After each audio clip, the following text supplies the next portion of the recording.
been. They're now 5 games above 500, but it has been anything but a boring ride to get to this point. There are times where they look like a definite playoff team. There are times where they look like they can't get out of their own way. There are times where they look dangerous, and there are times where they just look too injured. But on the resiliency point, if you just look at this, and again, we're only going back a couple weeks, they go into that Dodgers series. And yeah, they had beaten San Diego that last game of that. So you can even go back to that game if you want. If you want to go to the last 4 games of the season before the All-Star break. I would do it. So you go into that last game against San Diego. You're down 2-1 in that series. You're on the ropes. It really, truly feels like you're on the ropes. And you know you've got 3 in L.A. coming up. Okay, they beat the Padres. Great. They sweep the Dodgers. Okay, well, then that puts you in a much better spot. You come out of the All-Star break, you lose the first game to St. Louis when Ketel doesn't challenge that call at the end of the game. And look, Barossa got picked off first. There was a lot of things. But, Ketel ends up being the highlight, but he was not the only reason they lost. But either way, it was a weird loss. They still come back and win the series. They lose the opener to the A's. They still come back and win the series. Yes. They lose the opener to this series to the Pirates. They still come back and win the series. So you have had 4 full series since the All-Star break. You've won 3 of the 4, and in all 3 of them, you lost the first game and still rallied to win the series. Yes. That's your point right there. There it is. They are a tough, tough team once again. There's so many comeback wins this year, Basinonians. They lead the bigs, as a matter of fact, and comeback victories. And yet they almost gave this game away. I honestly believe, man, last night and watching them go out and compete again today and win the series by winning Game 3, just watching them, their toughness was on display. And now they have to finish it. They have to finish it, man. They got 3 more games on this road trip. And, when I say finish it, I'm not talking about a month from now. I'm talking about right now, man. Finish this road trip strong. And I cannot wait to see how they respond going forward right now. Because, I know we're close to the deadline. Moves could be happening. No doubt about that. Starting today especially. I think they could be happening. Having said that, there's still some time. And maybe you can go out and you can play even better going forward and really convince Mike Hazen and the Diamondbacks maybe lean into it. The other part of this, they get tomorrow off. It's their first day off since the All-Star break. They just played these 13 games in 13 days, and they ended up winning, 8 of them? So you go 8-5 in that stretch. They weren't all on the road. The first 6 were obviously at home, but it's 13 games in 13 days. They were supposed to have a day off in the middle. They didn't. They had to go to St. Louis for that 1-game makeup. They won that game too. And last night was a roller coaster ride. Man. Today wasn't. Today was like one of the fastest games of the season, I feel like. And let me give you some Erod numbers, okay, Wolf? Oh, man. So his last 2 starts, he has not had very many bad starts all season. But if you want to say he had one, it was 3 starts ago, right? He had that game where he gave up 5 runs in 2 2/3 innings, by far his worst game of the year. Yep. So he's had a fantastic year. You figure, okay, he's going to bounce back, but you need to see it. His 2 starts since then, he's faced the Nationals and the Pirates, who, whether you believe it or not, are the top 2 scoring teams in baseball this year. Yes. And in those games, he has allowed 2 runs over 14 innings. Both wins for Stunning. the team. He gets wins in both those. And now for the season, they are 17-5 in games he starts. And again, 2 of the 5 losses, he didn't give up a run, so you can't blame him for 2 of those 5 losses. You talk about a season that would be Cy Young worthy if Jacob Mizorowski wasn't in the National League. That's the kind of year Erod's having. Yeah, no, there's no doubt about it. Erod was special once again. How awesome to actually see him, Basinonians, take the ball in a critical game like today and go out and get it done. And not just go out and give his team an opportunity to win the game, but dominate the game and basically win the game for his team. That's what he did. Erod took the ball, went out and competed, and won the game.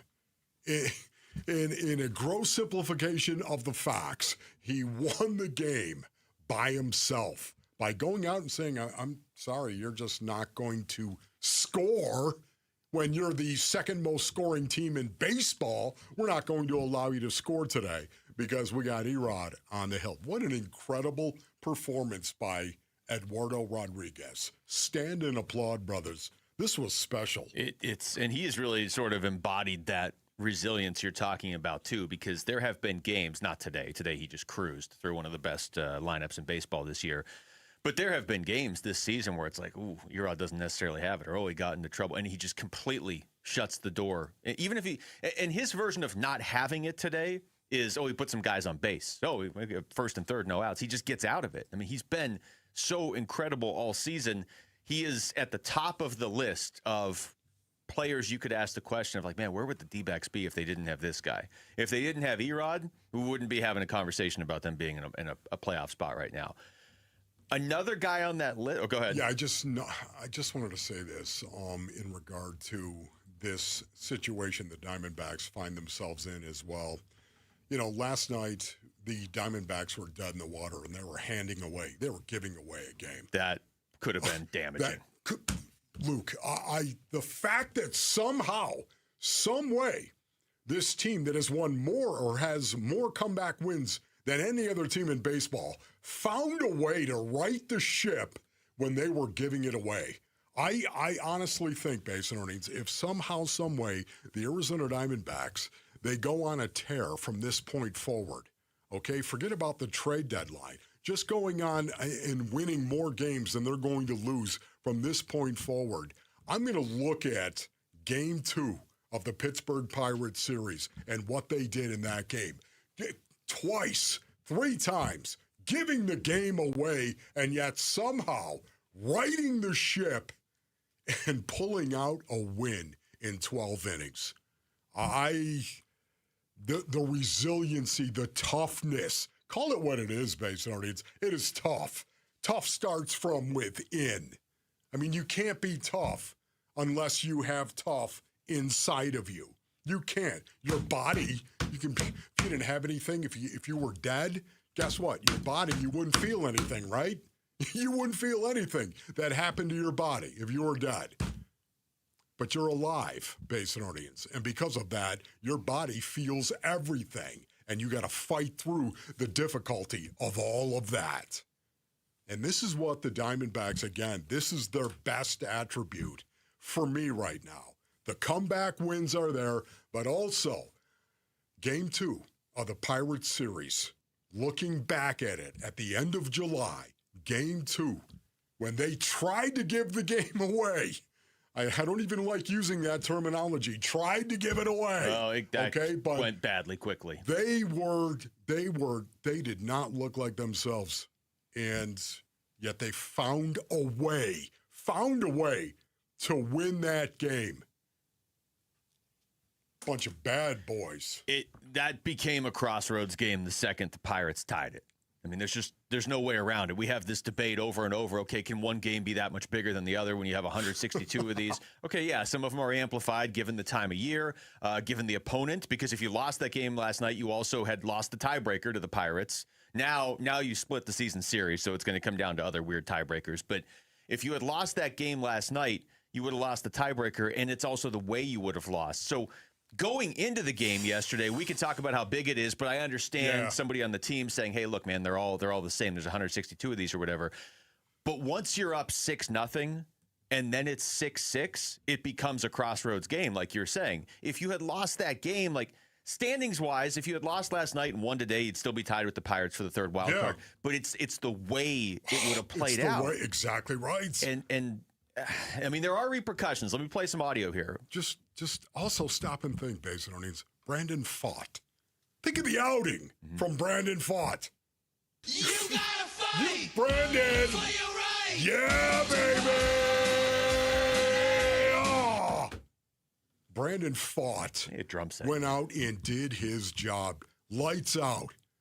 I mean, what's amazing about this is you think of they had a 6-0 lead and suddenly blew that.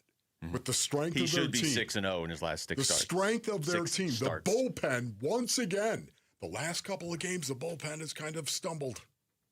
Not kind of, did. Okay, so along those lines, I got Torrey audio, but I want to get to people here. He talked about the fact, so Brandon Garcia came in last night when Paul Sewald was melting down in the 9th inning. And Garcia I mean, there was a lot of baseball still after that, but Garcia came in and got things done. Actually, Garcia came in today to get the save too. So this is Torey after the game today on D-backs TV talking about Garcia coming in to get the save today. I've made an adjustment. I'm going to just mix up some roles a little bit and get Paul back on his feet. It doesn't mean he's in. It doesn't mean he's out. We're gonna put some pieces together to help us win some baseball games right now. Okay. There it is. That okay. Seems pretty significant right there. So what is that? Closer by committee? Is that what we're reading into? Well, here's more from Torey. And just to be clear, Garcia came in yesterday before Sewald. Garcia came in when Ryan Thompson was struggling, but the game was still, it was 6-3 at that point, but there were guys on base. Remember, Garcia came in, just got the out. Then they went to the ninth inning still up. Sewald came in, gave up 3. And then Murillo and Gink and Carrillo had to come in and finish that game off. Today, though, they could have gone to Paul Sewald to save, and they didn't. They went to Garcia. So that's why Torey's saying that after the game today. And then the natural follow-up was, okay, so then does that mean Garcia's the closer? No, we're gonna have roles, matchups just to get it done. But clearly this is something that affects Paul. He had a great teammate moment. He is willing to step aside to help this team win games, despite changing this role. And Brandon did a great job of that today. Okay, you know what? Yeah, I can't help it. I got to think of the personal part of this with Paul Sewald and what a strong man Paul Sewald is. So it's not surprising at all to actually hear Torey talking about Paul Sewald and the fact that Paul Sewald was thinking of others and not himself, putting himself first. It's who he is. It's what tough servant-type leaders do. And Paul Sewald is that tough servant leader that every team really needs. Now, I know that he's stumbled 2 of the last 3 games. He has really stumbled in terms of trying to save a game. He's blown 2 of those. And to watch him struggle right now, I think Torey's doing the right thing. I think he's doing the right He's doing the right thing, making the right decision. It's not like Paul Sewald isn't going to get an opportunity to do it again. So what you just said, I think we need to focus on, because I know Torey gets a lot of criticism. I'm not saying he's perfect by any means, but Paul Sewald's 24 for 27 in save opportunities this year. He's only blown 3 all year, but 2 of them have been in his last 3 appearances. But Wolf, this is where I think we have to give Torey some credit here. Those 2 blown saves, the Diamondbacks still won the game because he went away from them before it was a loss. A lot of times you'll see, okay, well, this is our closer. He's he's in trouble. I guess we just lose. He blew the save against the A's last Tuesday. They went away from him before the game was lost, and somebody else came in, and they found a way to win the game in extra innings. Same thing last night. Sewald didn't have it. And I know it's easy to look and say, well, then get him out of there before he even gives up the tying run. Well, you expect your closer, who is 24 of 26 in save opportunities at that point, to not melt down as quickly as he did. Like, you got to get the next guy up warming up. So I give Torey credit because in both of those games, and again, this is not, Sewald hasn't blown, he's only blown 3 saves, and 2 of them have been in the last 8 days. In both of those last 2 saves, Torey went away from him quickly enough where the team could still win the game. And they did win both games. So I think, I believe him when he says, like, Sewald's not totally out of the mix, but you got to win games right now. You have to have loyalty to the whole team over just one individual, and I think we're seeing that. Yeah, it was a situation, I'm thinking back to 2024 Basinonians when Paul Sewald had a save percentage of 80%. He had 16 saves and had blown 4 saves. And it kind of got near the end of the year as well when that happened. If you go back and look at it, Paul Sewald was doing well in 2024, and then all of a sudden he blew 4 saves, and suddenly he had an 80% save percentage for the year. This year he's got 89% save percentage this year. Now, that's the first time it's really ducked under 90. He was about 93, 94%, which 95 is elite. 90 is good. 95 is elite. 95 or above. A week and a half ago, he was at 96%. Yeah, exactly. Okay, so he was doing extremely well. But now here it is, stumbling once again. And for his career, he's 79% in terms of his save percentage. So, listen, it's a situation where I love Paul Sewald. I think we all do, and appreciate him for the tough guy that he is, the competitor that he is. I still think he's going to get the opportunity to close games out here. It's just going to be very interesting to see how Torrey manages this, literally manages it. Don't you think, though, and I know this might not even be true. This is just my opinion on this season, but I've had this opinion pretty much all season. Don't you think this is symbolic of the sense of urgency that maybe is a little bit higher this year, where like there's a shorter leash? I feel like just across the board. I don't know if 5 years ago Torrey goes away from Paul Sewald this quickly. Again, his save percentage this year was 96% 8 days ago. And now Torrey just flat out said there is no clear-cut closer anymore.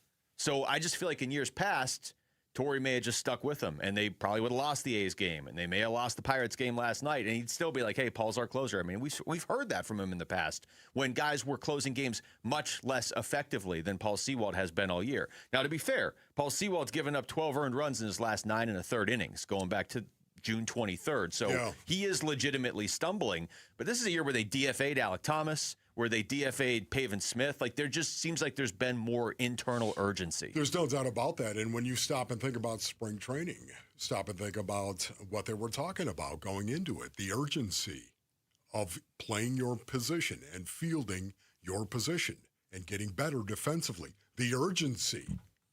Interesting. All right, when we come back, let's get into some football. That was fun. 20 minutes, no break. Yeah. That's a good way to recap things. All right. Take calls. First padded practice of Cardinals training camp was yesterday. What were the biggest observations to come out of that? That's next. It's Wolf and Luke on Arizona Sports, the local sports leader. Arizona Sports. Countdown to Canton. The Arizona Cardinals franchise in the entire world will witness the induction of one of the NFL's greatest. It's a dream come true. Into the Pro Football Hall of Fame on August 8th. First down on the Cardinal 20. Fitz wide to the right. Two receivers to the left. David Johnson the back. Palmer under center. Palmer takes the snap, play action pass. Palmer setting up, he's in trouble, he's hit, gets out of there, rolls right, throws back to the left. Fitz is wide open, caught at the 35, nobody's there. He's at the 40, at the 50, turns upfield at the 45, at the 40, 35, stiff arms 30, 25, 20, Fitz to the near side 10, to the 5 and tackled there.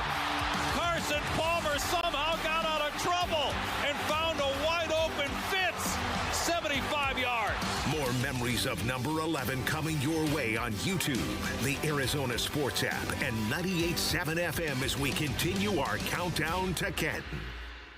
We all hear the radio ads about the IRS. They tell you to be afraid, to be scared, and they try to frighten you into calling. I'm not here to do that. Tax Relief Advocates is different. TRA is here to tell you that if you owe money to the IRS, whether it's $5,000, $50,000, or $500,000, we have a solution. It doesn't matter if you're sitting in your car, at work, or with your kids. No matter where you are, call now. 800-575-8157. Don't lose hope. TRA can eliminate or reduce what you owe to the IRS. Generous programs are now available that can give you a fresh start. Our passion is taxes and helping individuals fix their IRS problems. We have over 1,000 5-star reviews on Google and an A+ with the Better Business Bureau. You don't need to be afraid of the IRS any longer. End your tax nightmare today by visiting us online at TRA.com or call 800-575-8157. That's 800-575-8157.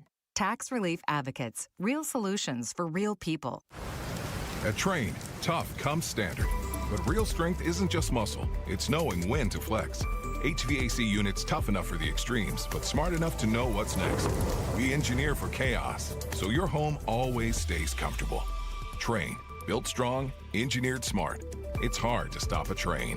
Train is a proud sponsor of the Phoenix Children's Hospital and Champions of Hope, helping provide funding for the hospital's care, life-saving research, and families in need.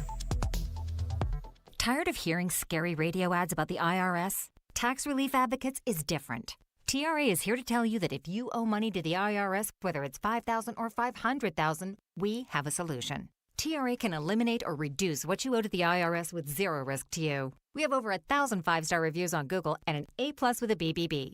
End your tax nightmare today by visiting TRA.com or call 800-583-6681. That's 800-583-6681. And Doug. Hot dog, get your hot dog. Customize. Customize and save with Liberty Mutual. Hey, what are you doing? I like your method. Direct. To the point. A little loud, but... Listen, people don't buy car insurance the same way they do hot dogs. Not yet. But both are customizable. Popcorn! Get your popcorn! Babe, this is a hot dog area. And customize and save area. Get a quote at libertymutual.com or with your local agent. Liberty, liberty, liberty, liberty. Hi, folks. Jody Jackson here. My friends at Y-Refi are humbled to be this year's co-presenting sponsor of the Phoenix Children's Hospital Give-a-thon. And at Y-Refi, they understand college didn't turn out how a lot of us hoped. The degree? Check. But the debt and detours, not what anyone planned. That's why Y-Refi helps struggling borrowers refinance private student loans with a plan that actually works. Visit yrefi.com today. That's YREFY.com. Y-Refi is not available in all states. The home of Arizona Cardinals football. Arizona Sports on YouTube. The app, 98.7 FM. Cardinals Camp 2026. Back to football. With Wolf and Luke. Training camp coverage presented by Bud Light. And we got a lot more baseball to get into. In case you missed it, the Diamondbacks have already won today, and they won last night. So they are currently tied for the number 2 wild card spot in the National League with the Phillies, who have already lost today. Kenny Dillingham's going to join us in about 45 minutes to preview what's going on with ASU football here. What up, Coach? Not too far away from this. 5 weeks? Say about 5 weeks from the start of the season? Yeah. Maybe 4 or 5? So. Yeah, I don't know. I was going to say it became apparent. Trying to back you up there. Yeah, thanks. Let's talk some NFL, though, because the first padded practice of the season got underway yesterday for the Arizona Cardinals. And I'm going to play this. Yeah. Oh, darn. You seemed so just downtrodden that was going to happen. Real quick, before you give us your impressions from yesterday, Wolf, here's Mike LaFleur going into that padded practice. He was asked if the players have a little extra juice for that first practice in pads. Yeah. I'm sure in a few weeks when their bodies are feeling some type of way, that's kind of those dog days. But that first day, they're excited. Okay.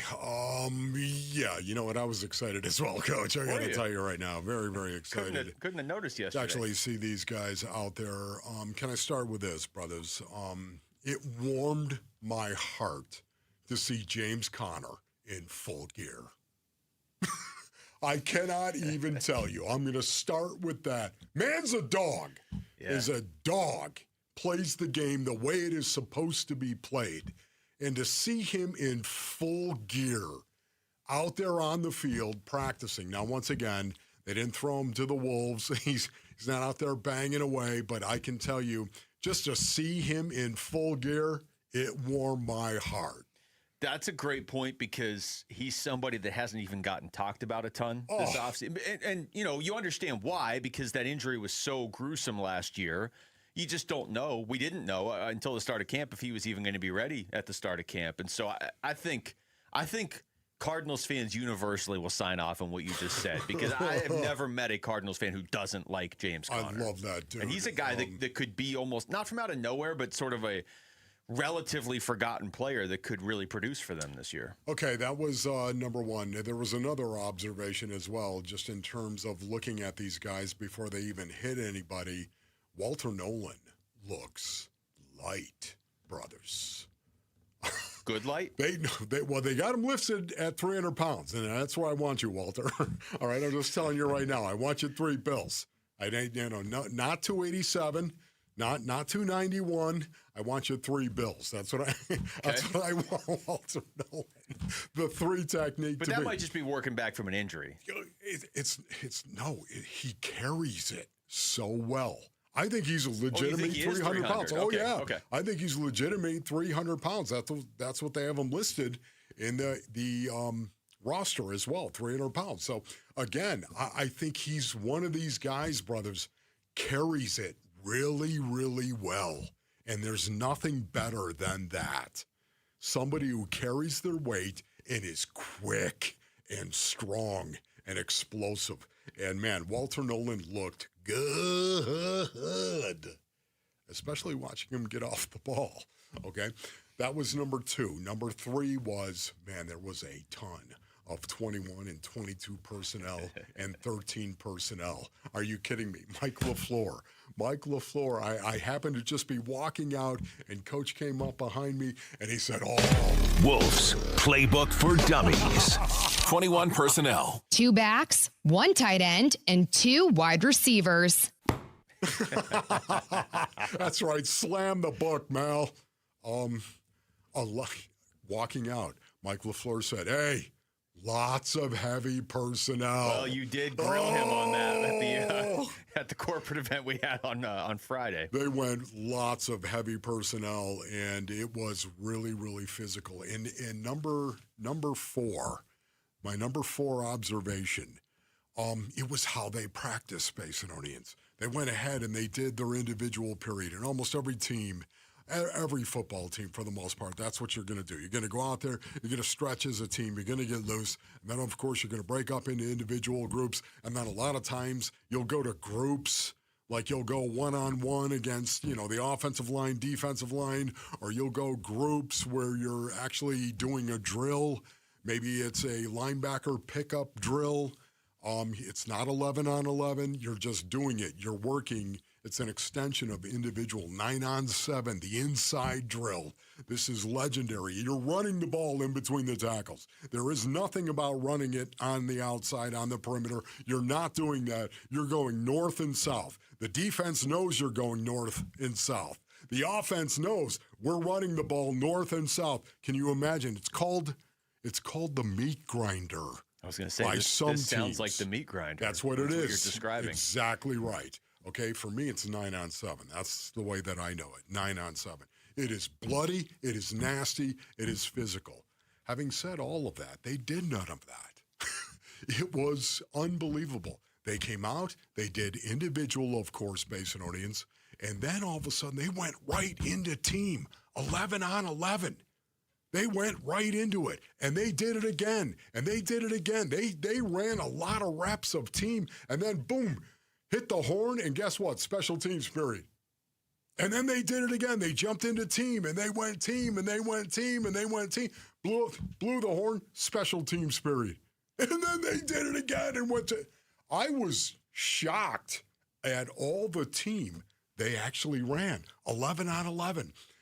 I'm wondering if Mike LaFleur is one of these guys who believes, and Luke, I blame you for not asking him this question. That's fair. You're right. Okay, I should have jumped in between all your Tip Ryman related questions. I'm wondering if Mike LaFleur is one of these guys. The only way you get better is to play football. Well, I wouldn't hate that. Maybe he's one of those guys. Hey, listen, we don't need 9 on 7. You're really not playing it because we're running the ball on the inside. You know it. Which I love that because, yeah, that's right. They do know it. The brutality of it all. Bring it on. Okay.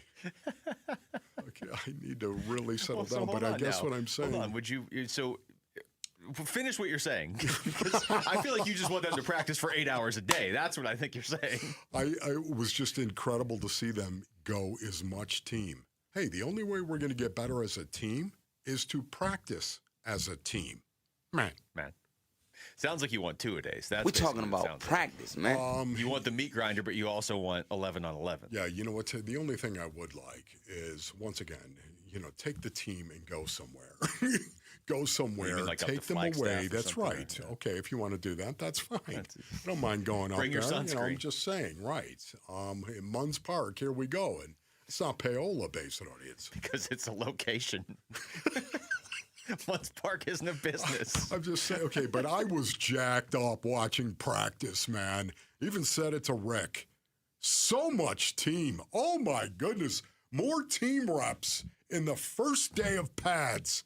More team reps than I have seen anywhere in any practice. Rick, before you say what you're going to say, I just have to, you rattled off 4 things there that were your big takeaways, right? Was it 4? I mean, I remember 1, 2, 3, and then 4 might have been 7 more things.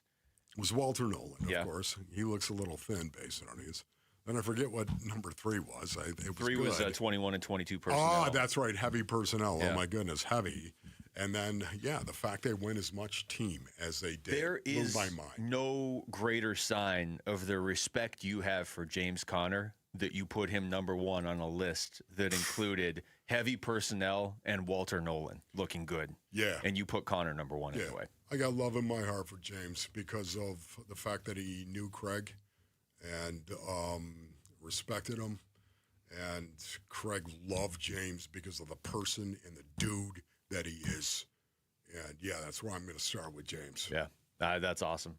I think, like I said, I think every Cardinals fan universally will agree with you on James Conner. Rick, what'd you see?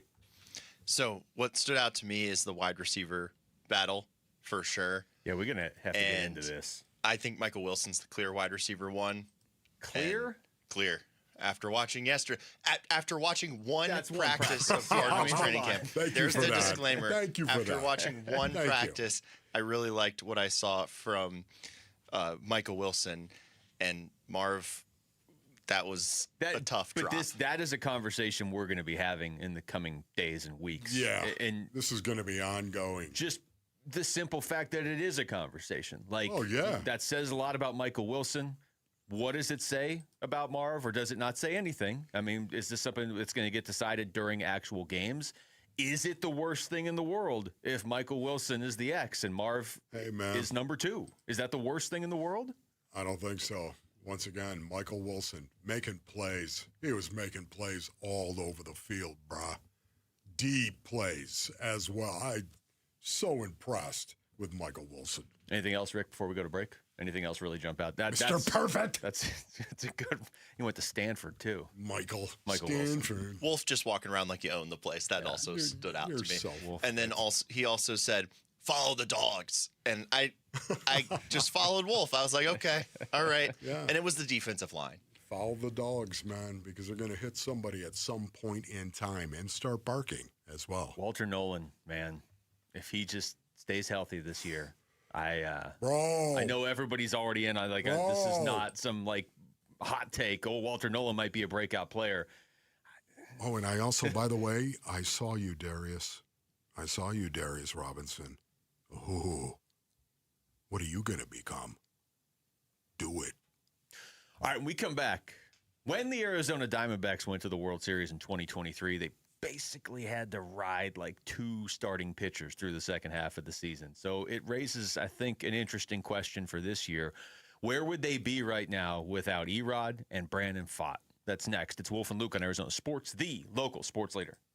Get ready for Give-a-thon. Arizona's kids need you. And we'll share some incredible stories of hope beginning August 17th, thanks to Mattamy Homes. The Give-a-thon is presented by your Valley Hyundai dealers and Y Refi. Hey everybody, Dan Bickley here with my great friend and the guy who will hook you up, Shane O'Hanrahan, GM of Chapman BMW, where the summer sales event is already in full effect. That's right, Bick, and the savings are incredible. So if you want to spend your summer in the ultimate driving machine, now is a great time to make it happen. And to all your listeners, remember to ask for me by name. I'll make sure you get the best price you're going to find in the Valley. That's Chapman BMW, 2 great locations, 1 great experience. I know that hiring can be challenging. You need someone to match your role perfectly. Well, now you can meet them fast on ZipRecruiter. Build your team, build it sooner. Meet your match on ZipRecruiter. Just head to ZipRecruiter.com/free right now to try it for free. That's ZipRecruiter.com/free. Meet your match on ZipRecruiter. Try it free. You know what you can trust? The protection you get when you bundle home and auto insurance with Progressive. You know what you can't trust? Everything else, apparently.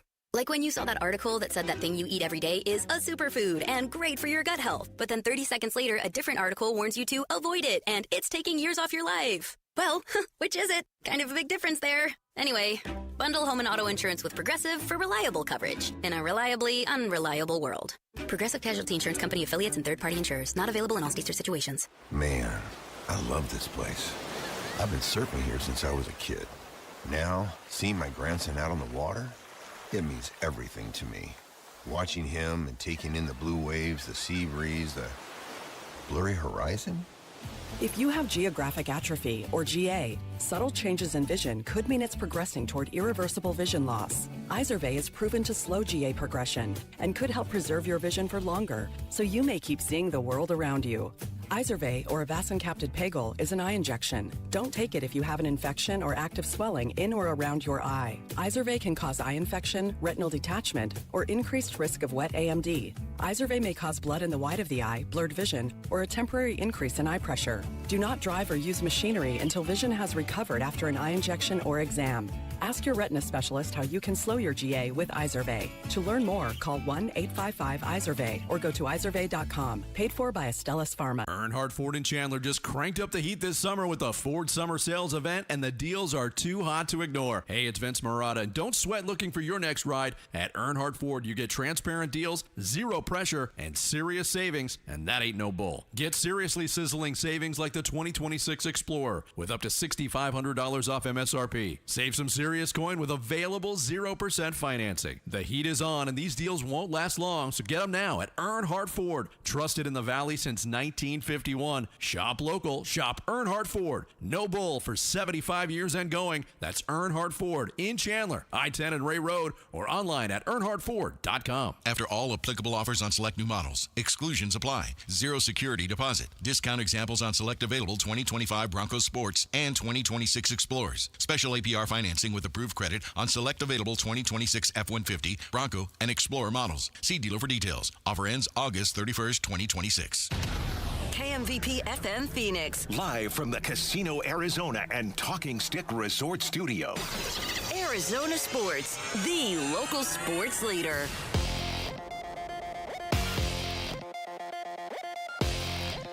I'm Jesse Morrison, and here's what's trending now. Eduardo Rodriguez tossed 8 scoreless innings as the Arizona Diamondbacks picked up a huge series win over the Pittsburgh Pirates with a 3-0 victory at PNC Park. The D-backs currently occupy the second wildcard spot in the National League. In the victory, Brandon Garcia was used as the closer instead of Paul Sewald. Manager Torey Lovello spoke to D-backs TV on if Garcia is the closer going forward. No, we're going to have roles, matchups just to get it done. But, clearly this is something that affects Paul. He had a great teammate moment. He is willing to step aside to help this team win games. The Snakes are off tomorrow before starting a series at the Cleveland Guardians on Friday. The Phoenix Suns have announced their 2026 preseason schedule. They will play 5 preseason matchups. Their 2 home preseason games are October 10th against the San Antonio Spurs and October 16th against the Utah Jazz. And the Phoenix Mercury return from the All-Star break. Tonight they host the Golden State Valkyries with tip-off at 7. This report is brought to you by Your Valley Hyundai dealers. The Hyundai Getaway Sales Event is going on now. Get a deal so right it almost feels wrong. Don't miss out. Get to your local Valley Hyundai dealer today.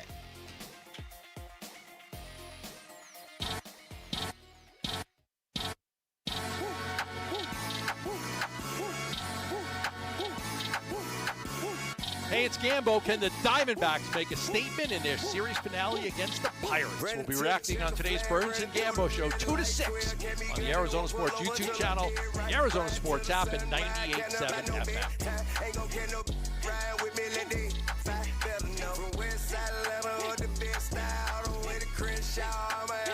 Final hour of the show. Boy, we really earned it today. Man, this has been brutal.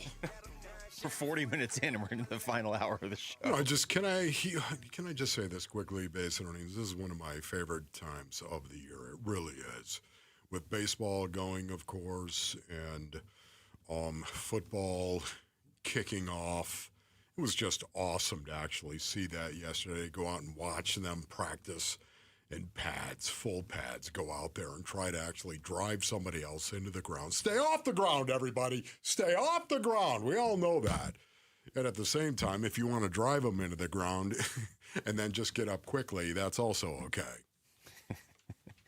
We'll get back into football. Sounds like things are already getting heated at Vikings camp, by the way. Is this real? Kyler Murray and J.J. McCarthy yelling at each other? No. Okay. I don't know. I see video of it. I don't know. Yeah, I don't know if it's real or not. But. There's no way in the world. Well, maybe it's not yet. So but AI. It's Even if it is, give it a couple weeks. I mean, that's where this is all headed, right? We'll see then. Brandon Pfaadt should have picked up the win last night. The Diamondbacks still did, but I'm going to throw some of these stats at you for a second time on one of these guys. Pfaadt should be 6-0 since he got called back up. Instead, he's 5-0. The team is 6-0 in his starts, but obviously with the blown save last night by Paul Sewald, Diamondbacks still won, which is ultimately what mattered. But Pfaadt missed his chance to go 6-0. And then I'll give you the stats again on Erod. There's when you're having a season like Erod's having, you can find a lot of different compelling stats. But I'll say this, Wolf, the one that really jumps out to me is the fact that they're 17-5 when he starts a game this year. They're 8-1 in his last 9 starts.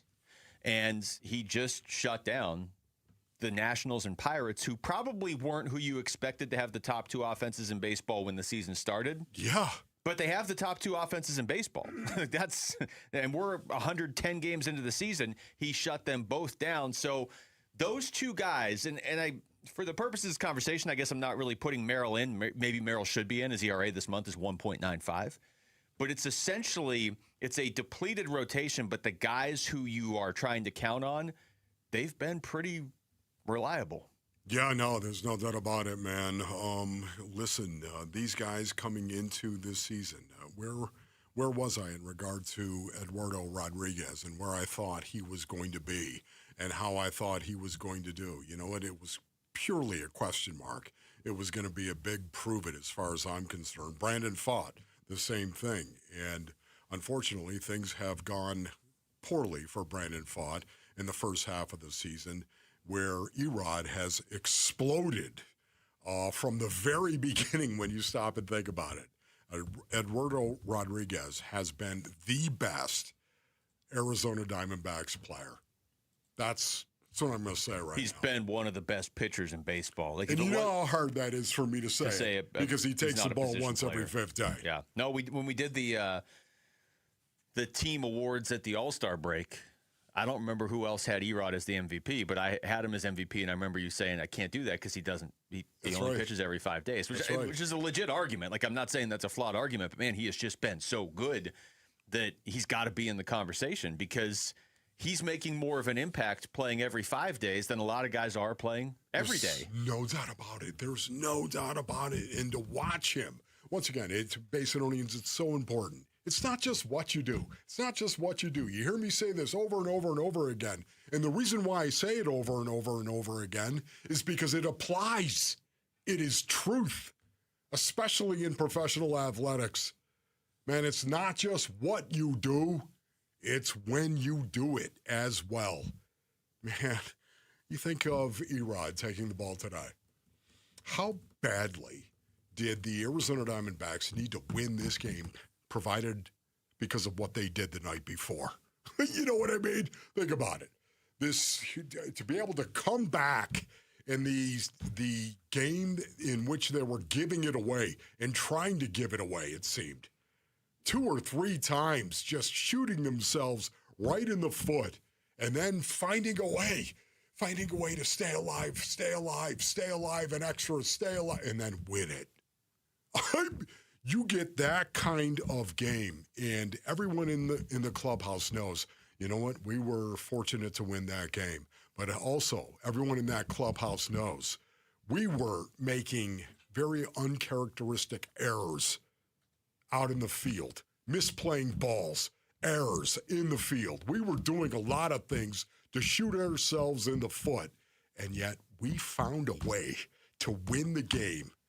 In the twilight hours of the morning, we found a way to win a game. Man. And then you follow it up the next day. You tell me Erod goes out and gives you that kind of game to win the game and win the series?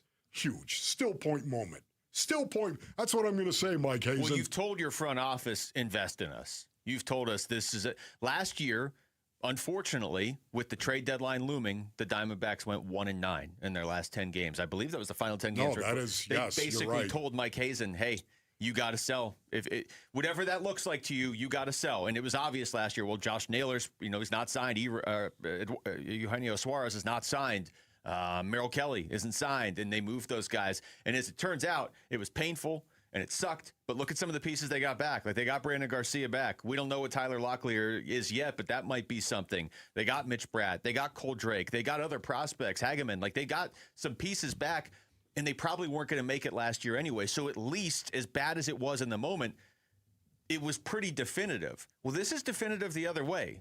The players on this team are telling the front office, we're in this. Yeah. So if you're debating between buying and selling, do it. You know, I'll reference this again. We had Mike Fitzgerald on yesterday, and he said, I'm not going to say that tonight's game and tomorrow's game, which were last night and today's against the Pirates, are going to sway anything definitively. But they are big games. I think they were already in position to buy because they were still in a wild card spot going into last night. Yeah. But this just reinforces it. And it's not like the trade deadline's a week away. It's Monday. Yeah, you know what, Luke, I think you're right. I think you're right on that. That's hard to say. Luke is I know. Once a month. Oh, and I talked over it, so it's like it didn't even happen. That's right. Man, so many other things I want to say. Brandon fought as well. Brandon, you fought, dude.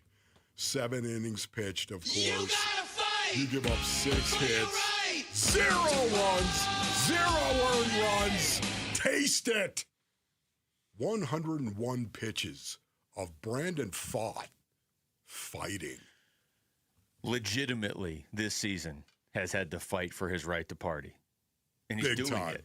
Doing it. Gray Mantle just put in the chat, it's amazing the turnaround with Fott. And I mean, there's no arguing with that. He's got a 1.85 ERA since he came back up. Man, I'm 6 telling you starts. right now, we are the Wu Fang clan.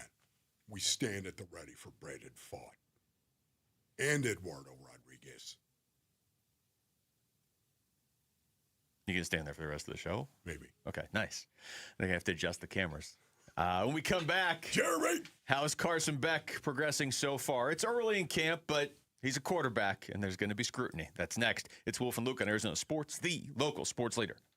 Win one of 3 signed Larry Fitzgerald footballs from Arizona Sports as we celebrate First Ballot Fitz. Larry Legend does it again! We've picked 16 of Fitz's greatest plays, and you get to decide which one is the best. And it's a pitch to Fitz, running straight ahead into the end zone. The shovel pass for the touchdown of the win! Head to the Arizona Sports Contest page to cast your vote. When you vote, you're automatically entered for a chance to win one of 3 signed Larry Fitzgerald footballs. Fitz is loose 40, 30, goodbye! Countdown to Canton. Winners announced August 7th. Vote now on the contest page at arizonasports.com. All right, brothers. Ron Wolfley here from my brothers over at Aria Dental Implant Center. Go to ariadentalimplantcenter.com, man. I spent years playing professional football, taking all sorts of hits, man. I mean, you know what? I saw a lot of dudes who had broken teeth and they were falling apart. Mine were kind of falling apart, and it really wore you down, man, in a way that football never could. Every meal was a battle, and then you had to smile for the camera, real nice, and maybe it wasn't so real nice. And, you know, I got the all-on-4 implants, and it truly changed. What a game changer, man. Eating what I want, smiling without thinking twice. If you need this done, you want the best in the game, right? Of course you do. Well, that's Dr. Joe at Aria Dental Implant Center in Phoenix. Over 3,000 full mouth cases. And right now, Aria Dental is running their summer promotion, the all-on-4 with premium zirconia teeth starting at $12,500 per arch. $12,500 per arch, man. This deal will not last. 602-877-0429. Everywhere you look, things are getting more expensive. But at Consumer Cellular, we're lowering the price for those 50 and up. Now you can get unlimited everything for just $35 a line. That's $35 a month for unlimited talk, text, and data. Switch to the carrier ranked #1 in network coverage and customer satisfaction and get unlimited everything for just $35 a month. Call 1-888-FREEDOM or visit Consumer Cellular online or in-store today. Price includes $5 credit for auto pay and e-billing. Taxes and fees apply. Data speeds reduced after 35 gigabytes. Rankings done by 2025 ACSI survey. I know that hiring can be challenging. You need someone to match your role perfectly. Well, now you can meet them fast on ZipRecruiter. Build your team, build it sooner. Meet your match on ZipRecruiter. Just head to ZipRecruiter.com/free right now to try it for free. That's ZipRecruiter.com/free. Meet your match on ZipRecruiter. Try it free.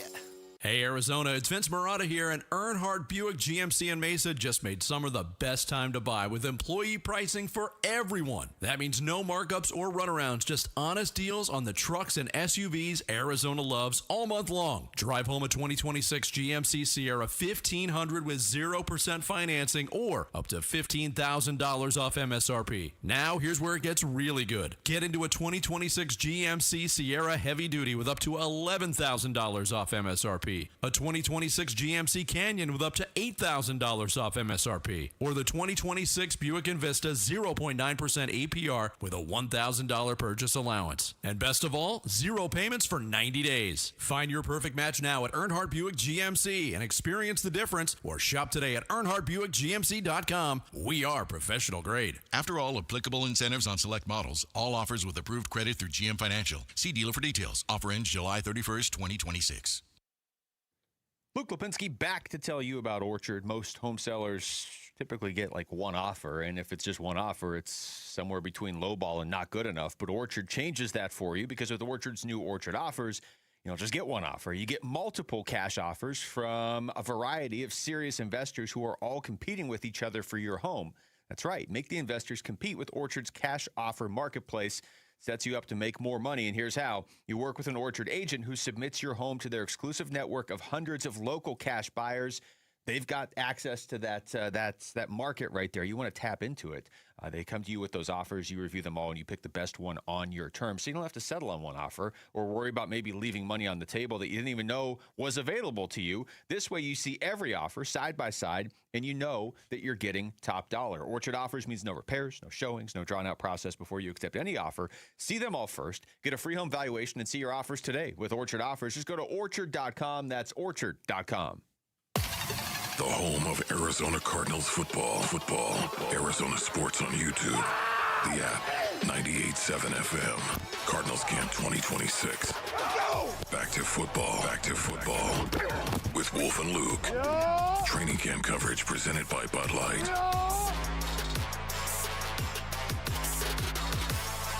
All right, we are back. It is Wolf and Luke on a Wednesday afternoon. Lots of baseball going on, obviously, and Diamondbacks putting themselves in a good position now into the second wild card spot.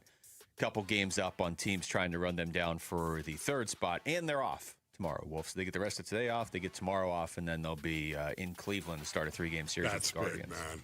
Kenny Dillingham's going to join us in about 15 minutes. Let's talk Cardinals right now, though, Wolf, and Carson Beck in particular. Here's Mike LaFleur with his assessment of the rookie quarterback up to this point in camp. Good. It's just a step from where we were in OTAs. Thought it's cool because he just looks at it one play at a time, which is what you want all these guys to do, particularly the quarterbacks. Put them in some rough situations, as you guys probably saw with some keepers, where he just has to dirt the ball. That's the right play in that moment. It's more just a crap play call or a crap script. He's done a good job of not making a bad play worse, and that's part of playing quarterback. I'm going to call some crap plays, and hopefully these guys can overcome it. Sometimes hopefully they can make something of it, right? But you play the hand that you're dealt. You play quarterback. You do what's best for the Arizona Cardinals, and I think he's done that for the most part, continuing to go up. Your thoughts on that, Luke? It's the biggest mystery to me with this team that doesn't involve, like, hey, how is so-and-so going to play if they're not hurt this year? You know what I mean? Like, there are plenty of questions hey, how is Walter Nolan going to look if he's healthy all year? How is Darius Robinson going to look? All these questions where guys have dealt with injuries and they haven't been in the league that long. But to me, the biggest mystery, and I am very distracted by the fact that it looks like J.J. McCarthy and Kyler Murray are splitting first-team reps, too. Like, the heat on the stories coming out of Minnesota already are just. Are you serious? Yeah. They're splitting first team. I'm trying. I mean, it's 2026. Kevin O'Connell. I'm trying to sift through what's real and what isn't. Oh, okay, yeah. But that's what it looks like, at least for right now. And the reaction from people up there to any throw by any of them in camp is amazing. Like, they're just hanging on everything. And there is video of a bunch of guys at Vikings getting into it today. I don't know how real that is, but what do you mean, fighting? Not fighting, just arguing. It looks like. But as far as Beck, I mean, it's the biggest mystery because I keep coming back to this. What do they want him to be this year? And it's so early, but he has looked like a rookie so far. I think that's fair. I think it's to be expected, but he also doesn't have like a 3-year runway to show that he could be the starting quarterback here. Yeah, that's exactly right. It's one of the reasons why you have to remember, base earnings, whenever I talk about this and give you my opinion on this, it is my opinion. And you also know that when I talk about me and my opinion, we are the grassy knoll. Okay? I mean, we don't stand on the grassy knoll. We are the grassy knoll. So my idea, my thought of Carson Beck in regard to what happened with Jacoby Brissett, seriously, why all of this? $15 million seems very, very reasonable for a 1-year contract. Now, they did throw in incentives, and incentives are there, and we knew it was going to be an incentive-laden contract. I get that, but $15 million it seems fair, definitely, especially if he's going to go win the starting job. And yet, this whole offseason, he was out, and negotiations were ongoing, and yet they weren't going well. And he was gone for the most part all offseason. And I'm just wondering how many reps, how many times you got a chance to really look at Carson Beck and say, is this guy somebody that could challenge Jacoby Brissett in training camp? Is he or is he not? Now, again, this is not going to be final because pads aren't on and we're not out there competing. But we're going to get a good idea as to whether or not Carson Beck is absorbing this offense and then able to go out and execute it, especially when there isn't any pressure on him, any legitimate pressure on him. He's just throwing the ball, and we're telling our guys, don't try to get to the quarterback and don't get in his face and knock him down or hit his arm or what. So I think they were trying to get the up-close and personal look at Carson Beck that they needed. Having said that, watching him practice for the first time, he dropped some dimes. He did. And he also made a couple of really bad throws. Yeah. Okay. And what that made me think is, well, there he is. He's a rookie. That's who he is. He's got the talent. He just isn't there yet. He was making some really nice throws. He also missed Jeremiah Love in the end zone on a wide open play. Have anything to do with Jacoby's contract dispute? And then the flip side, did Jacoby's contract dispute get resolved because you already saw not enough like you're going to write him off, but you saw, mini camp with Carson Beck, and you're like, okay, he is raw. We got to get Jacoby back in here. Was it just like you're saying, maybe to just get him some reps? It's not like Jacoby missed anything significant anyway, necessarily, any significant time. Like he missed time, but he didn't actually miss any real practice in that time. I just think they're undeniably tied together, and I don't know that we'll ever get like a true answer from anybody on. I guess my question would be, why did you draft Carson Beck? Is it because you were like, I can't believe he's there in the third round? Or is it because, hey, we know what Jacoby's ceiling is. Yeah. We want a guy with a higher. Is it because Jacoby was involved in a contract negotiation at that point? Like, why is Carson Beck here? So big picture. And once again, just watching it was Jacoby Brissett +1. And, I would say that's day one, and he won the plus on that. Just watching Jacoby Brissett go out there, knowing he's still kind of absorbing everything rusty as well. Now, once again, based on earnings, I think he's, for the most part, seen everything. Jacoby Brissett is a grizzled veteran quarterback. If ever there was a grizzled veteran quarterback, he's seen a lot of different schemes and a lot of different offenses, of course, and he's been able to assimilate them and go out and execute them. So, once again, he's only going to get better, I think, going forward. And I'll say the same for Carson Beck, but I will hold out that this is going to be a work in progress in regard to Carson Beck, and is he ever going to get any reps? If he gets any reps with the ones, I'll be very interested to hear what Mike LaFleur says about that. So how is that going to look? We get into the fourth preseason game. Jacoby's not going to be playing in that game if he's the starter. So We assume Gardner Minshew I gets the think reps of the ones. you'll know who the starter is at quarterback by game 4. So let's just say, for the sake of argument, Jacoby's the starter. We already know that. So he probably doesn't play much in game 4. Oh, yeah. Now, I guess maybe the ones don't play much in game 4, so maybe Beck wouldn't get a chance with them there. What if Beck's running with the 2s by the end of the preseason? What does that tell you? Yeah. Well, it tells me that, they know what they have in Gardner Minshew. And because of that, Carson Beck has had a very good camp. If he were to win the backup quarterback job, I honestly, oh my goodness, I think that would have said Carson Beck had a great camp. Not an excellent camp, just a great camp. To actually be number 2 on the depth chart, yeah, I think that would be a big win for Carson Beck, don't you? Yeah, I do. It's just, it's crazy to think, like, Carson Beck, to me, he's the only quarterback signed beyond this year on the Cardinals. Yeah. He's the one that signifies in a lot of ways, and I don't mean right now, I mean over the course, so get ready for this over the next 5 months, 6 months. He's the one that signifies the direction of this franchise at that position. Because if he's ascending and it's obvious over the course of the season, then I think that, I don't want ambiguity going into the draft next year. I want it definitive. Hey, we have our guy or we need to get our guy. Yep. But if he's ascending over the course of the season, then that calls it into question. If he's just the number 3 guy all season, I think you pretty clearly, if you're in a position to take a franchise quarterback in April, you're going to do that. I mean, why wouldn't you? Why would you hesitate for a guy who's your 3rd string quarterback? Yeah. You're looking at me like I'm late to break. Yeah. Because I am. What are you doing? All right, when we come back, how will Kenny Dillingham handle the quarterback competition for ASU? That's coming up next. We're going to talk to ASU's head coach. He'll join us next. It's Wolf and Luke on Arizona Sports, the local sports leader. Diamondbacks baseball. Lefty Garcia set. The pitch. Bouncer over the mound. Charging Perdomo. Gloves it. Waits, steps on second, and the Arizona Diamondbacks beat the Pittsburgh Pirates this afternoon 3-0. They take 2 out of 3 in the series. Chopping up the Pirate series and talking D-backs and the MLB trade deadline on the Arizona Sports YouTube channel, the app, and 98.7 FM. At Train, tough comes standard. But real strength isn't just muscle, it's knowing when to flex. HVAC units tough enough for the extremes, but smart enough to know what's next. We engineer for chaos, so your home always stays comfortable. Train, built strong, engineered smart. It's hard to stop a train.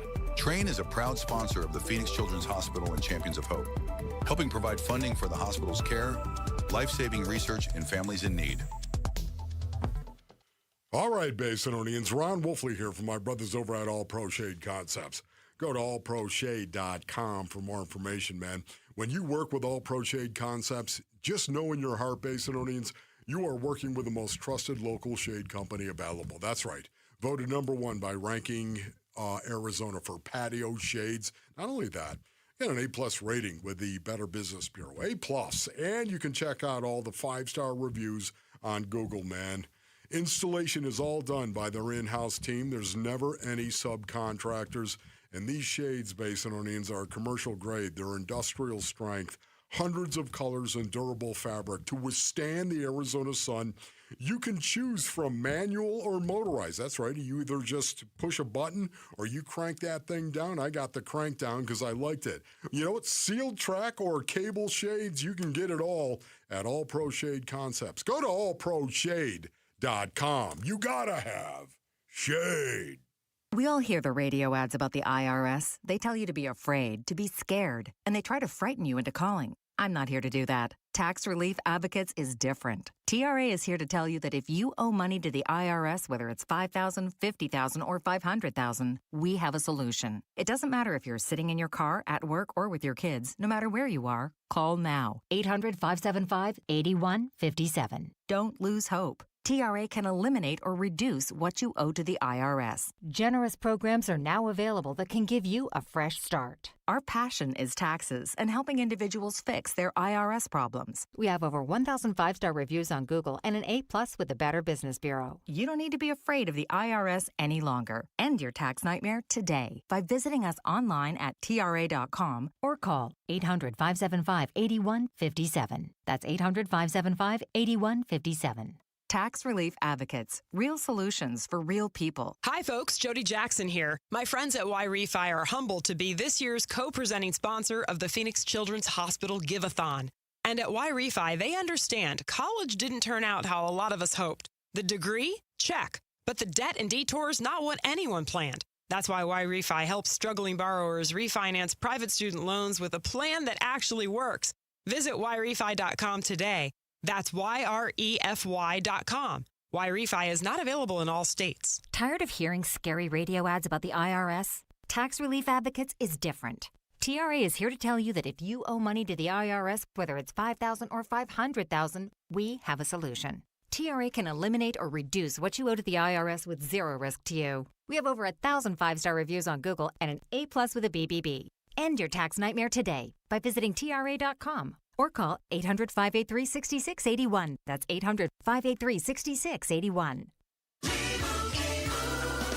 And Doug. Hot dog! Get your hot dog! Customize! Customize and save with Liberty Mutual. Hey, what are you doing? I like your method. Direct. To the point. A little loud, but... Listen, people don't buy car insurance the same way they do hot dogs. Not yet, but both are customizable. Popcorn! Get your popcorn! Hey, this is a hot dog area. And customize and save area. Get a quote at libertymutual.com or with your local agent. Liberty, liberty, liberty, liberty.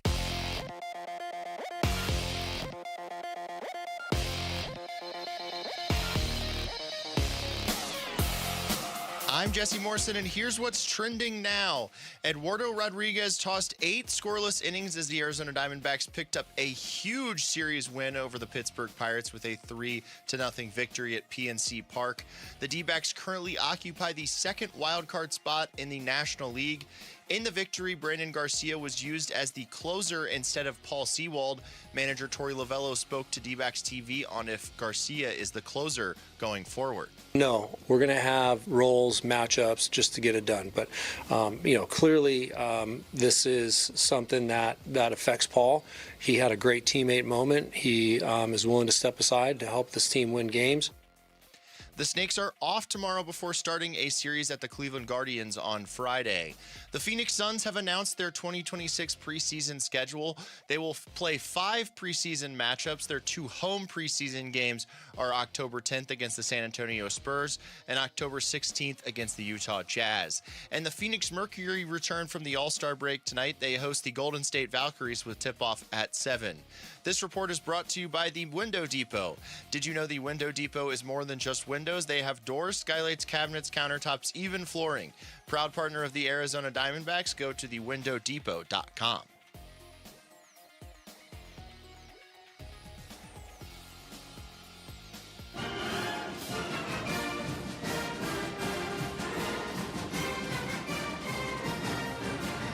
All right, welcome back. It's Wolf and Luke on a Wednesday afternoon. Pleased to be joined by ASU football head coach Kenny Dillingham, just about a month and a half, a little over a month away from the start of the season. Coach, thanks so much for the time. How's it going? Going good. How are you doing? Doing well, Coach. Thank you. We're ready for football. I'm guessing you and your guys are too. Do you get any sort of break anymore as a college football head coach? Is this the time of year where you get anything?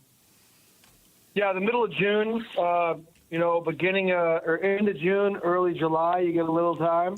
You can never turn off your phone, but you definitely get to leave the city a little bit and go vacation somewhere. So, Kenny, do you feel like you're getting the support you need from the administration and from the boosters? Yeah, I think, I look at it like this. Have we gotten better? 100%. So I definitely believe administrative standpoint, from the Valley standpoint, we're continuing to get better. Are we, where championship level programs are yet? No, but that's not the expectation. The expectation is to grow.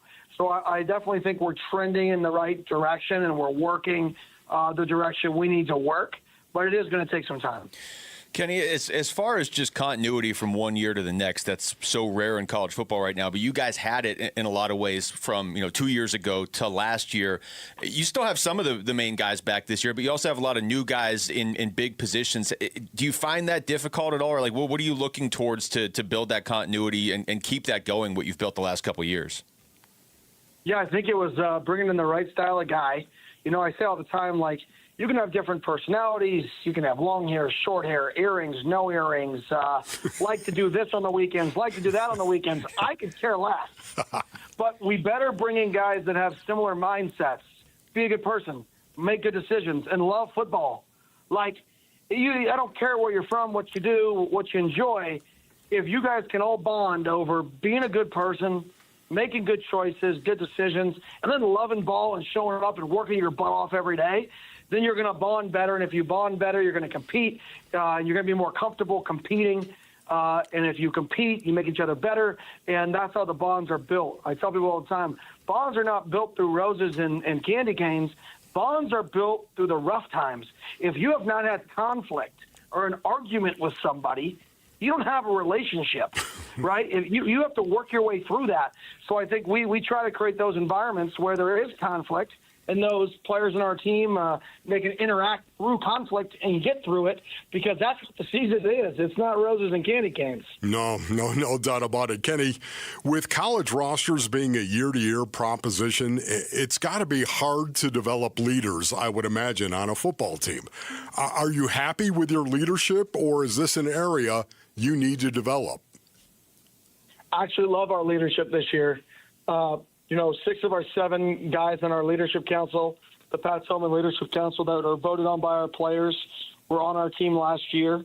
And 3 of those guys we signed in our inaugural class, signing class, that are still here. So, we do have some consistency in the program. We've had turnover like everybody else, but we have those leaders that know how we operate, know what the standard is, and then want to elevate that standard, that have been in our program going into 4 years now.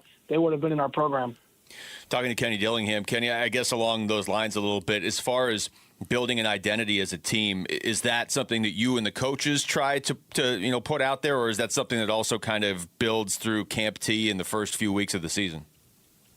Yeah, it's a great question. So I'd say our identity originally is something that I try to show them and teach them what I believe wins. Smart, tough, the ball of the team. Teams that are smart, they don't hurt them, they don't beat themselves. Teams that understand situational football. Teams that are tough. Teams that line up and there's a dude in front of you and you move them backwards. Some would say the fullback mentality. Yes. Right there. Okay. But it's just very simple. It's a simple game, right? Move the person backwards over and over again. And then with tough is mentally tough. When bad things happen, how do you respond? The ball, we got to own the football, take care of the football. And then the team, no selfish comments. It's all about the team. If you want to have individual success, nobody remembers players on bad teams. So if you want to be remembered, you better lift the people around you up. So I would say we start with that, and then every team kind of takes on its own identity.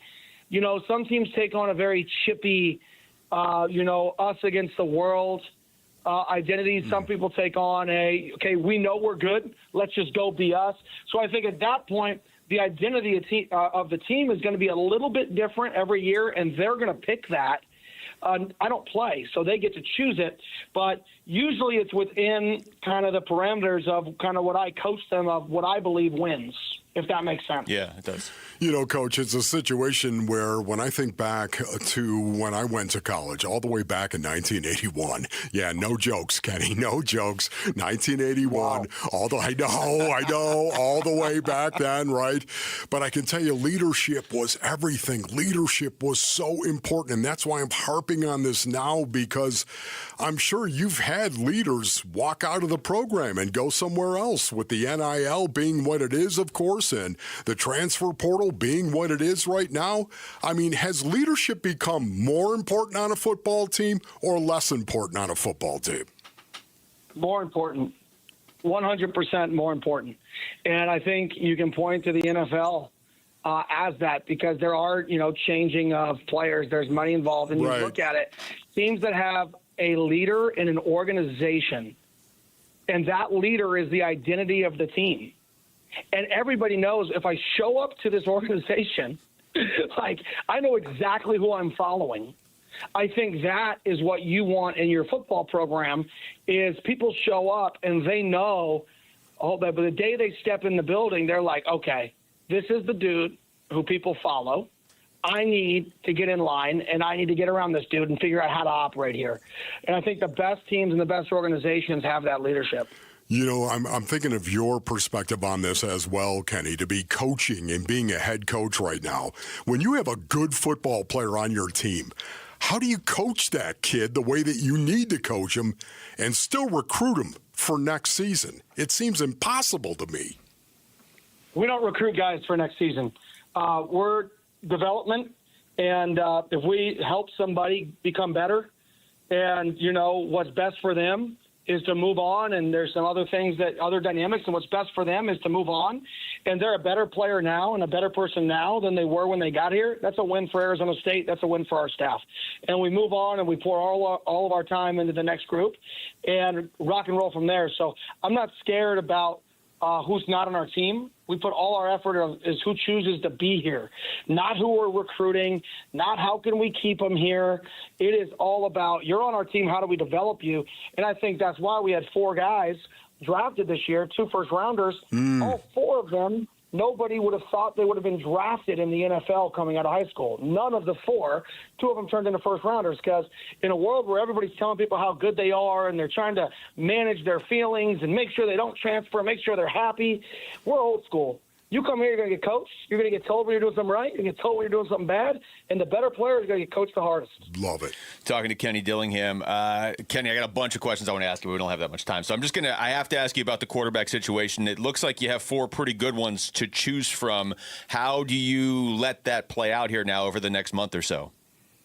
Yeah, I mean, anytime you're in a quarterback battle, you hope it's obvious.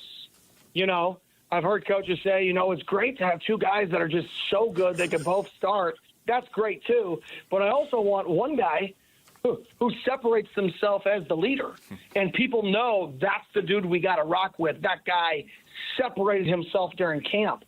But if we don't have that and it becomes a battle and there's not a separating factor, then it's our decision to we got to make a decision. I'm not a believer in back-and-forth quarterbacks. I don't like that. I've done it twice in my career now, and both times were not good. So for me, we want to get behind somebody going into week 1, and we kind of want to let that guy roll with the punches. And Kenny, you mentioned a fullback mentality. My last question to you, will you use a fullback in your offense in 2026? So getting under center in the low red zone, some short yardage.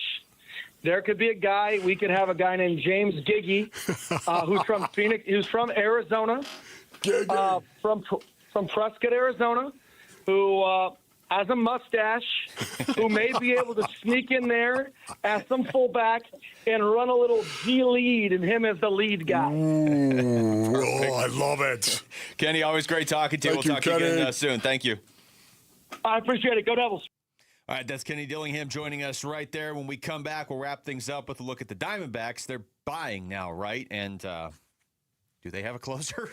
That's next. It's Wolf and Luke on Arizona Sports, the local sports leader.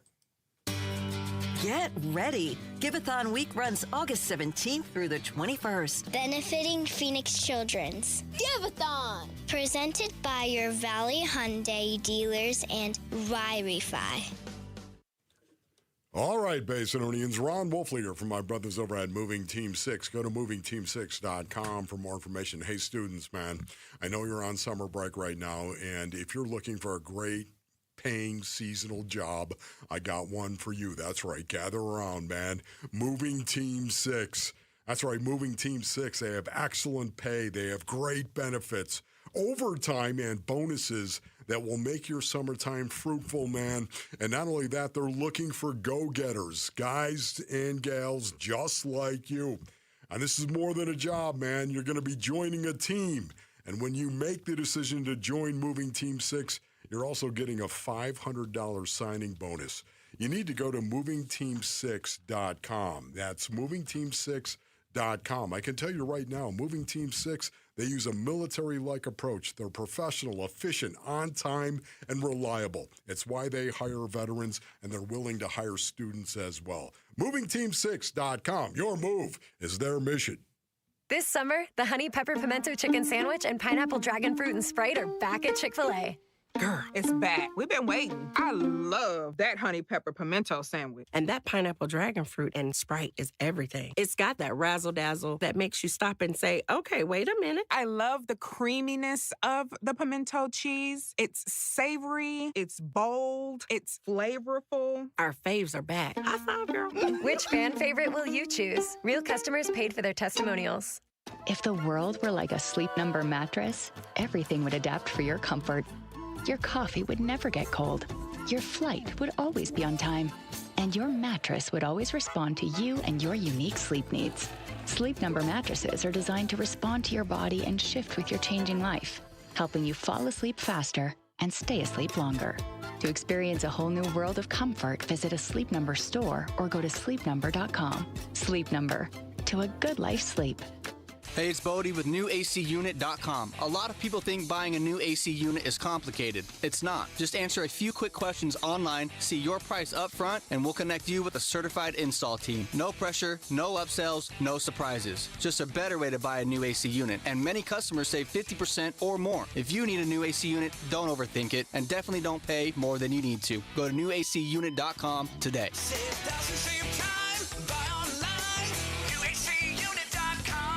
Arizona, your summer upgrade starts now during the Sanderson Ford Summer Sales Event. Get 0% financing for 36 months, 0 payments for 90 days, 0 maintenance fees for 2 years, and $1,000 towards your down payment on select Ford models. Summer won't last forever, and neither will these deals. So hurry in today and choose no hassle, no pressure, no nonsense. Choose Sanderson Ford. Must be financed through Ford Motor Credit OAC. Not applicable on specialty models. See dealer for select vehicles that qualify. All offers expire 8/31/26.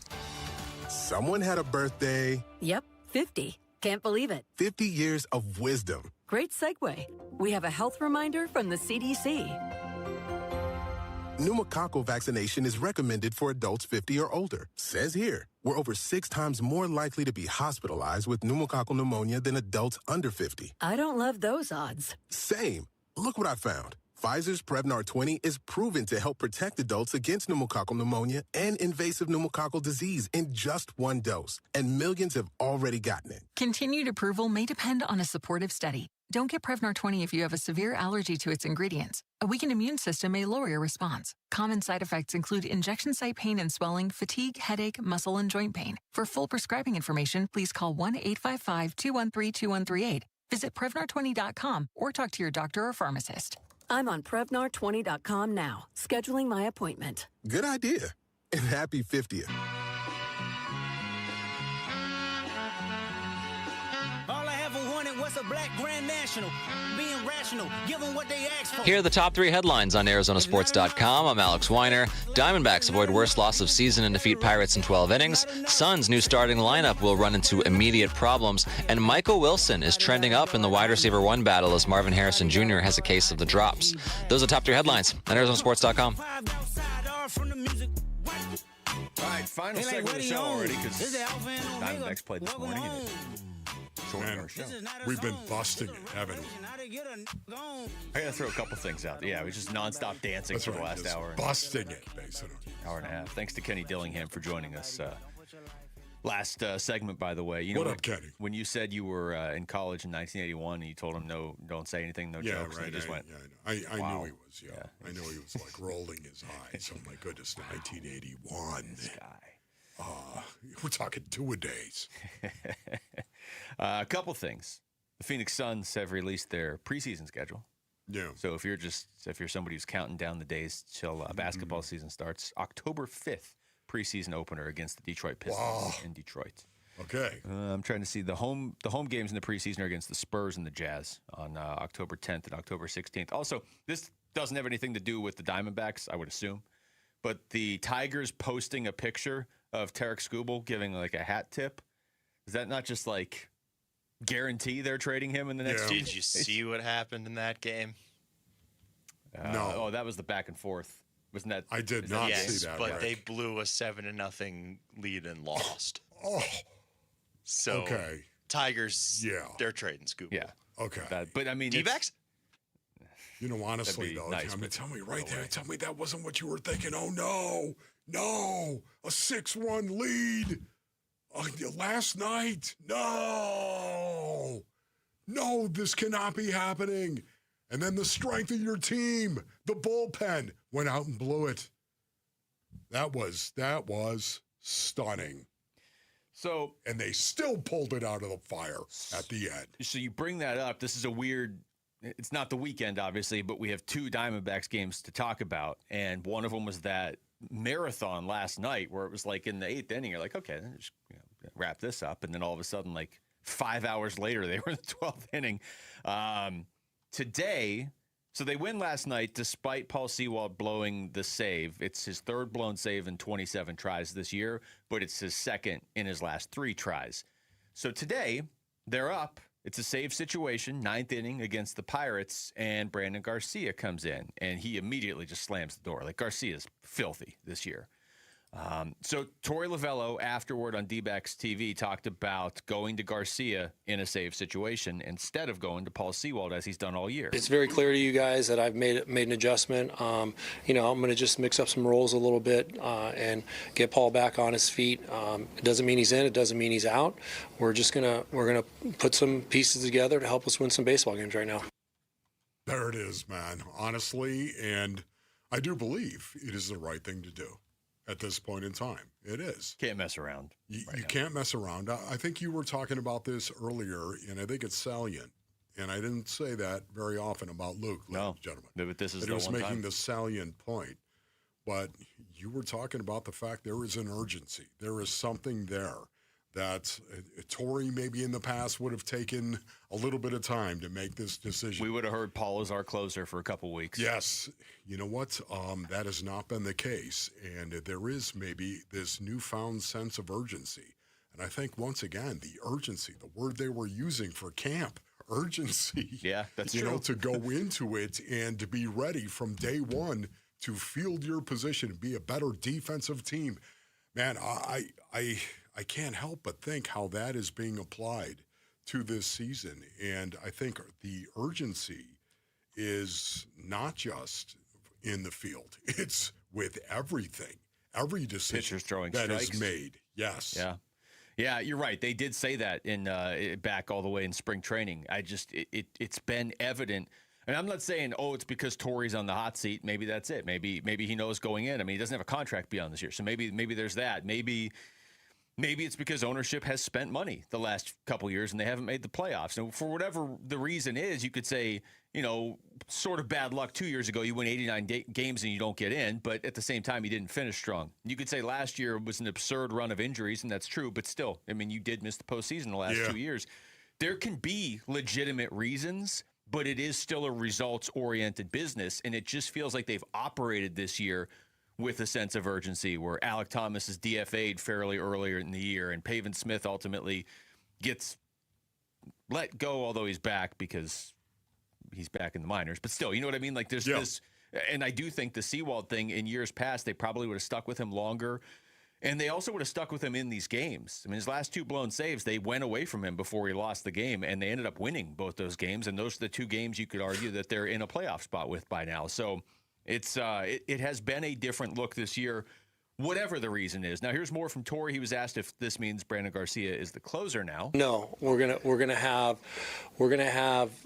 roles, matchups just to get it done. But clearly this is something that affects Paul.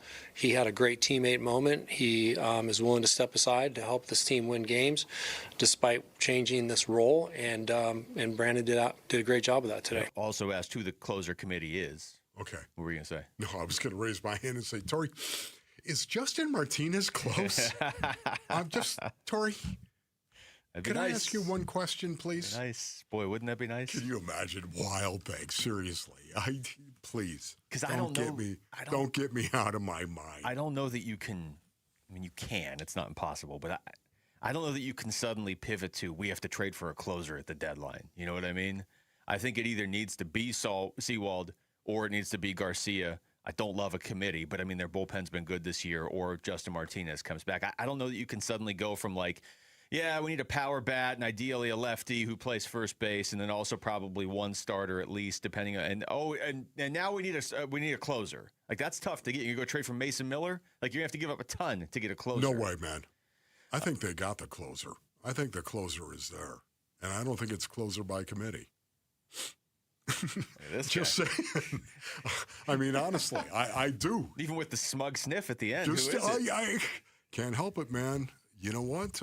Brandon Garcia looked really, really good. Okay? I like Garcia. I mean, everybody likes Garcia, but I like him in that role. It's just they don't have any lefties. That's why I wonder if they wouldn't do it. Right. But I still think, you tell me Justin Martinez is healthy, give him the ball.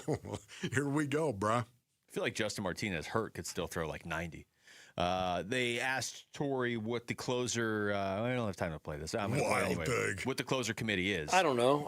Loizaga as well. So yeah, it'll fall on different people depending on what's going on. It's stacked up today with that left switch, right, left. We felt that, first of all, this ballpark favors a left-handed pitcher, so I want to stay left. But I think it sat right in a really good pocket. That was something we talked about pregame for Garcia. Yeah, they brought up Garcia and Murillo and Gink, and then he threw in Loizaga, so it'll be. Garcia was filthy. Yeah, just excellent. It's really been filthy all year.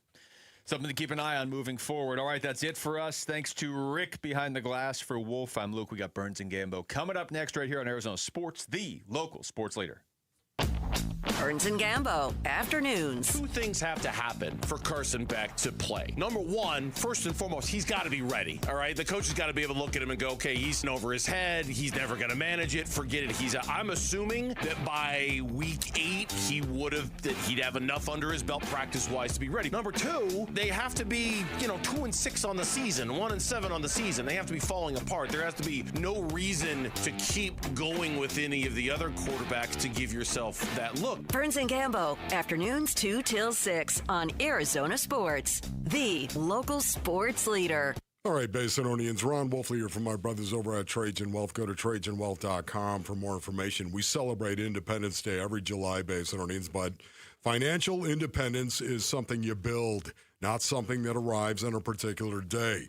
Trajan Wealth helps you put the pieces together, your investments, your taxes, your estate plan, all working as one. One of the reasons why you ought to call Trajan Wealth at 855-TRAJAN-1, Basinonians. Choosing the right financial advisor might be one of the most important financial decisions you're ever going to make. The fiduciary team at Trajan Wealth, they help coordinate your investments, your taxes, and your estate plan so you can stay focused on living your life. That's right. Pick up the phone, give them a call at 855-TRAJAN-1. That's 855-TRAJAN-1.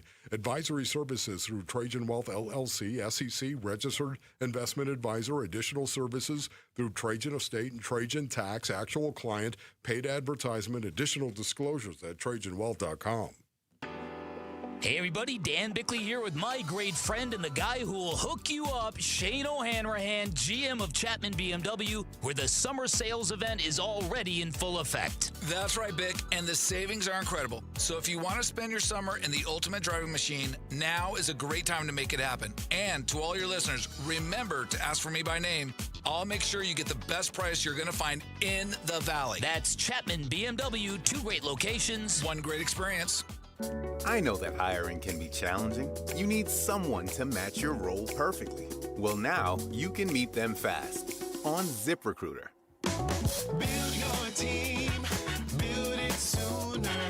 Meet your match on ZipRecruiter. Just head to ZipRecruiter.com/free right now to try it for free. That's ZipRecruiter.com/free. Meet your match on ZipRecruiter. Try it free. You know what you can trust? The protection you get when you bundle home and auto insurance with Progressive. You know what you can't trust? Everything else, apparently. Like when you saw that article that said that thing you eat every day is a superfood and great for your gut health. But then 30 seconds later, a different article warns you to avoid it and it's taking years off your life. Well, which is it? Kind of a big difference there. Anyway, bundle home and auto insurance with Progressive for reliable coverage in a reliably unreliable world. Progressive Casualty Insurance Company affiliates and third-party insurers. Not available in all states or situations. Man, I love this place. I've been surfing here since I was a kid. Now, seeing my grandson out on the water, it means everything to me. Watching him and taking in the blue waves, the sea breeze, the blurry horizon, If you have geographic atrophy, or GA, subtle changes in vision could mean it's progressing toward irreversible vision loss. Izervay is proven to slow GA progression and could help preserve your vision for longer, so you may keep seeing the world around you. Izervay, or avacincaptad pegol, is an eye injection. Don't take it if you have an infection or active swelling in or around your eye. Izervay can cause eye infection, retinal detachment, or increased risk of wet AMD. Izervay may cause blood in the white of the eye, blurred vision, or a temporary increase in eye pressure. Do not drive or use machinery until vision has recovered after an eye injection or exam.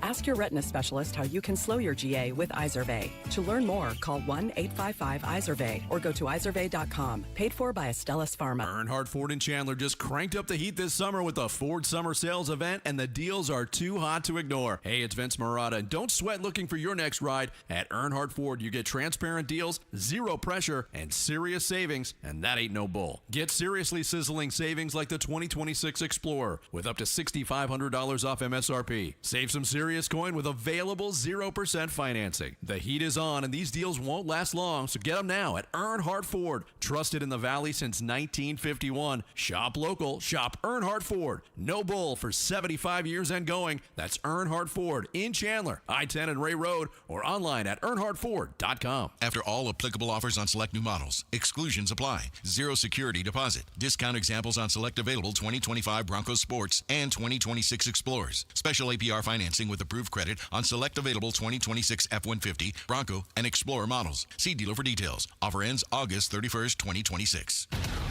KMVP FM Phoenix, live from the Casino Arizona and Talking Stick Resort Studio. Arizona Sports, the local sports leader.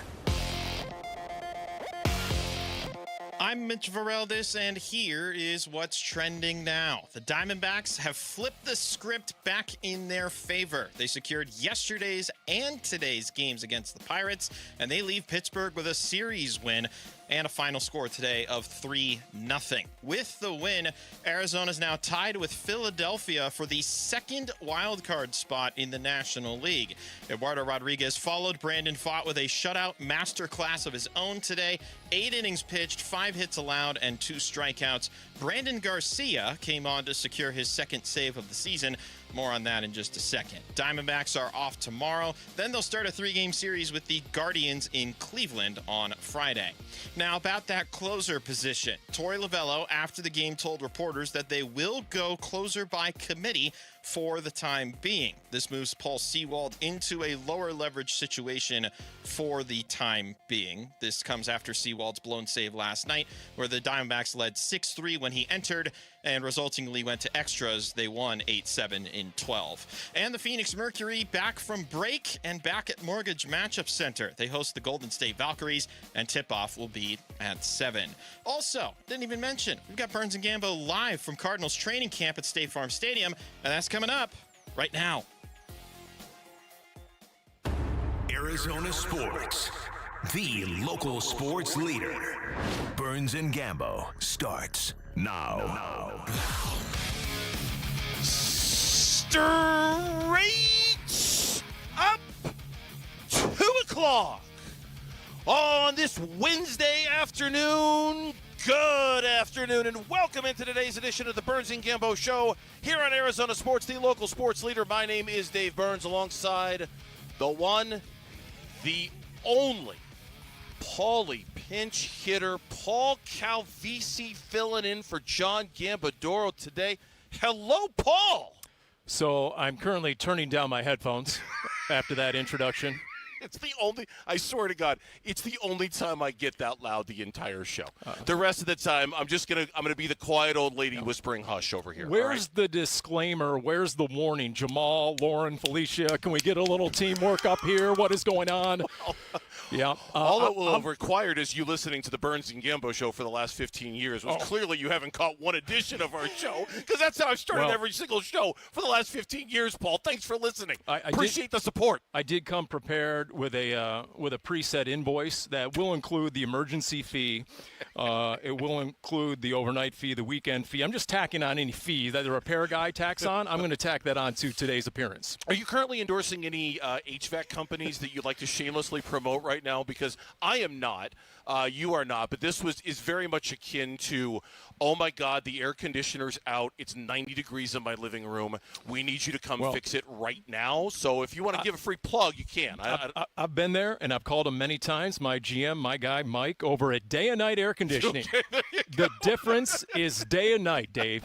The difference is day and night. I had a feeling you might have one of those at the old Arsenal right there, so I just thought you'd give a free plug. Oh, man. Actually, I'll be honest with you. You know the reason I showed up was because the stock market tanked today. 1,100 points went down, so everybody needs a side hustle effective immediately. So I figured, why not? I'll show up. Maybe that's why Gambo's not here. He's a little concerned about the status of his 401k at this point. Yeah. I don't know. Hope he's not day trading. I do know that we were in a bit of a bind today, and because Gambo is dealing with an emergency of a personal nature.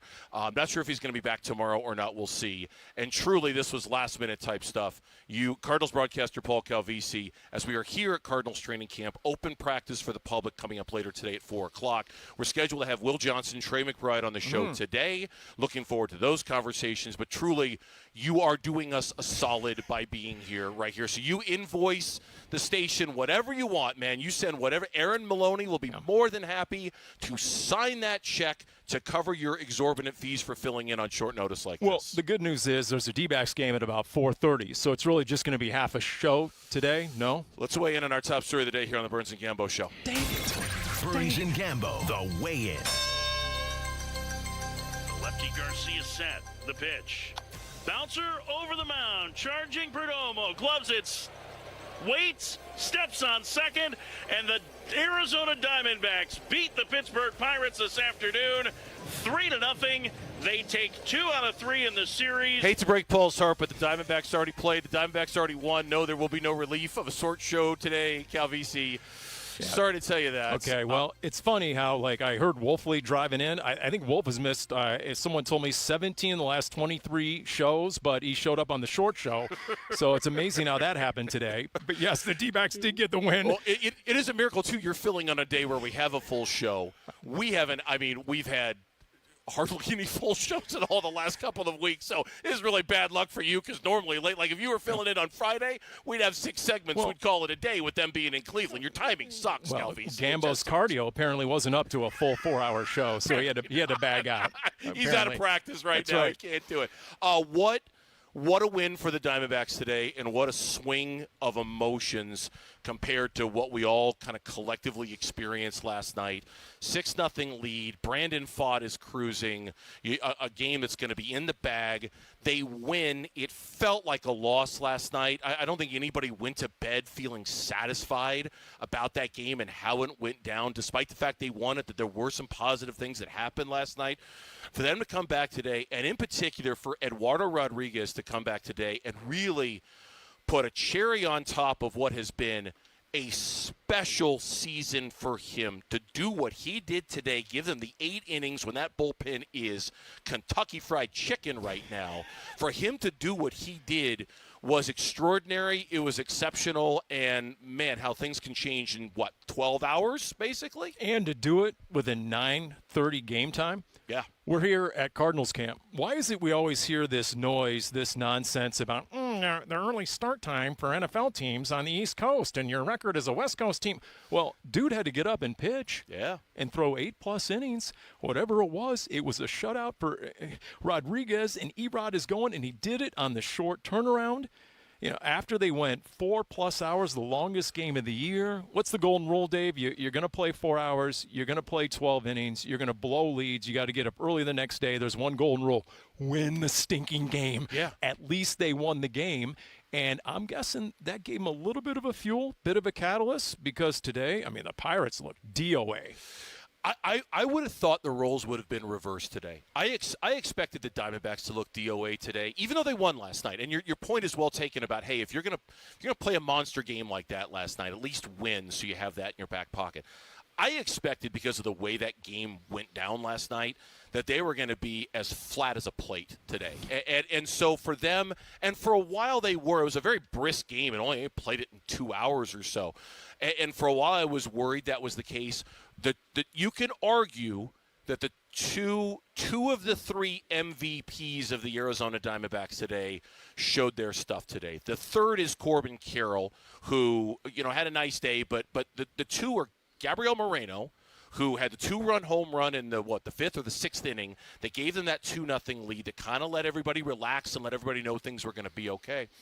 And it was Eduardo Rodriguez, who I don't know what he did at the start of the season, Cal. I don't know what deal he made with whomever, but he has been their savior time and time and time again this year.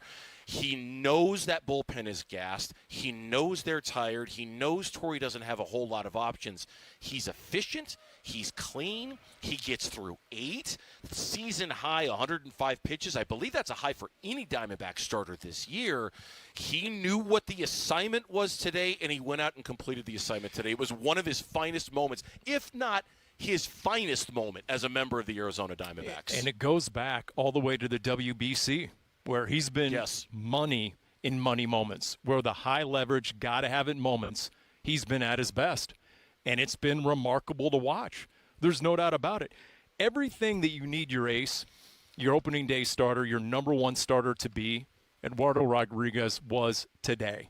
He got to come out there, and you got to do what you can to save the bullpen. You got to try and be the inspiration and the catalyst to get that win, get a series win, get the tiebreaker on the Pirates, tie the Phillies now for that second wild card. I mean, you're on this ridiculous road trip with the 4 cities, and, Todd Walsh is complaining on the air. Todd, suck it up. Stop being so soft. I mean, come on now. I mean, hashtag sideline strong, Todd Walsh. I mean, what are we doing, okay? And he's making you sideline reporters look very, very bad with his complaining. I would agree with that. And so Erod goes out there, and he does what Merrill Kelly has done at his best, right? Yep. He's been a stopper as a starter. Stop all excuses, stop any potential slides into a losing streak, anything that's trending the wrong way. Erod has been there to reverse it. In addition to winning today, the Diamondbacks, so they haven't won the tiebreaker over the Pirates, but they didn't lose it. If they had lost today, they wouldn't have had the tiebreaker against the Pirates should it come to that. Not only do they extend their lead over the Pirates to 2 games for the 3rd wild card spot, because the Phillies lost to the Marlins earlier today, the Diamondbacks, if the season ended right now, are the 2nd wild card team in the National League because they're tied with the Phillies, but they have the tiebreaker. Now, they'll play the Phillies again later in the season, so that tiebreaker is still be determined, as is the one against the Pirates. But you talk about the swing of emotions from last night today, the swing in the standings. You started the day tied for 3rd in the last wild card spot and losing that tiebreaker to Pittsburgh, and now you're in a tie for 2nd, and you've extended your league. It was a huge moment for this Diamondback season for them to do what they did. All right, so Mike Hazen, on these airways, if I'm not mistaken, asked the question, should I or should I not invest in this clubhouse? You show me. Right? Missouri's the show me state. Mike Hazen, the show me GM. You guys show me you're worthy of being buyers of the deadline. My question now is, with the trade deadline Monday, what happens if the decision makers do not invest in this team? Or invest minimally? Can they something, afford? Yeah, something to reward this clubhouse. Absolutely, and we're going to talk about this over the course of the day because it's a huge. There's 2 huge angles that come off of what happened today. We're going to talk about the second one next. First, let me remind you, today is Miracle Treat Day. Grab a Blizzard at your local DQ, and $1 or more from everyone sold supports Phoenix Children's. Treat yourself, make a difference, and when you see Paul Calvisi in the drive-thru line, tell him hi, because I'm sure he'll be there as soon as practice is done today. The other story from today's game, Paul Sewald is out as the team's closer. We'll tell you what we know and what they're going to do and what we think about it next. Paul Calvisi's in for Gambo here on the Burns and Gambo Show. Diamondbacks baseball. Lefty Garcia set. The pitch. Bouncer over the mound. Charging Perdomo. Gloves it. Waits. Steps on second. And the Arizona Diamondbacks beat the Pittsburgh Pirates this afternoon. 3-0.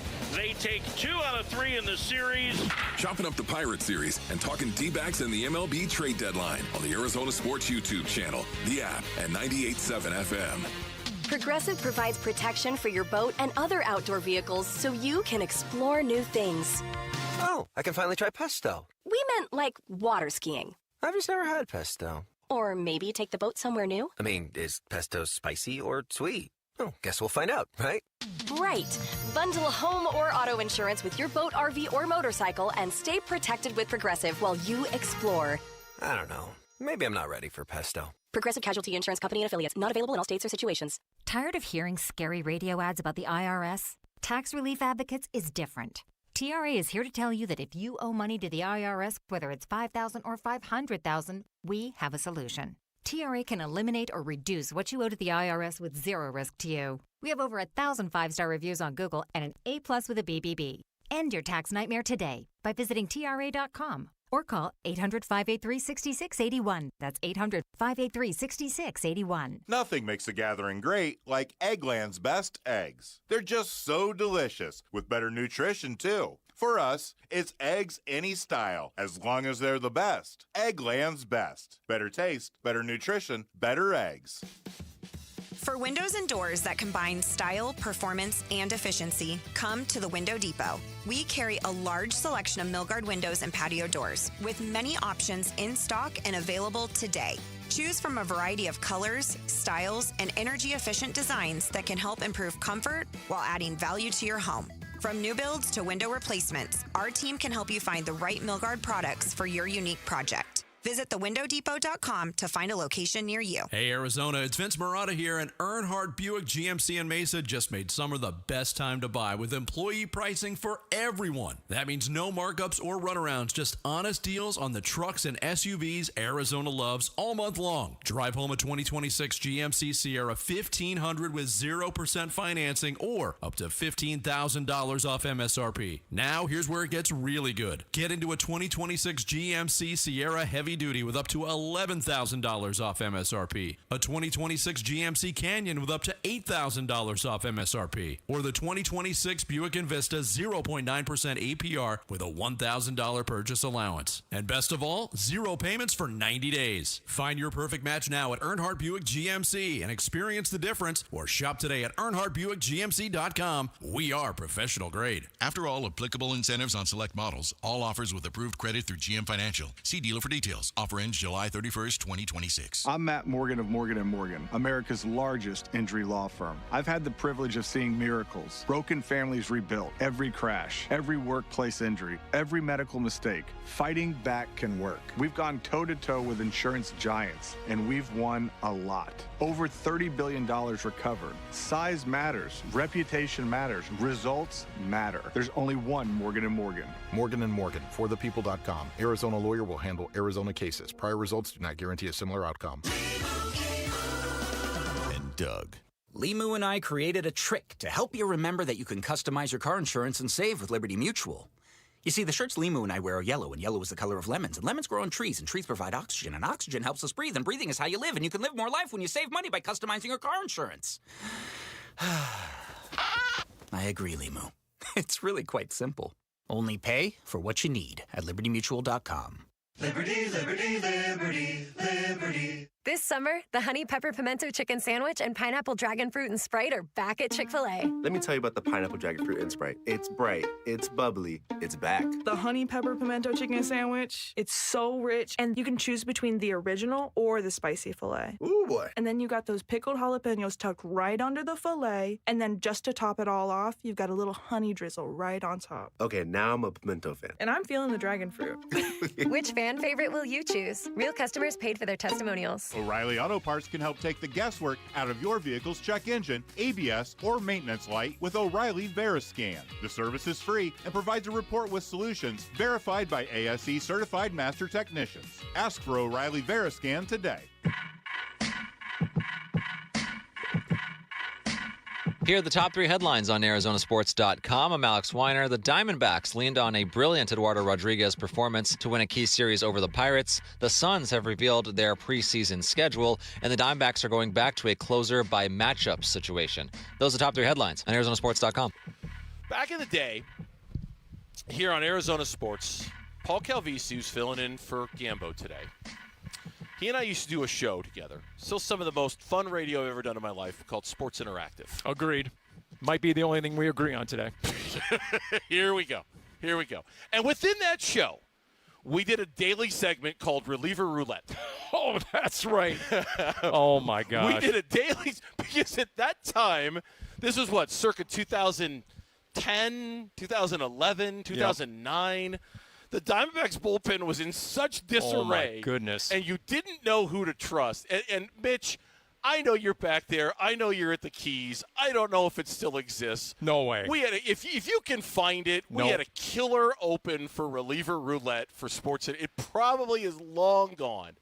I mean, the archives don't – I mean, Mitch isn't even as old as the archives. I mean, there's just no way. There's no way. It's still in there. Mitch was Thank you, Paul. I appreciate that. Yeah. Mitch was like 10 when we used to play this on the air. That's how old you and I are. And we'd spin the roulette ball, and it would land on, and we would time it with a sound bite of a guy who blew it the night before, right? And the ball would land on that guy, and then we play a sound bite of that guy blowing it the night before. And it was gallows humor because, we had to mentally cope with it. It was so frustrating. It was so frustrating. It was so bad. I mean, literally, I think the bullpen was sponsored by a fire extinguisher company. It was flammable, and it was almost nightly.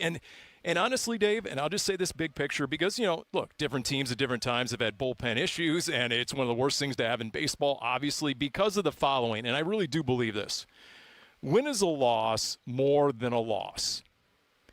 It's more than a loss when it should have been a win. Mm-hmm. And so for the D-backs, it becomes demoralizing, deflating, destructive. Despicable. Yes, thank you. Disgusting. Yeah, we're falling right back into the bid again. And you know what? Recently, just recently, because up until just recently, the bullpen had been excellent. Yeah. And Seawald had been excellent. Yeah. So last night it was a disaster for Seawald. He gives up the back-to-back home runs. Juan Murillo comes in, saves his bacon, finishes up the game. Torey Lovullo gives a very, very careful answer last night to Todd Walsh and others in which he initially supported Seawald, but then kind of indicated, hey, look, before I tell you anything about what we're going to do, I got to talk to some guys and I got to talk to some people. It kind of smelled fishy, as Paul Calvisi would say, and sure enough it was. Today, Brandon Garcia finished up the ninth. Now, I don't know if Seawald would have been available anyway because of how many pitches he threw and the fact that the Pirates are kind of lefty dominant anyway, and the situation might have called for Brandon Garcia. But after the game, Torey Lovullo says that matchups will determine who closes games, and they're going closer by committee. Paul Seawald will pitch in lower-level situation as he works things out. Specific names that were brought up, I believe it was Garcia, it was Murillo, and it was Jonathan Loaisiga as guys who could potentially see that ninth-inning role. This is very counterculture to how Torey likes to do this. He likes having a ninth-inning guy. He likes building it backwards. I'm sure he's not comfortable with this. But after Paul Seawald's numbers, Cal, over the last 3 weeks or so, I think he was put in a I have no choice situation. I have to do something here and not leave these games to chance like this in the ninth. You owe it to your clubhouse, if nothing else. Guys can't bust their tail, and the starting pitching is money, and you have more than enough offense, even though you went 3 for 27 with runners in scoring position last night in a 12-inning game. Incomprehensible in some ways. So that 6-0 lead should have been a lot more than 6-0, but you've up 3 in the 8th, 3 in the 9th. Boom, there you are in extra innings. And, 4 of his last 5 outings, he's given up at least 1 run. He's given up a bunch of home runs in that stretch. Yep. And for him to come out there and give up double, homer, 3 extra base hits, 3 batters, and just the exit velocity. Again, you owe it to your clubhouse. If someone isn't pulling their weight, this is professional baseball. And guess what? The trade deadline, not just the playoffs, but the trade deadline is hanging in the balance. And if this team isn't viable at the trade deadline, dudes might be dealt. Yeah. And so you owe it to everyone to put your best lineup out there, your best attempt to win every single game, because players' futures are hanging in the balance. Yeah, and that's one thing, and I was listening to Wolf and Luke driving in, and Luke made an excellent point, I thought. The hook, and Gambo's talked about this many times before this season. The hook has been really, really quick with this organization this year. Pavin Smith, now some would say that the hook wasn't quick enough for Pavin Smith, that they gave him too many opportunities, but they didn't waste a ton of time in moving off of him. They didn't waste a ton of time in moving off of Alec Thomas. And I suspect that Torey Lovello in the past would have had a little more rope and a little more wiggle room for Paul Sewald, and he didn't. It's because I think two things. Number one, exactly what you're talking about, the timing of the season mandates a quick decision and a definitive, decisive direction here. And number two, unlike our reliever roulette days, there are options down there. I know it hasn't been a particularly great last 3 days for the bullpen. Guys have not performed well. Ryan Thompson hasn't performed well. Loiska hasn't performed well. But for the most part, this year's bullpen has been steady, rock solid, really good. And those three guys that I just mentioned, in my opinion, Murillo in particular, give Torey Lovello options that I don't think he really had in the past when deciding whether to weather the Paul Sewald storm or not, right? Like, I feel like he's in a better spot to be able to make a decision like this right now. I absolutely agree with that. I also think that, to your earlier point, that perhaps management hasn't given Torey as much rope. Yes. To be Torey, because his tendency is to stick with especially veterans, proven guys, allow them the time to work their way out of a slump. And he's in the last year of his contract, too, Torey Lovello is. So, look, if there was an offseason adjustment by the manager, maybe he's more on board with a quick hook, with believing your eyes and not hoping, just knowing and making the move and let somebody get out of a slump or some sort of bad sort of play on their own. And by the way, to that list you just named of the relievers, can I add that Gerardo Carrillo guy last night? 2 innings, 17 pitches. I mean, that was phenomenal. That splitter he had? Yeah. I mean, more of that, please. It was nastiness. It was just nastiness when he would throw that thing, right? Here's my fear, though. Has anyone on this roster proven themselves as a closer? And this is an honest question because you follow this a lot closer than yours truly recently. But Kevin Ginkel, he's great in the 8th inning. He's great in the 7th inning. They've tried a couple of times in the 9th inning. Yeah. It hasn't proved viable. Is there someone they can really count on to be a closer? And that does make me nervous. Yeah. Because the 9th is unlike any other inning in baseball. Yeah, and Sewald, before we go throwing too much dirt on him, I mean, I know it's been really rough for him the last 3 weeks. The long ball in particular, as you mentioned, has been really bad. He was, 24 of 27 before last night. He was 23 of 26 or 24 of 26. Whatever the numbers were, he was operating at almost a 90th percentile clip in terms of a conversion rate. I mean, for as dicey as it's been, he's got that. And the only name that pops to mind, truly, and I'd have to go back and look at his numbers to be sure, is Loisaga. I think he's closed a little bit in his career. It has some, but Murillo? No. I love Juan Murillo. I don't know how Juan Murillo is going to hold up in the 9th inning under that pressure. I have no idea, right? There's a pucker factor that comes with the 9th inning that experience, I think, really does matter in a role like that. Okay, Calvisi Consulting, the Paulie Pine-Tar division, we do have a value-added observation/suggestion. You ready? Are you going to charge us for this? This will get added to the emergency fee that I'm charging on today's invoice. You hear that, Maloney? The price just keeps going up, Aaron. Just keeps going up. Whoever the pitching coach in Reno was that figured out Brandon Pfaadt, bring that guy in for Paul Sewald, because Sewald has given up home runs like Brandon Pfaadt used to. Where's that ding? Where's your ding? Where's your bell? Mitch is still in the archives from 2003 looking for your ridiculous request. I mean, you got him on a wild goose chase over there. Quit chasing your tail, Mitch. It's okay. It's all right. It's fine. When we come back on the Burns and Gambo show, Diamondbacks are off tomorrow. They're in Cleveland. The road trip continues and ends with a 3-game series against the Guardians starting on Friday. And, yes, trade deadline is coming up on Monday, 3 o'clock in the afternoon. When we come back here on the Burns and Gambo show, either one of two things are going to happen. We're either going to talk to a member of the Arizona Cardinals, or we're going to talk with Paul Calvisi about his impressions from day one with the pads going on yesterday. That is next. Arizona Sports, the local sports leader. Get ready for Give-a-thon. Arizona's kids need you. And we'll share some incredible stories of hope thanks to Mattamy Homes. Plus, get you ready to help by dialing the Train phone bank with your donation beginning August 17th. The Give-A-Thon is presented by your Valley Hyundai dealers and Why Refi. Earnhardt Ford in Chandler just cranked up the heat this summer with the Ford Summer Sales event, and the deals are too hot to ignore. Hey, it's Vince Marotta, and don't sweat looking for your next ride. At Earnhardt Ford, you get transparent deals, zero pressure, and serious savings, and that ain't no bull. Get seriously sizzling savings like the 2026 Explorer with up to $6,500 off MSRP. Save some serious coin with available 0% financing. The heat is on, and these deals won't last long, so get them now at Earnhardt Ford. Trusted in the Valley since 1951. Shop local. Shop Earnhardt Ford. No bull for 75 years and going. That's Earnhardt Ford in Chandler, I-10 and Ray Road, or online at earnhardtford.com. After all applicable offers on select new models, exclusions apply. Zero security deposit. Discount examples on select available 2025 Bronco Sports and 2026 Explorers. Special APR financing with approved credit on select available 2026 F-150, Bronco, and Explorer models. See dealer for details. Offer ends August 31st, 2026.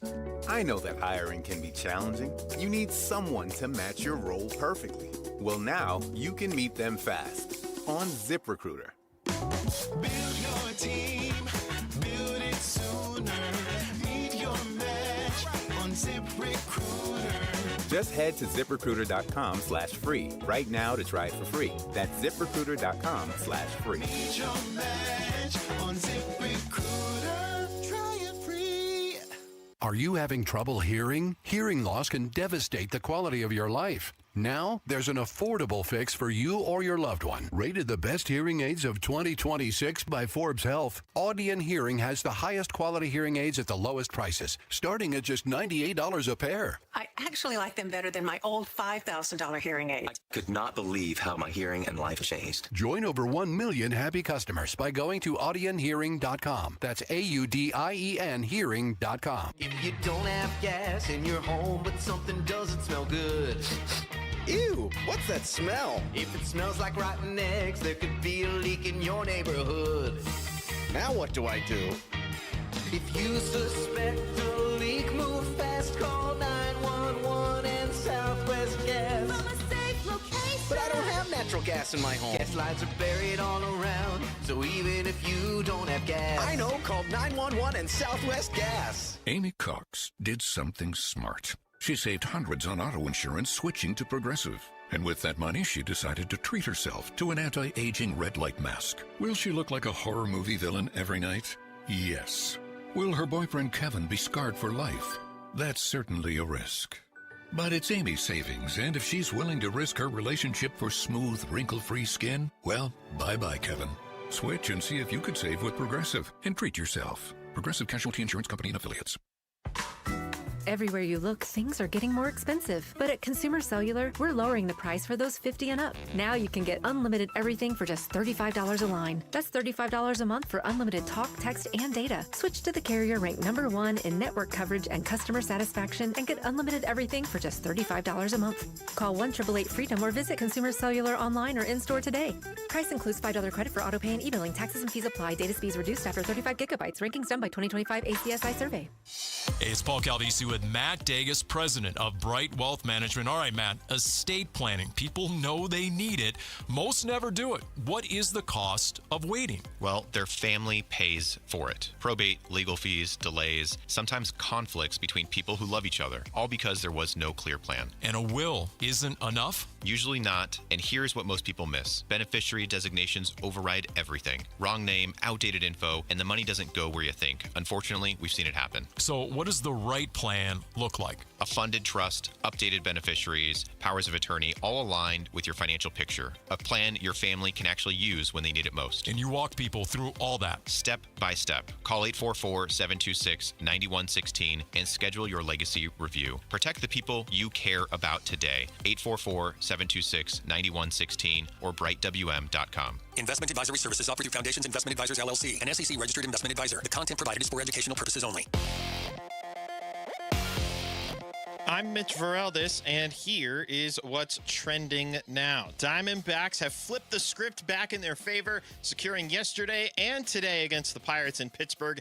They leave with a series win and a final today of 3-0. With the win, Arizona's now tied with Philadelphia for the second wildcard spot in the National League. There is other news from that game that we'll get to in a second, but we'll tell you the Diamondbacks are off tomorrow, and they'll start a 3-game set in Cleveland against the Guardians on Friday. The closer position has changed. Torey Lovello, after the game, told reporters that they will switch to closer by committee, moving Paul Sewald into lower leverage situations for the time being.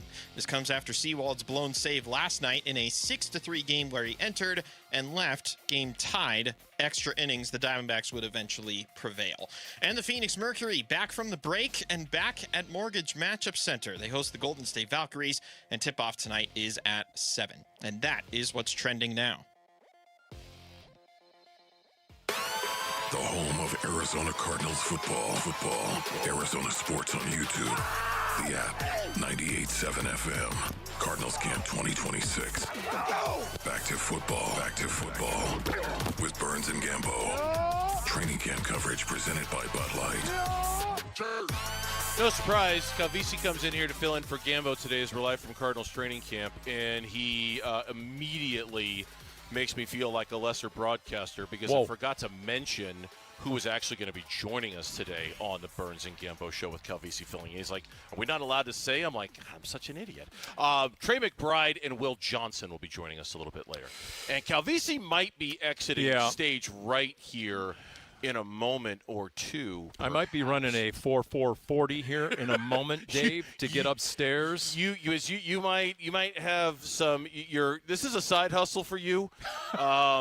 Your main gig might require you to go do some, but rest assured, you'll be back. You won't be gone long. And honestly, if you end up talking to Trey McBride momentarily, dang it, because I never get to talk to Trey anymore because he's such a superstar that everyone floods his locker. Guys like Cam Cox and Richard Sines and Tyler Drake, and they're over there and they're talking golf with Trey McBride, and I can never talk to my guy and chop it up about his Denver Nuggets and Nikola Jokic and how Jokic is overrated, and I like to need him a little bit. And so anyway, if it ends up being Trey McBride, give him my best. Okay. It's shameful. None of those things can happen.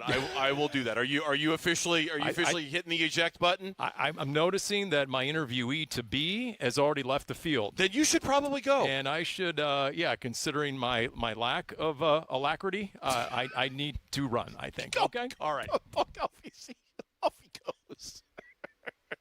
Live radio is absolutely the best. Mitch, you're still back there, right? Or are you still looking for Still looking for archive sports of the Nuggets I ask for in Nikola Jokic. Okay. We'll try not to do that. Yeah, unfortunately, I'm here. Sorry in advance. No, what do you mean unfortunately? Are you kidding me? You're a life raft right now. Yeah, we wouldn't be on the air without me, I guess you could say. We would not. You're pushing buttons and you're filling in for Calvisi while he exits to go do an interview he's got to accomplish as part of his Arizona Cardinal broadcaster duties. But again, rest assured, Paul Calvisi will be back. He will return, and he'll be back soon. So. I don't know if we're getting a guest here or not. If you got to kick me off, just kick me off. If I got to kick you off, I'm going to kick you off. That's how it's going to be. Just ask for me how Trey McBride really feels about the Nuggets going into this year before you let him go. Just do that for me, okay? Okay, I'll see what I can do. In the meantime, yesterday was the first padded practice for the Arizona Cardinals, and they've got another one coming up today. It is open to the public. We will be allowed to discuss it while it's going on in front of us because if you're heading down here to State Farm Stadium, that's really cool. I think the thing, Mitch, that jumped out to everybody about yesterday's practice, and I heard Wolf talking about this, and I read the work of Darren Urban this morning as well, and this is how it's going to be with a new head coach. Everyone's going to do things a little bit differently, was how quickly Mike LaFleur jumped into the 11-on-11 work. There wasn't 9-on-7. There wasn't 7-on-7. Usually 11-on-11 is like this thing that you build to at a training camp practice. And LaFleur just dug right into it. Like, yep, no, we did our individual stuff. We broke up. We came back. And instead of doing any of that kind of fractured, predictable stuff, let's get right to the 11-on-11. And that seemed to be the thing that people reacted to the most because it was just so different from what people are accustomed to at Cardinals training camp. This seems like where we're learning the most about his mannerisms as a head coach, and he talked about it a lot before going into that practice yesterday, and what some of the prevailing things were the way that he's utilizing replay during the practices and how he doesn't like to have meetings after practice is done because it's like, I've done what we needed, we'll do all that tomorrow kind of thing.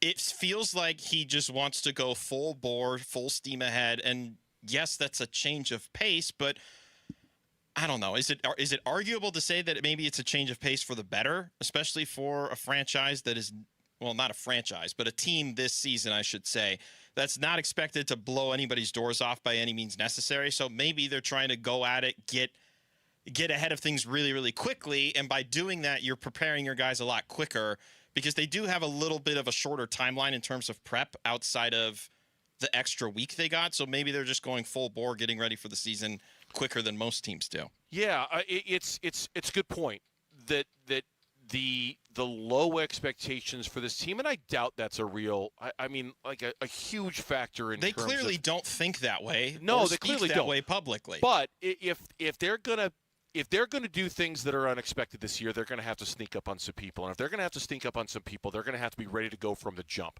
because the schedule is brutal at the beginning. I mean, it's brutal the whole season, but it's especially brutal in the first, 9-10 weeks. It's the toughest schedule based on last season opponents of all 32 teams, and that's for a team that won 3 games last year. Yeah. So it's a little unfair. And it is also – and again, hearing Wolf and Luke talk about this, and I always appreciate Wolf's perspective, how refreshing it is a football coach who feels like the best way to prepare his team for football is to actually play football. Is to actually practice football. And then while they weren't tackling yesterday. That was an interesting point that he brought up, yeah. Yeah, I mean, it was physicality, but we're not tackling our physicality, teammates. but we're not tackling, especially in the run game. He made a point yesterday of saying when it comes to the run game, it's going to get amped up real quick because guys are hitting. We saw tempers flare a little bit between Elijah Higgins and Budda Baker. It was early, it was quick, and it does introduce a level of physicality very, very early in the process. Now, obviously, there's risks that come with that, and you have to be prepared for that.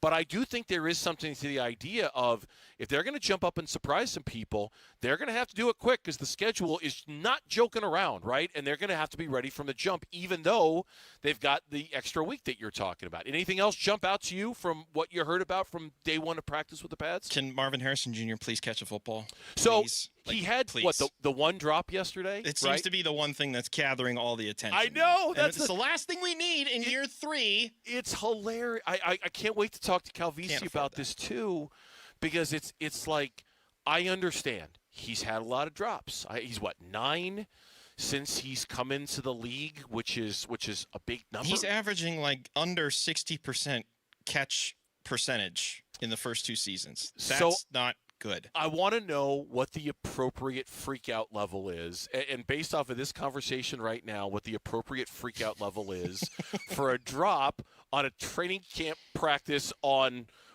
Tuesday, July 28th. Right. Like what exactly should our freak-out meter be set at to freak out over something like that? We'll have to table that conversation when we come back on the Burns and Gambo Show. Cardinals cornerback Will Johnson, he's going to join me on set live here on the Burns and Gambo Show as we're coming to you live from Arizona Cardinals training camp. Win one of 3 signed Larry Fitzgerald footballs from Arizona Sports as we celebrate First Ballot Fitz. Larry Legend does it again! We've picked 16 of Fitz's greatest plays, and you get to decide which one is the best. And it's a pitch to Fitz, running straight ahead into the end zone, the shovel pass for the touchdown and the win! Head to the Arizona Sports Contest page to cast your vote. When you vote, you're automatically entered for a chance to win one of 3 signed Larry Fitzgerald footballs. Fitz is loose 40, 30, goodbye! Countdown to Canton. Winners announced August 7th. Vote now on the contest page at arizonasports.com. At the UPS store, we get it. Being a small biz owner requires grit and hustle, but you don't have to do it alone. We've got your back. You put your heart and soul into your biz, we put ours into packing and shipping. While you're keeping track of your custom-made orders, our mailboxes are keeping your packages safe. Because we're here to help you be unstoppable with shredding, printing, notary, and more. Most locations are independently owned. Product, services, pricing, and hours of operation may vary. See Center for details. The UPS store. Be unstoppable. Come into your local store today. Hello, everybody. Eric Bryan. As a Marine veteran and owner of Precision Air and Plumbing, I'm reminded of the values that make this country great. Hard work, service, and taking care of your neighbors. As America celebrates 250 years of freedom, Precision is offering up to $2,500 off a new AC unit. Freedom from interest with 0% financing for 60 months and freedom from payments until 2027. Precision Air and Plumbing, veteran owned. Make the Precision decision today. Precision decision with Precision Air. Jake from State Farm. I just beat my running PR, so I'm celebrating with the Banana Bonanza smoothie. Hey, and you can keep celebrating when you create an affordable price just for you by bundling your home and auto with the State Farm Personal Price Plan. Go bananas. I will. Hey, make it a large. Bundling, just another way to save with the Personal Price Plan. Like a good neighbor, State Farm is there. Prices are based on rating plans that vary by state. Coverage options are selected by the customer. Availability, amount of discounts and savings, and eligibility vary by state. Wesley Financial Group is not a law firm, and Chuck McDowell definitely not an attorney. This is Chuck. If someone talked you into buying something really silly and you want to get out of that silly little thing, my advice, get the facts. Call me and I'll send you our timeshare exit kit absolutely free. Inside, you'll learn how timeshare works and all your options for cancellation. Call Wesley now for your free exit information kit. 800-791-0000. That's 800-791-0000. Big rewards, summer excitement, one incredible night in August at Talking Stick Resort. Earn entries beginning August 1st at Talking Stick Resort. Then on August 28th, you could win up to $10,000 in cash or a 2027 BMW convertible. The Hot Ride Heat Wave is happening every Friday in August. Don't miss your chance to drive away in a 2027 BMW convertible. Details at TalkingStickResort.com. Life well played. Must be 21 or older. Problem gambling? Call 1-800-NEXT-STEP. And Doug. Hot dog! Get your hot dog! Customize! Customize and save with Liberty Mutual. Hey, what are you doing? I like your method. Direct. To the point. A little loud, but... Listen, people don't buy car insurance the same way they do hot dogs. Not yet, but both are customizable. Popcorn! Get your popcorn! Hey, this is a hot dog area. And customize and save area. Get a quote at libertymutual.com or with your local agent. Liberty, liberty, liberty, liberty. If the world were like a Sleep Number mattress, everything would adapt for your comfort. Your coffee would never get cold. Your flight would always be on time. And your mattress would always respond to you and your unique sleep needs. Sleep Number mattresses are designed to respond to your body and shift with your changing life, helping you fall asleep faster and stay asleep longer. To experience a whole new world of comfort, visit a Sleep Number store or go to sleepnumber.com. Sleep Number. To a good night's sleep. Oh, hey, Sarah. Did you hear my daughter Katie got Camper of the Week? That's a big deal. We got a big deal too, right, Mom? Honey, shh. What's that? Okay, that Hyundai Santa Fe, I only paid. Nice. Deal's so right, it almost feels wrong. The Hyundai Getaway Sales Event. Get 0% APR plus 0 payments for 90 days or $3,000 customer cash on the Santa Fe or Santa Fe Hybrid. See your Valley Hyundai dealer. Offers end August 3rd. Call 714-568-7676 for details. The home of Arizona Cardinals football. Arizona sports on YouTube. The app, 98.7 FM. Cardinals Camp 2026. Back to football. With Burns and Gambo. Training camp coverage presented by Bud Light. Flying solo here on the Burns and Gambo Show, at least for the next 15 minutes or so. Trey McBride scheduled to join us coming up in the 3 o'clock hour. Paul Calvisi's filling in for Gambo today. He's downstairs doing an interview right now of LJ Collier, and he'll be back up as soon as he's done with that. So this is cool for the next 10 minutes or so. My co-host on the Burns and Gambo Show, and I'm sure this is fulfilling a lifelong dream, I'm sure, for Cardinals corner Will Johnson, who joins us here, right? This is something I've always wanted to do a radio show with. Don't just stop, just whatever. Will Johnson's joining us here on Burns and Gambo. How you doing, man? I'm doing great. How are you? I'm doing good.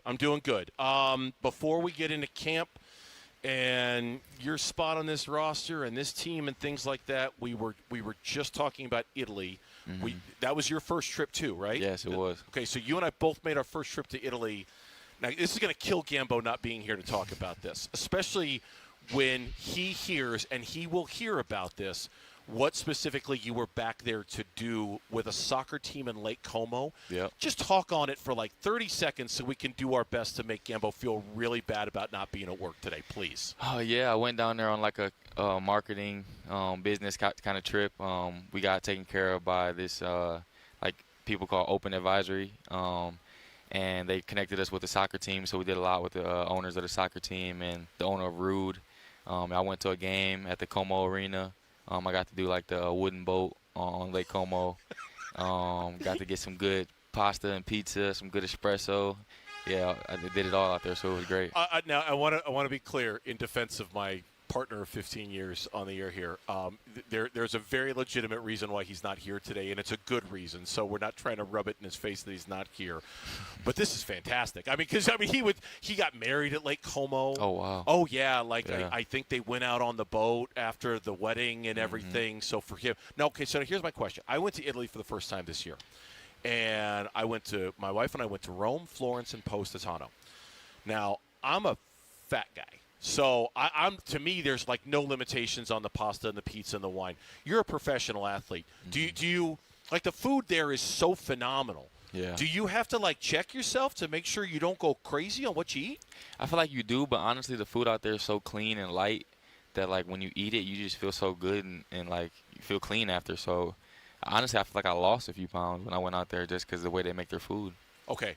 That was totally my excuse, too. I didn't lose any weight when I went to I must have missed the memo about it's light and it's clean. Yeah, I just kept eating it because I came back. I gained like 4 pounds. I'm like, I think I did it wrong. Everybody says they go to Italy and lose weight, right? Yeah, I definitely did. I mean, the food out here is just so much bigger portions, way more preservatives, things. all the junk they put. It was funny when with the World Cup, all the Europeans coming over here and they just were so excited to eat ranch dressing and our preserver, right? Like all that stuff. Yeah. It tastes good, but I don't know how good it is for you. Exactly. Will Johnson is our guest here on the Burns and Gamble Show. All right, now let's get to the business of football. And you were telling me off the air, it's been a real kind of quiet. Other than the trip to Italy, you stayed around the facility. You didn't go very far. Tell me kind of what your intentions were this offseason in terms of what you wanted to do and what you wanted to work on. Yeah, my intentions really were, stay around here, get with our strength coach, Kyle Sammons. He's done a great job just helping me take care of my body, learn the things that I need to, improve on. And I feel like I'm in a great spot just being strong, fast, and being in a spot where I can, handle everything that comes with it on the field. So that was my main goal, trying to stay healthy, be ready for this long, great season we're going to have. How do you feel like physically, because there was so much conversation about that last season. How do you feel like you held up in year one? I feel like I held up as much as I could. I mean, the injuries that I did have were kind of like weird freak injuries. It wasn't really like a, pulled hammy or things that I could really stop. It was a glute contusion that I slammed on my back, and that helped me out a few games. And then early in the year, I was still working back from the injury that I came out of college with. And we played a game. I think I was out there a lot more than expected to be. And then, they just said that was pretty much just from being out there more than I kind of should have been. So Yeah. Will Johnson is our guest here on the Burns and Gambo Show. And as a reminder, tickets for Cardinals home games, including season ticket packages and single game options, are on sale now. Go to azcardinals.com/tickets for more info. For you and for this team, outside expectations are low, but you said it just a second ago. You stayed around the facility because you want to prepare for this great season. Not a lot of people think you're going to have a great season. Internally, are you ignoring that? Are you not listening to that? Or do you think everybody's wrong? How do you guys assess yourselves internally when it comes to outside expectations for the Cards this year? I feel like we're just focusing on us, trying to do our best to create an edge for us when we go out there on game days. Obviously, it's going to fuel us. Like we obviously see and hear what people expect out of us, but we expect a lot more, and we know what we have on this team, and we know what we're capable of. So it's about putting in the work to be able to go out and show everybody on Sundays. How do you? Not that you like being that underdog role, but is it easy to find motivation in that? Is it easy for you to get kind of pissed off about what some people might think you can or can't do this year? I mean, definitely. You always, find motivation to be an underdog. You always want to come out on top and get wins. So our biggest thing is just win. Only way to win is by being detailed, being precise in everything we do, and not taking the little things for granted. How much, with a new head coach but with the same defensive coordinator, which is unique to say the least, it doesn't typically work that way, how much have things changed for you, and how much has nothing changed for you given that set there? Yeah, I think things have definitely changed. I mean, Coach LaFleur comes in with a, definitely a completely different mindset, offensive mindset, has a whole different background of coaching and energy and just the way he goes about his business. And I feel like Nick has a different support staff around him that kind of, is able to help him, have different ideas and let us do different things throughout the same system. So I think that's definitely made us expand in a way too. Tell me about the room around you, and not just the corner room, but the defensive backs, because you look at it and we pencil you in for one of the spots, and we pencil in Buddha for one of the spots in the backfield, and then it feels like everything else is very competitive, and there's a lot of guys and a lot of options. Tell me about the depth in that room and how you think that might be a strength for you guys this year. Yeah, I mean, we got a lot of depth at safety, corner, and nickel. So, I mean, we got guys that are playing both corner and nickel, guys like Buddha, and, we got some new guys like Dewey. I got Rab that's still there. So, I mean, it's good to see, like, we're all able to play at a high level, no matter if it's the ones, the twos, whoever's rotating there at nickel. And we got new guys on the team that people don't know about yet that I think can do great things too. So, I mean, the depth just helps us stay competitive, never, like, get comfortable, and just go out there and compete every day and know you gotta do the right things, or there's somebody right there that can take your spot. No disrespect to any of the other units on the Cardinals. Do you feel like the defensive backfield is the strength of the Cardinals this year with the depth you have there? I mean, I always got a ton of faith in our DBs. So, I mean, I think we're definitely going to be a strength for our team. But I think our skill position is good all around. I mean, our line, our D-line, our linebackers, our tight ends, our running backs. I mean, I feel like we got great players all around on this team. So can't forget our quarterback too. No, you can't forget that. Will Johnson is joining us here on the Burns and Gambo Show. We had Mack Wilson Sr. on last week when we were out here. Did you initiate the big number switch? What was that? Because he mentioned you, because there was everything kind of moved around, and he said, well, Will kind of came to me and said he wanted it. Yeah. So was that from you? Did you initiate that? I mean, I initiated that as soon as I got drafted here. I asked him about, can I get that too? And then after everything, settled and Kyler left, the one was open, and he had it on his mind that he wanted the one. So I was like, if you're going to do it, then make sure you let Coach LaFleur know that I want that too. So, yeah, I mean, Coach LaFleur was down with it, and shoot, it was great from there. What does 2 mean for you? I think I just, the history I've had in it, playing in it pretty much, my whole life besides high school, I wore 4. But I had a lot of success in it, and I feel like it just fits me, looks better on me, and, and I just feel more comfortable in it. Like, I feel like it's just, me. You know what I'm saying? It just feels comfortable. Well, Will, we appreciate you coming by for a few minutes. We'll try not to rub it in Gambo's face too bad about what you did in Italy, but something tells me I'm going to mention it to him tomorrow when he's back. But best of luck this season. Best of luck to you, and we appreciate you coming by and joining us for a few. Thanks a lot. Thanks for having me. Will Johnson joining us from the Arizona Cardinals. And again, as a reminder, tickets for Cardinal home games, including season ticket packages and single game options, on sale now at azcardinals.com/tickets. When we come back on the Burns and Gambo Show here on Arizona Sports, Paul Calvisi is back. Trey McBride is going to be joining him as well. That's what we got coming up for you next here on this Cardinals broadcast on Arizona Sports and the Burns and Gambo Show. D-backs decision makers from the team's front office join Wolf and Luke Wednesday mornings at 11:45 for D-backs Front Office Focus. Brought to you by Canvas Annuity. The home of Arizona Diamondbacks baseball is Arizona Sports 98.7 and the Arizona Sports app.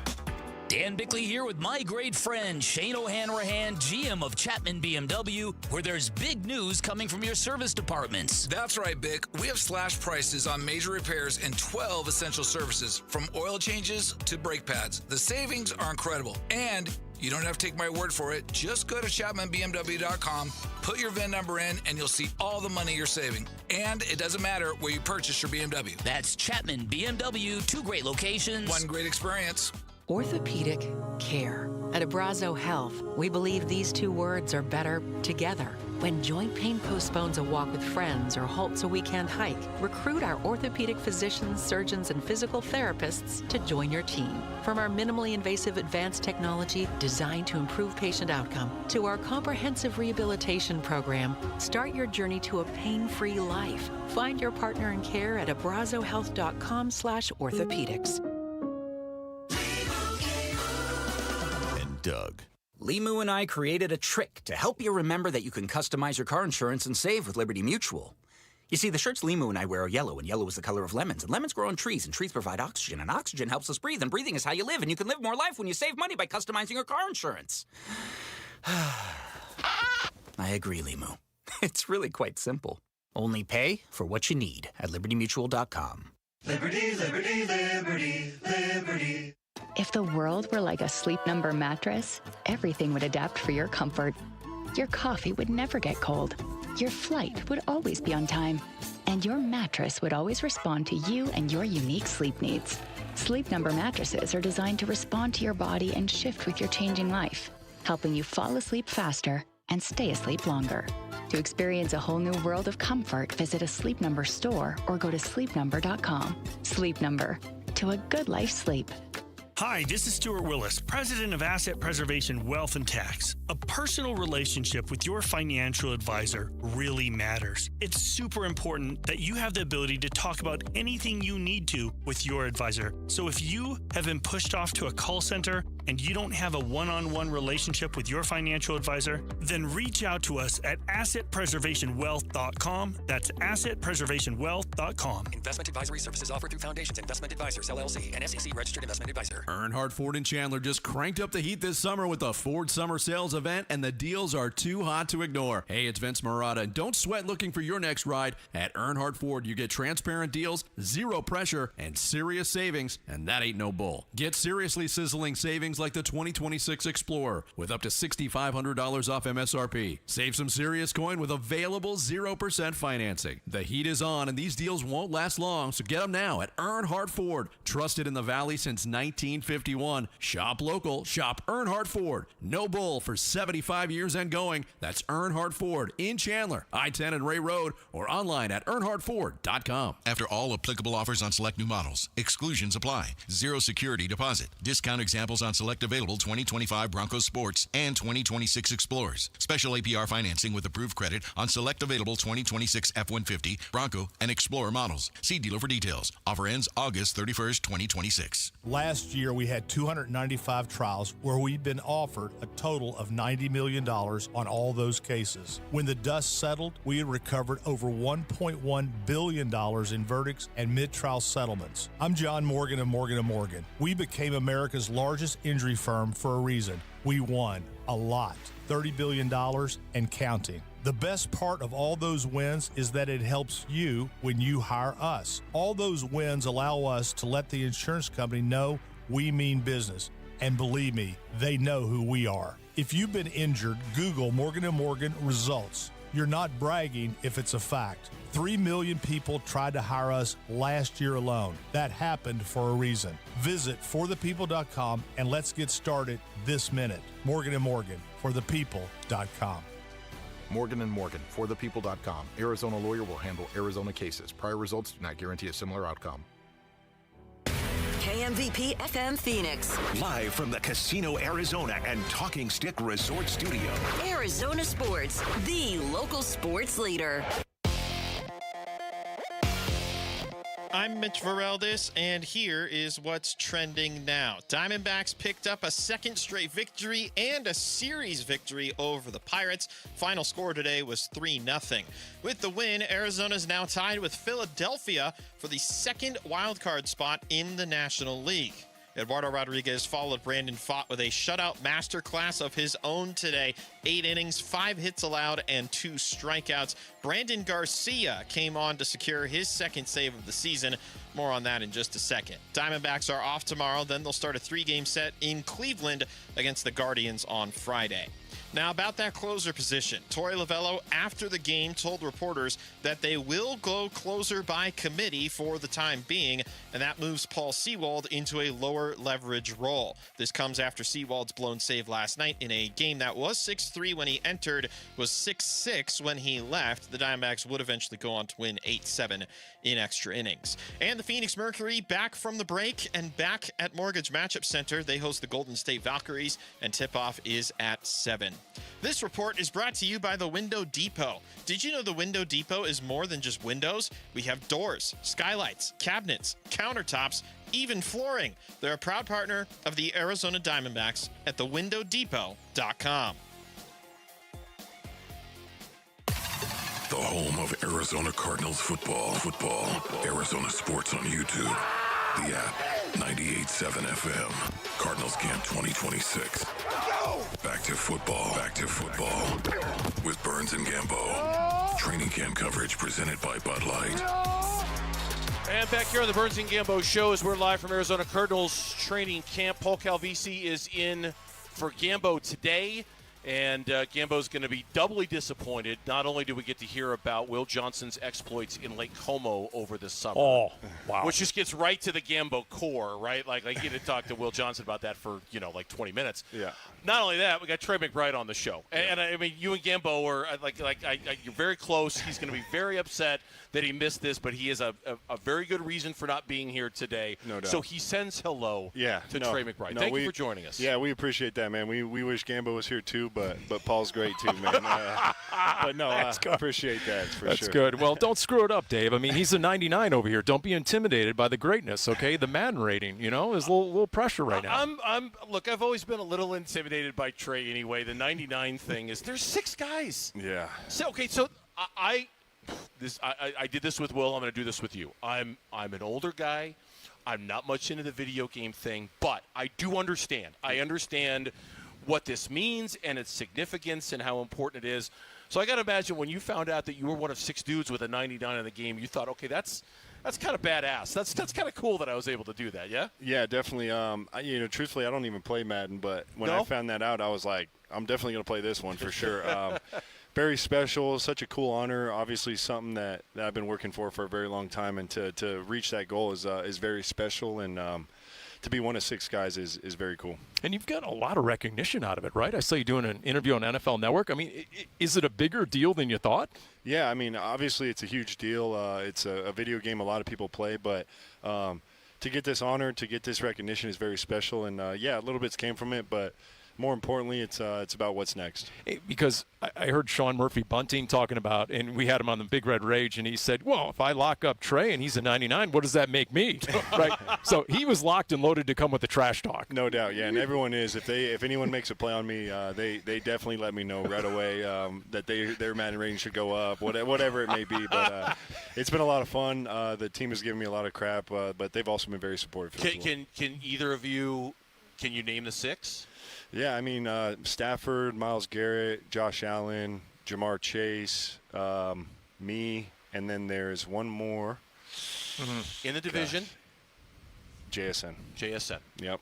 Those are yeah, a lot of really good players, man. A lot of really good players. So that is elite. Just to be in that conversation is very special. Very, very cool honor. Yeah. So Dave made me ask this. So you're not going to pull a J.J. Watt and go to the family of Marshall Goldberg and request the number 99. You're not going to do any of that. That'd be a little pretentious if you change your number to 99, right? Yeah, no, that would be a little crazy. But no, I don't plan on doing any of that. I just 85's a number. I'm gonna keep rolling with that.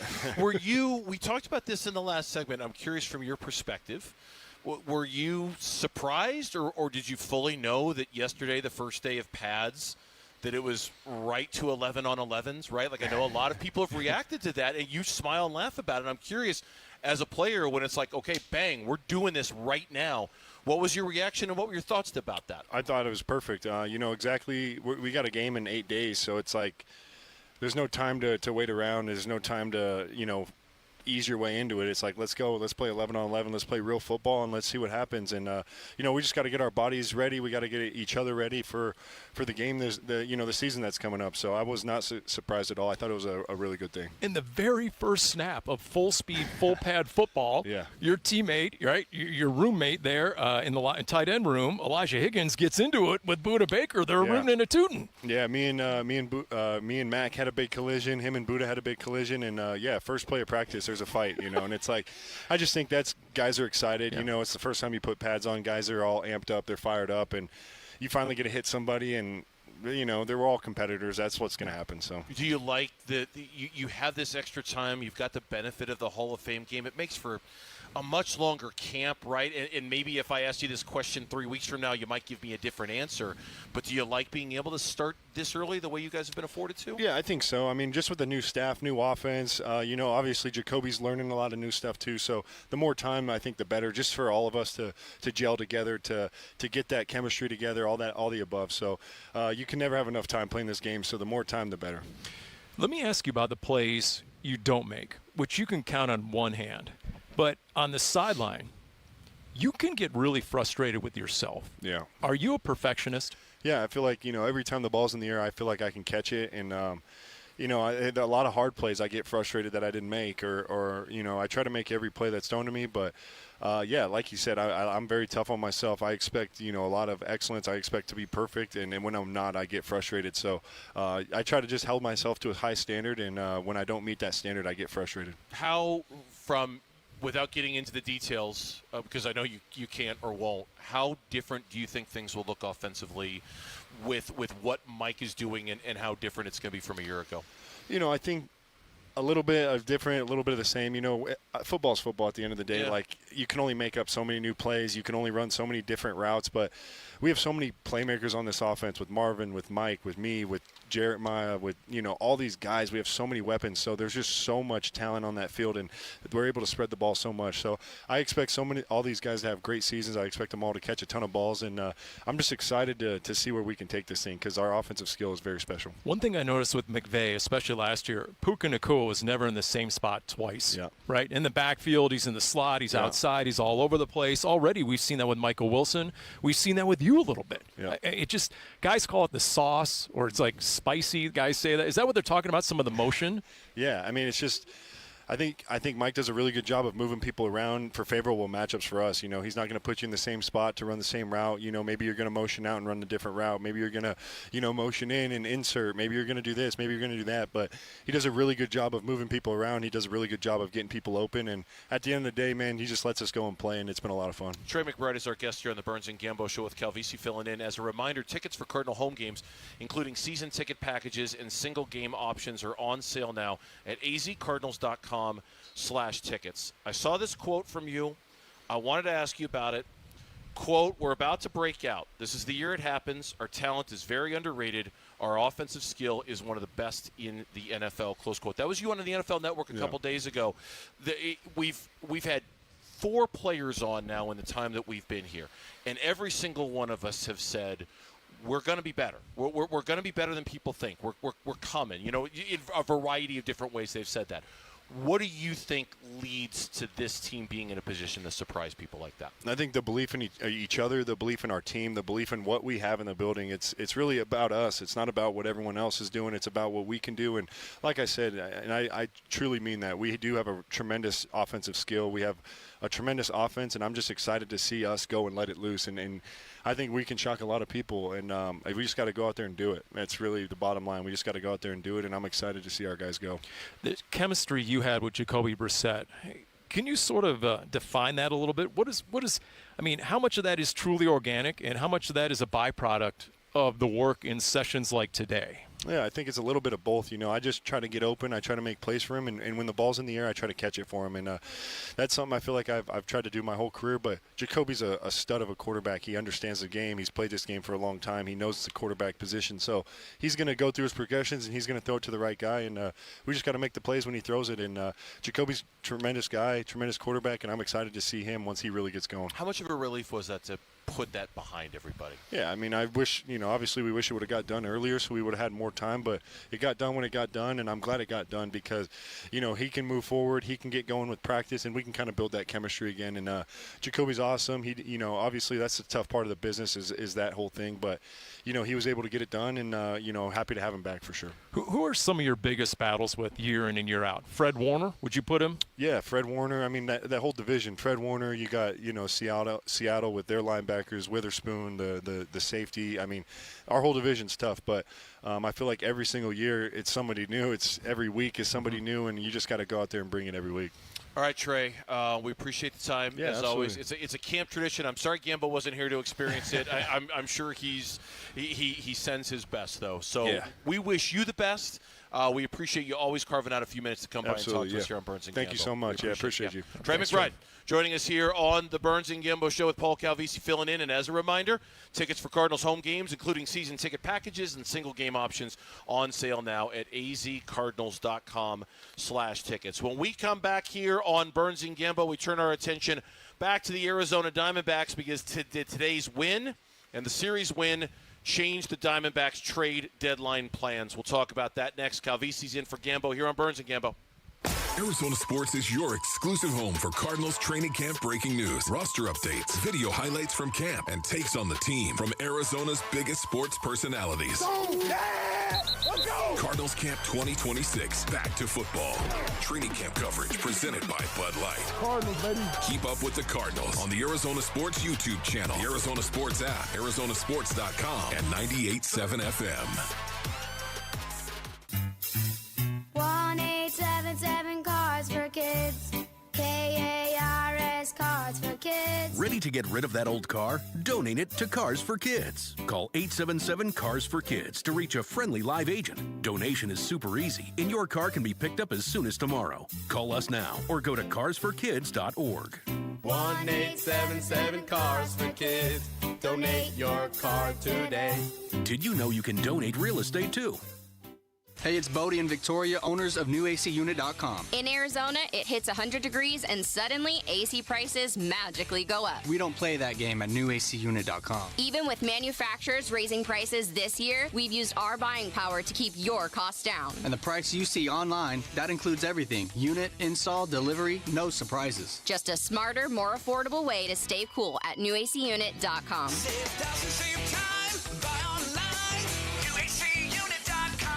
We wouldn't be celebrating America 250 if it wasn't for a strong foundation set by the framers. Hamilton built America's financial foundation on sound money, later embodied by the gold standard. But we abandoned that discipline in 1971 and have seen inflation erode the dollar's value. What's the foundation of your savings? Is it gold or something that can be devalued? Hi, it's Dr. Ron Paul, and I encourage you to speak with my friends at Birch Gold Group about diversifying an existing IRA or 401k into a tax-sheltered IRA in gold. Learn more by requesting a free info kit on gold IRAs. Just text the word SECURE to the number 989898. Let Birch Gold help you build your foundation with gold. Text the word SECURE to the number 989898. Text SECURE to 989898. Ah, summer. Sonoran hot dogs, baseball games, and triple-digit temperatures. When Phoenix turns up the heat, keep your home running smoothly with American Home Shield. An AHS home warranty can help protect your wallet from pricey breakdowns on even your oldest appliances and systems like your AC, plumbing, or fridge. If they can't repair your covered item, they'll replace it. American Home Shield. Don't worry, be warranty. Sign up today at ahs.com.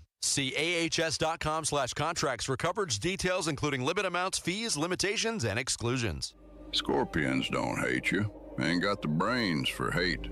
What they got is a tail full of bad intentions. Been living in this desert since the dirt was new. Think they got squatters' rights to your laundry basket. Nate here, owner of Blue Sky Pest Control. Scorpions may have squatters' rights to the desert, but not to your property. Call 602 Blue Sky today. Real pest science, real protection. Hello, Blue Sky. Goodbye, Scorpions. Hi, folks. Jody Jackson here. My friends at Y-Refi are humbled to be this year's co-presenting sponsor of the Phoenix Children's Hospital Give-a-thon. And at Y-Refi, they understand college didn't turn out how a lot of us hoped. The degree? Check. But the debt and detours, not what anyone planned. That's why YRefi helps struggling borrowers refinance private student loans with a plan that actually works. Visit YRefi.com today. That's YREFY.com.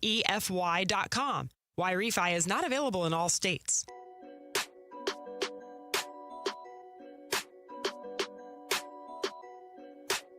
Hey everybody, Dan Bickley here. Join us on Thursday morning as we discuss the Diamondbacks series finale in Pittsburgh. Fun begins 6 a.m. on Arizona Sports, the Arizona Sports app, the Arizona Sports YouTube channel. All right, back here at Burns and Gambo, and now we can settle in a little bit. A little bit of a chaotic last 45 minutes. Speak for yourself there, Burnsy. If we're talking D-backs, I'm going to go like Ketel Marte. I'm just going to swing at everything right now. I'm just going to come from the heels.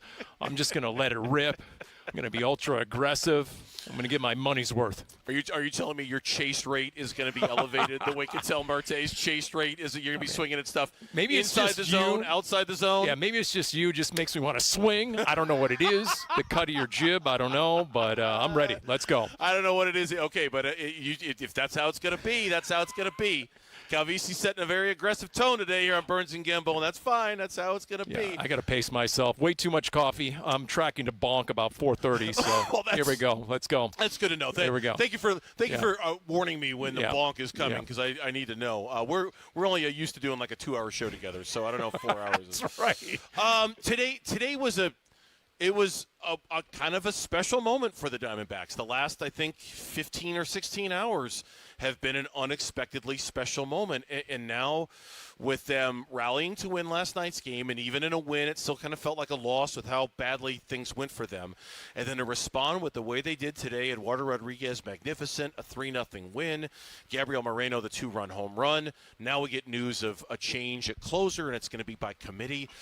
The trade deadline, Cal, looms. It is 3 o'clock in the afternoon on Monday, and I as a conversation starter, I'm going to tell you about something I read today online. It was on The Athletic, and they called it their urgency index, and they listed the 5 teams that most need to get a bat, the 5 teams that most need to get a starter, and the 5 teams that most need to get a reliever.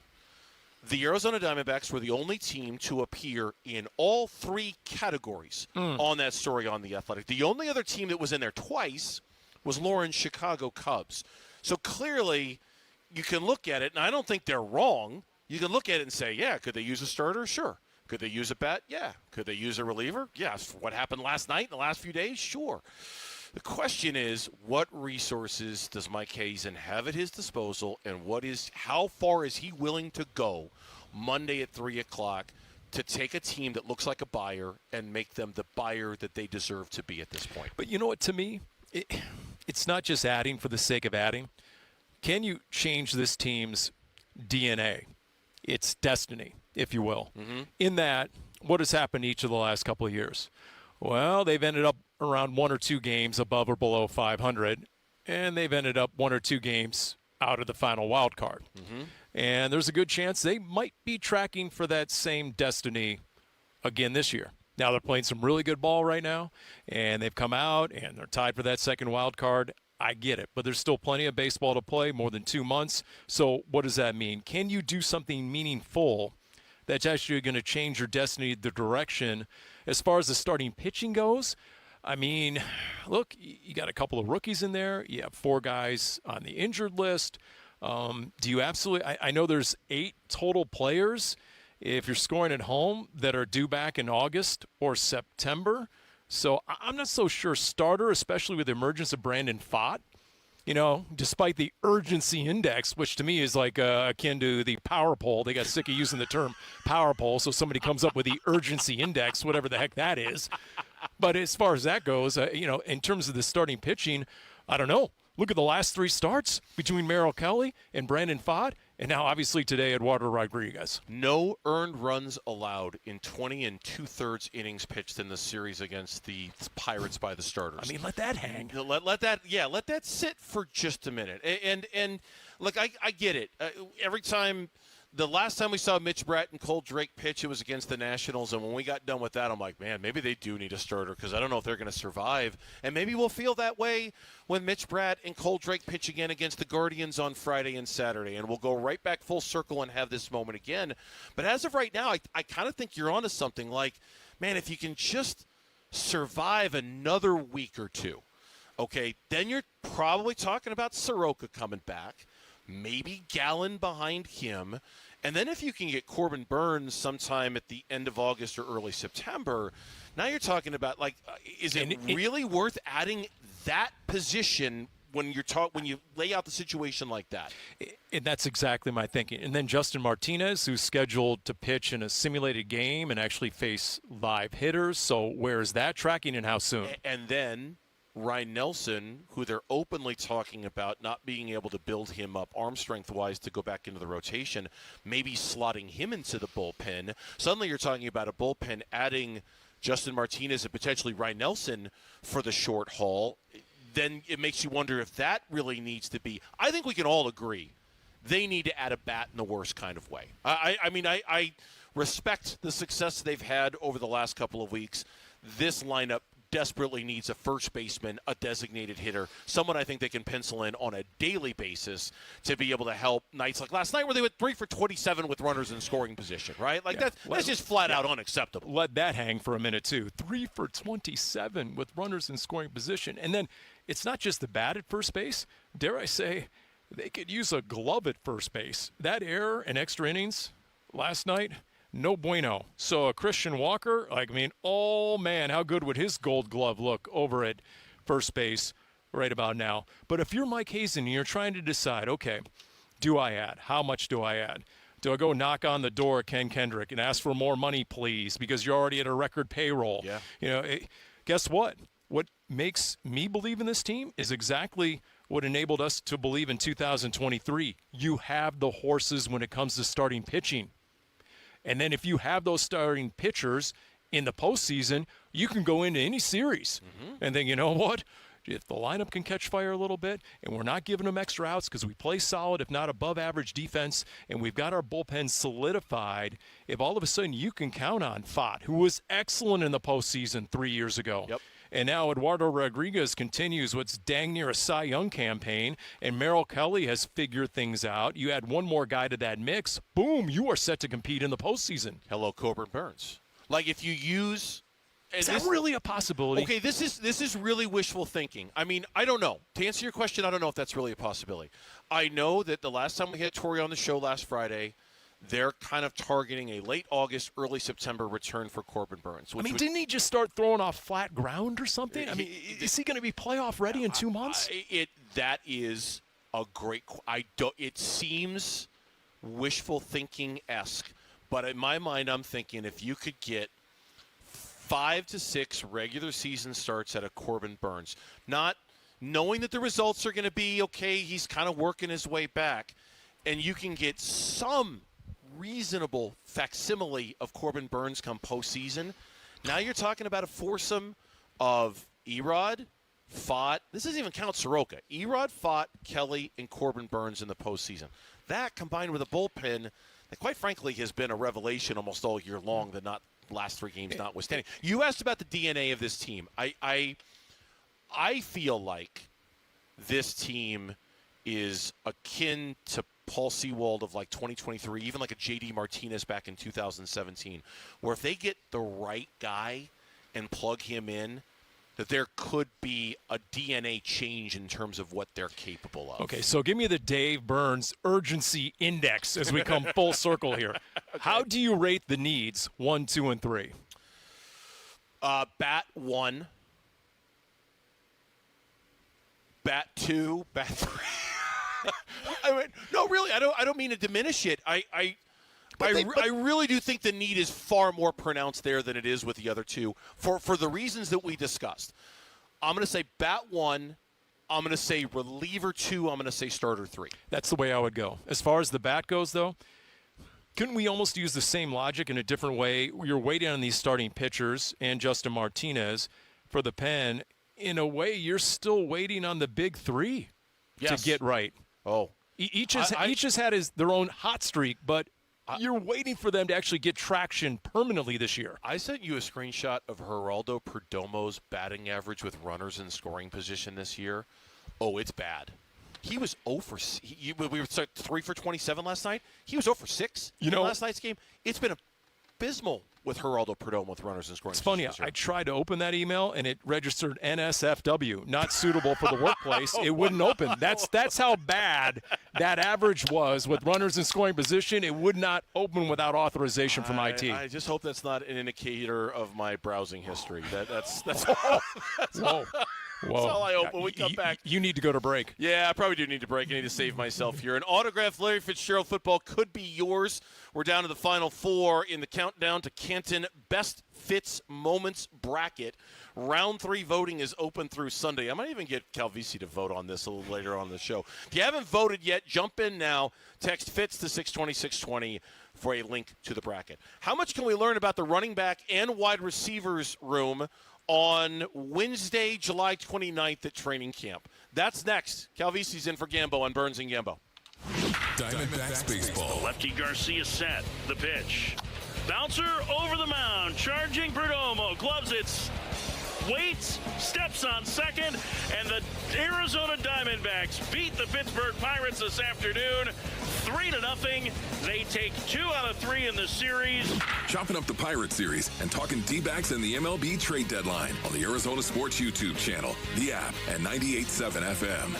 What do we get with a built Ford tough truck? Easy, more capability, durability, more confidence for whatever the road or job throws our way. Paul Calvisi here. Quality, that means America's best-selling line of trucks, the Ford F-150 and Super Duty. Work truck or versatile SUV for the family, our Desert Ford dealers have us covered. And right now, on the best-selling truck brand in Arizona, get a 2026 Ford F-150 with 2.9% APR financing for 72 months. Plus $1,000 matching down payment, plus 2-year premium maintenance plan, and 90 days deferred payments. What's more, on a 2026 Ford Explorer, get 3.9% APR financing for 72 months, plus $1,000 matching down payment, that 2-year premium maintenance plan, and 90 days deferred payments at our Desert Ford dealers. Just click buyfordnow.com. Based on S&P Global Mobility Retail U.S. new vehicle registrations for the truck vehicle type CYTD October 2025. At Train, tough comes standard. But real strength isn't just muscle, it's knowing when to flex. HVAC units tough enough for the extremes, but smart enough to know what's next. We engineer for chaos, so your home always stays comfortable. Train, built strong, engineered smart. It's hard to stop a train.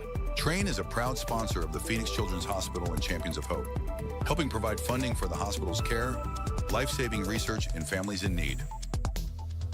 Hey Arizona, it's Vince Marotta here, and Earnhardt Buick GMC in Mesa just made summer the best time to buy with employee pricing for everyone. That means no markups or runarounds, just honest deals on the trucks and SUVs Arizona loves all month long. Drive home a 2026 GMC Sierra 1500 with 0% financing or up to $15,000 off MSRP. Now here's where it gets really good. Get into a 2026 GMC Sierra Heavy Duty with up to $11,000 off MSRP. A 2026 GMC Canyon with up to $8,000 off MSRP. Or the 2026 Buick Envista 0.9% APR with a $1,000 purchase allowance. And best of all, 0 payments for 90 days. Find your perfect match now at Earnhardt Buick GMC and experience the difference, or shop today at EarnhardtBuickGMC.com. We are professional grade. After all applicable incentives on select models, all offers with approved credit through GM Financial. See dealer for details. Offer ends July 31st, 2026. I've had a number of surgeries, and frankly, I don't have time to rehab a surgery and an operation at this point in my life. I didn't want to take time off my kids' activities. That's why former college and pro football player Bobby Carpenter turned to QC Kinetics. We couldn't be happier saving our patients like him from operating rooms and long recoveries. I've been able to resume like normal activity for me, which is a lot of running. It's a lot of workouts. I've been very, very blessed with how it's been able to hold up. For so long, patients have accepted surgery as the only solution. But with new technologies, the medical professionals at QC Kinetics use use regenerative treatments, your body's own biologics to help heal and restore knees, hips, shoulders, and backs. I actually ran into a friend of mine over at our golf course, and he had his knee done. It felt so well. He'd got his shoulder done. He goes, I can't thank you enough. He had heard the commercial on the air, and so is feeling great. Find out how you can avoid surgery and finally get relief. Call QC Kinetics now for your free consultation. Call QC Kinetics, 602-837-PAIN. That's 602-837-PAIN. 602-837-PAIN.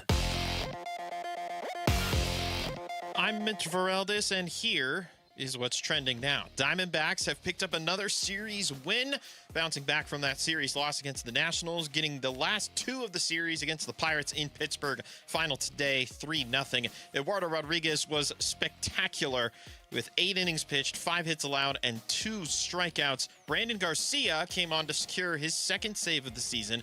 More on that in just a second. With the win, Arizona's now tied with Philadelphia for the second wild card spot in the National League. So moving on up are the Diamondbacks. They're off tomorrow, then they'll start a 3-game set in Cleveland against the Guardians on Friday. Now, about that closer position, Torey Lovello, after the game, told reporters that they will go closer by committee, which means that for the time being, Paul Sewald is being moved into lower leverage situations. This comes after Sewald's blown save last night, where he entered a 6-3 game and left a 6-6 tie. The Diamondbacks would eventually go on to win in extra innings. And the Phoenix Mercury back from the break and back at Mortgage Matchup Center. They host the Golden State Valkyries. Tip-off will be at 7. This report is brought to you by Asset Preservation Wealth and Tax. Worried if your retirement savings will last? Don't guess. Cash flow test it. Schedule your retirement tax and income stress test at AssetPreservationWealth.com. The home of Arizona Cardinals football. Arizona Sports on YouTube. The app, 98.7 FM. Cardinals Camp 2026. Back to football. With Burns and Gambo. Training camp coverage presented by Bud Light. Cardinals broadcaster Paul Calvisi filling in for Gambo today as we're live here from State Farm Stadium. Practice sets begin at 4 o'clock this afternoon. It is open to the public. Looking forward to seeing the crowd out here and being able to tell you exactly what develops on the field in front of us. Yesterday, Cal was out here. You were out here for the first padded practice. And while I certainly would defer to you and your powers of observation when it comes to what you witnessed, I can tell you about what I read. And the general impression I got about what went down yesterday was that early in camp, everyone is really hyper-focused on Marvin Harrison Jr. and Michael Wilson for obvious reasons, just to see how that kind of sorts itself out a little bit. Not that they're competing, but I guess in a way they are, which we can talk about a little bit later. And then the running back room. And with 11 on 11s yesterday and James Conner not participating yet, Jeremiah Love, Tyler Algier, Trey Benson got some 11 on 11 works. There does seem to be a big focus. You just heard Trey McBride say it a second ago. The skill position players on this team, say what you want about the state of the team and our expectations. There are a lot of skill position on this team, skill position players on this team that bear watching, and I think that's pretty obvious early in camp. Look, the Cardinals reside in the toughest division in the NFL. We get it. But when it comes to weapons, Cardinals might be the most talented team in the NFC West, top to bottom, caliber of receivers, tight ends, running backs. I know that's saying something. I know the Niners added Mike Evans. I know JSN is your NFL Offensive Player of the Year, and they're getting Torrey Horton back, that receiver who was really dynamic till he went down in week 6 or 7. And I get it with the Rams and their weapons and Puka and Devontae Adams, and we'll get to that and how Michael Wilson and Marvin Harrison Jr. are going to be used. But to me, Dave, if you can rely upon the offensive line, and specifically the right side of the offensive line, that is dependable this year, then I think you are going to have a dynamic, high-scoring offense. Don't forget, no team attempted more passes a year ago than the Arizona Cardinals. No team ran it fewer times than the Arizona Cardinals. It was imbalanced, El Grande. Mike LaFleur is going to come out here. He's going to run the ball. There's a reason why. 11 on 11 out of the gate. And I swear 2/3 of the plays were run plays. He had told the media a few days earlier, what we've had so far is a passing camp. because you can't get a true gauge or test to really work on the run game unless you're in full pads, full speed 11 on 11. And we saw a lot of that yesterday. But at the same time, they're going to keep defenses honest. So when you think they're going to run it, they're going to throw it and vice versa. You were rightfully giving me crap about the urgency index, the urgency meter in the last segment when we were talking about the D-backs trade deadline. I'm not going to sit here and create like artificial urgency index over Marvin Harrison Jr. having a drop on July 28th, right? I'll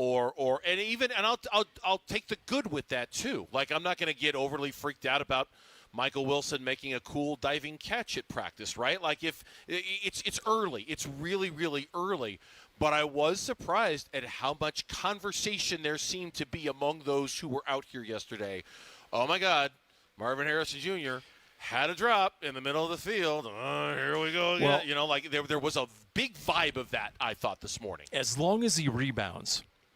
Let's go back to his most glaring and prominent drop of his career was against Seattle in the Thursday night game.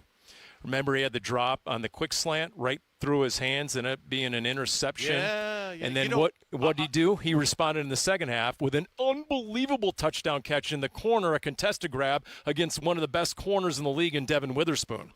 So as long as he rebounds, Dave Burns, I'm old enough to have watched almost the entire career of Terrell Owens. Mm-hmm. T.O. dropped a lot of footballs, a lot.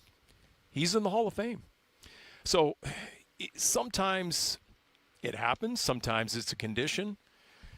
We, last year, going into last season, created our 4 C's for Marvin Harrison Jr. Are you familiar with Paulie Pigskin's 4 C's for Marvin Harrison Jr.? You're thinking 4 C's, where have I heard that before? Well, when you bought the missus, the decision maker, a ring, it was the 4 C's of diamonds. Cut, clarity, carat, color, and something, I don't know, whatever. My 4 C's for Marvin Harrison Jr. Can't remember what they are, I think, is a scary indicator of your marital status, but okay, whatever. What's sad is in the break, I had to write down my own 4 C's for Marvin Harrison Jr. just to remind myself. It goes something like this. Contested, make the contested catch. Confidence, have confidence. He talks to the media every week, and he's pretty honest with the media. And his confidence has been higher at times than others. Chemistry. Get that chemistry. Is he going to – look, Michael Wilson and Trey McBride have unbelievable chemistry with Jacoby Brissett. Can you achieve that same level of chemistry? And then the last C, consistency. Because we've seen flashes. You've seen the first quarter against the Rams, week 2, 2024, his rookie year. He had a whole season in one quarter. We've seen these breakout moments, these spectacular catches. Consistency. That is something Michael Wilson did over the second half of last year. You grew up in California, right? San Jose, Silicon Valley. I don't want to talk about all my high school classmates who are now mega millionaires because they bought tech stocks. Don't want to talk about it, Dave. Oh, I wasn't going to ask you about that. Okay. I just wanted to confirm where you grew up because I grew up here in Arizona. We learned about the 5 C's of the Arizona. Right. You remember the 5? Yes, copper and. I wrote it down while I was listening to you and writing at the same time. Copper, cotton, cattle, citrus, and climate. Those are the 5 C's of the Arizona financial economic structure we all learned about as kids growing up here in Arizona. You just improved my list. So, me giving you grief for the urgency index, you actually took my 4 C's and you brought it with an Arizona tie. Well done. With the 5 C's. Thank you very much. Yeah. So this is Mike LaFleur today, moments ago, as a matter of fact, just to show you how this drop has become a conversation piece around here in the early days of camp. This is what Coach LaFleur had to say about MHJ's drop. You don't want to drop any balls ever. In the history of time, no receiver, tight end, running backs. Unfortunately, it does happen every once in a while. What I was happy about, Marv, in the one drop that you're alluding to is how he responded. And the next time he had an opportunity, we have Trey going underneath. We saw kind of an overlap underneath. Jacoby did, and he was able to layer one right over the middle to Marv. And all you tell these guys is do the next right thing. And the next right thing was to line up, get back to the huddle, and the next opportunity you have, whether it's in the run game or the pass game, go full throttle and make it happen. And I thought the next time he had an opportunity to catch a football, he caught it, and, we kept it moving right there. So we acknowledged, and then we move on. All that proves to me is that Cavisi is clearly stealing Mike LaFleur's notes. That's all. I was not in that press conference. You hacked his computer or something. I was carrying co-hosting with you. earlier, so I was not in that press conference. I was just using the Seattle Thursday night game, though, as an example. Oh, yeah, no. Because that's what came to mind, the brutal drop. He then redeemed himself. But here's the thing, Dave. It comes back to 3 words, and Wolf talks about this a lot. Attack the football. Attack the football. What did Larry Fitzgerald do on this field better than anyone maybe in the history of the game? He attacked the football. What did Michael Wilson tell us last year? That the big improvement he made after his rookie season was he thought he was, quote, too much of a body catcher. And he got his hands away from his body, attacked the football. Because sometimes that is most definitely the margin between a catch and a pass defensed. If you can get your hands and your body between the defender and the football, then, and so too often if the ball's coming into your body, like the drop yesterday, it enhances the odds that you're not going to make the catch. Yeah. Real quick, and we'll talk more about this over the course of the day, the running back reps and how they're getting split up. What, if anything, is to be read into that at all at this stage? Well, you've seen a slow but steady progression of more first-team reps for Jeremiah Love. Huh? And, Dave, you can't take your eyes off number 4 when you're out here. He's an elite talent. And the other players know players, and they will tell you. He's twitchy. He's explosive. He's confident.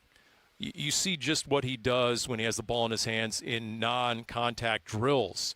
And he is going to be a tough tackle. In fact, if James Conner is tracking to play, I think you're going to have 3 of the toughest tackles in the NFL because Tyler Algier and James Conner have been top 5 or top 10 every season in missed tackles forced. And so that's another reason why I think this is going to be much more of a running team than people envision. Yeah, I can't wait. Look, I'm excited about Jeremiah Love. This is going to make it sound like I'm not. But James Conner has been such a transcendent member of this organization, and I know he was specifically held out of 11-on-11s yesterday. I don't know when the governor comes off and when he gets the green light to go out there and party with the rest of them. And I have a suspicion of where he'll be on the depth chart when he does, but I don't know for sure. I can't wait to see what he's got when he does, because he's just beloved, I think, within this organization and by the fan base, and he's just got 2 absolute stud horses in front of him, and I just don't know how it's going to work for him. We've seen 2 ridiculous one-handed catches for touchdown by James Conner in his Cardinals career, one at San Francisco, the other at Philly. Hopefully I got that right. Don't at me. He has unbelievable hands. Jeremiah Love has made a couple of one-handed grabs between OTA's minicamp and this training camp where it's been jaw-dropping. He's a very natural pass catcher, and when Marcus Freeman, his Notre Dame coach, said that if he would have focused as a receiver from day one of his college career, he could be a wide receiver one. You see evidence of that, and he will definitely be part of this passing game. From one football dilemma to another, we turn our attention to ASU, and in particular, when does Kenny Dillingham think he's going to make a decision about who his QB1 will be in this very important season for the Sun Devils? We'll talk about that next. Paul Calvisi's in for Gambo here on the Burns and Gambo Show. Arizona Sports. Countdown to Canton. The Arizona Cardinals franchise in the entire world will witness the induction of one of the NFL's greatest. It's a dream come true. Into the Pro Football Hall of Fame on August 8th. 3 receivers far side. Shotgun snap. 5-step drop. Rosen looks left, throws left. Caught by Fitz at the 40-yard line. He's to the 35 and tackled there. He's going to be awfully close to that 33-yard total he needed to pass Terrell Owens to move into second place on the all-time list. Great throw against cover 2. And Larry Fitzgerald, the Wolf, does now have 37 receiving yards, so he has passed T.O., number 2 all-time on the receiving list in the history of this league. More memories of number 11 coming your way on YouTube, the Arizona Sports app, and 98.7 FM as we continue our countdown to Canton. Joe Fallon did something smart. He saved hundreds on auto insurance switching to Progressive. With that money, he commissioned a portrait of himself. Does Joe already know what he looks like? Yes. Do guests know what he looks like? Also yes. But not as art. It's Joe's savings, and if he wants to spend it on a velvet painting of himself with a white tiger at his feet, we say, roar, Joe, roar. Switch and see if you could save with Progressive and treat yourself. Progressive Casualty Insurance Company and Affiliates. When you see this in your kitchen, The stainless steel fridge is covered in fingerprints. you hear this. Leslie, people are going to think you were raised in a barn or by wolves or raised in a barn by wolves. Fortunately, Wyman Stainless Steel 3-in-1 cleans, shines, and protects to give you the best shine. A spray and a wipe will have your fridge shining like a mirror. Wow, my fridge looks brand new. Your fridge looks amazing, Leslie. Sorry, I was being a little dramatic earlier. Your kitchen says a lot about you. Let it brag with Wyman. Hello, I'm Eric Bryan, Marine veteran and owner of Precision Air and Plumbing. I know what it means to have someone you can count on, and that's what your family gets every time we walk through your door. All month, we're celebrating America's 250th birthday by giving you $2,500 off a new AC unit, 0% financing for 60 months, and no payments until 2027. Precision Air and Plumbing, veteran owned. Make the precision decision today. I'm Ultima Morgan. Morgan & Morgan isn't just an injury firm. It's our family's life work. It's my husband, it's my sons, it's me. When we take a case, we see a family just like ours. $30 billion recovered is something I'm proud of. But what I'm really proud of are the families we stood beside. It's an honor to fight for you when you need our support the most. Morgan & Morgan, for the people and your family. Morgan & Morgan, forthepeople.com. Arizona lawyer will handle Arizona cases. Prior results do not guarantee a similar outcome. Dan Bickley here for Waltz TV and Appliance, where you'll find everything you need to take your viewing experience to the next level. Great selection, inventory you won't find anywhere else, super knowledgeable staff, and great pricing just like you'd get from the big box stores, but with 10 times the service. And if you really want the hookup, head on down to Waltz off the I-10 in Warner and ask for my guy Bear. You will not be disappointed. Online at waltz.com. Shop local, shop Waltz. Oh, hey, Sarah. Did you hear my daughter Katie got Camper of the Week? That's a big deal. We got a big deal, too. Right, Mom? Honey, shh.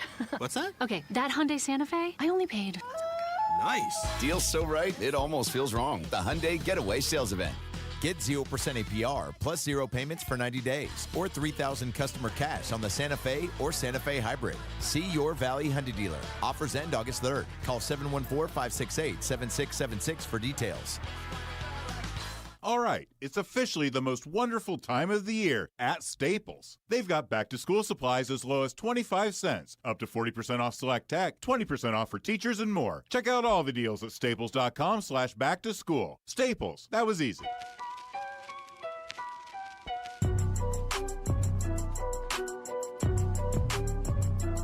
Hey, it's Luke. So who is the Arizona Cardinals wide receiver one? We'll get into that tomorrow at 10 a.m. It's Wolf and Luke on Arizona Sports 98.7, the Arizona Sports app, and the Arizona Sports YouTube channel. Calvisi's in for Gambo today here in Burns and Gambo. The Cardinals are on the field, starting to stretch. Get ready, get loose. The fans are here. Practice is open today, yet another padded practice. We found out from Mike LaFleur today. They'll be going through some one-on-one drills today as well, something that they didn't do a lot yesterday, right? Not as much as you would expect. So I did not see O-line, D-line. I mean, you know, the first day of pads, it needs to be a state holiday, Dave. You know, I mean, I've been pushing for that for a good 10 years. In fact, Doug Ducey years ago was down here, and I said, you know, Governor, what about making the first day of pads, you know, a statewide holiday? And he looked at me and he said, where's Larry again? Where can I find Larry?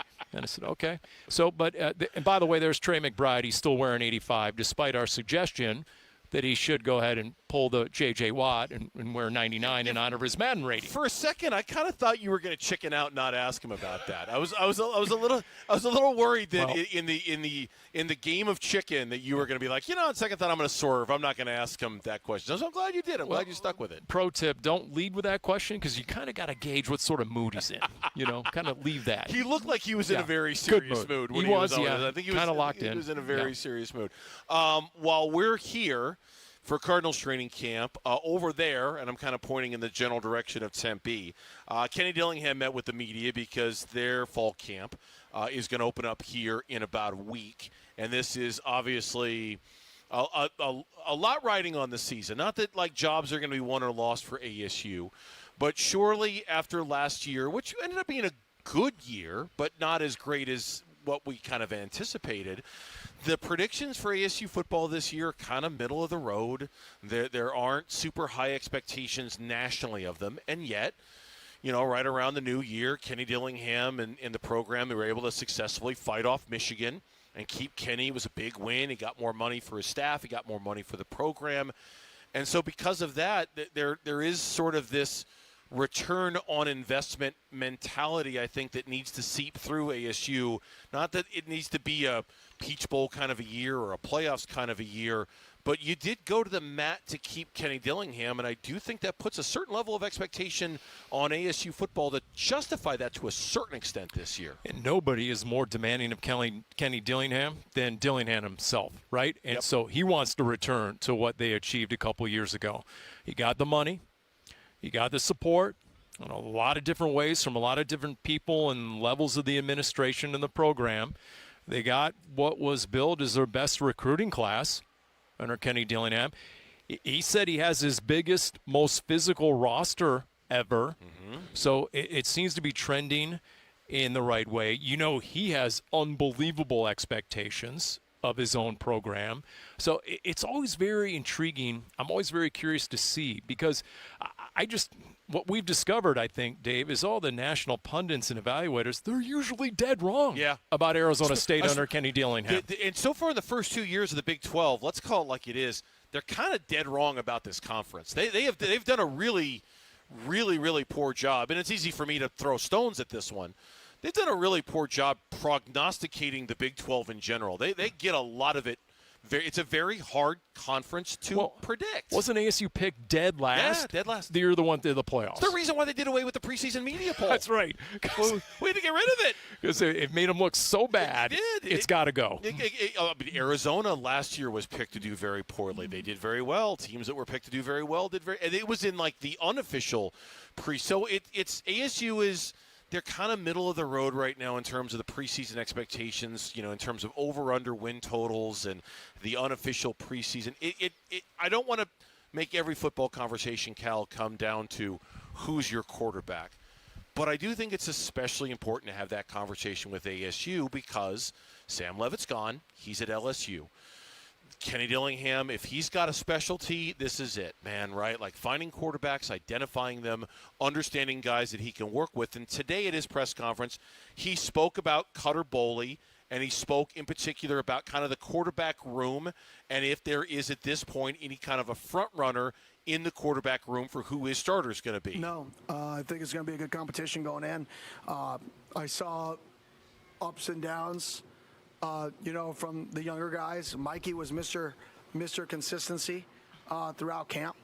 And that's kind of what we wanted to bring in. We wanted to bring in some combinations of high ceilings with consistency, a lot of veteran leadership from him. So I think we got a really good natural competition going into camp.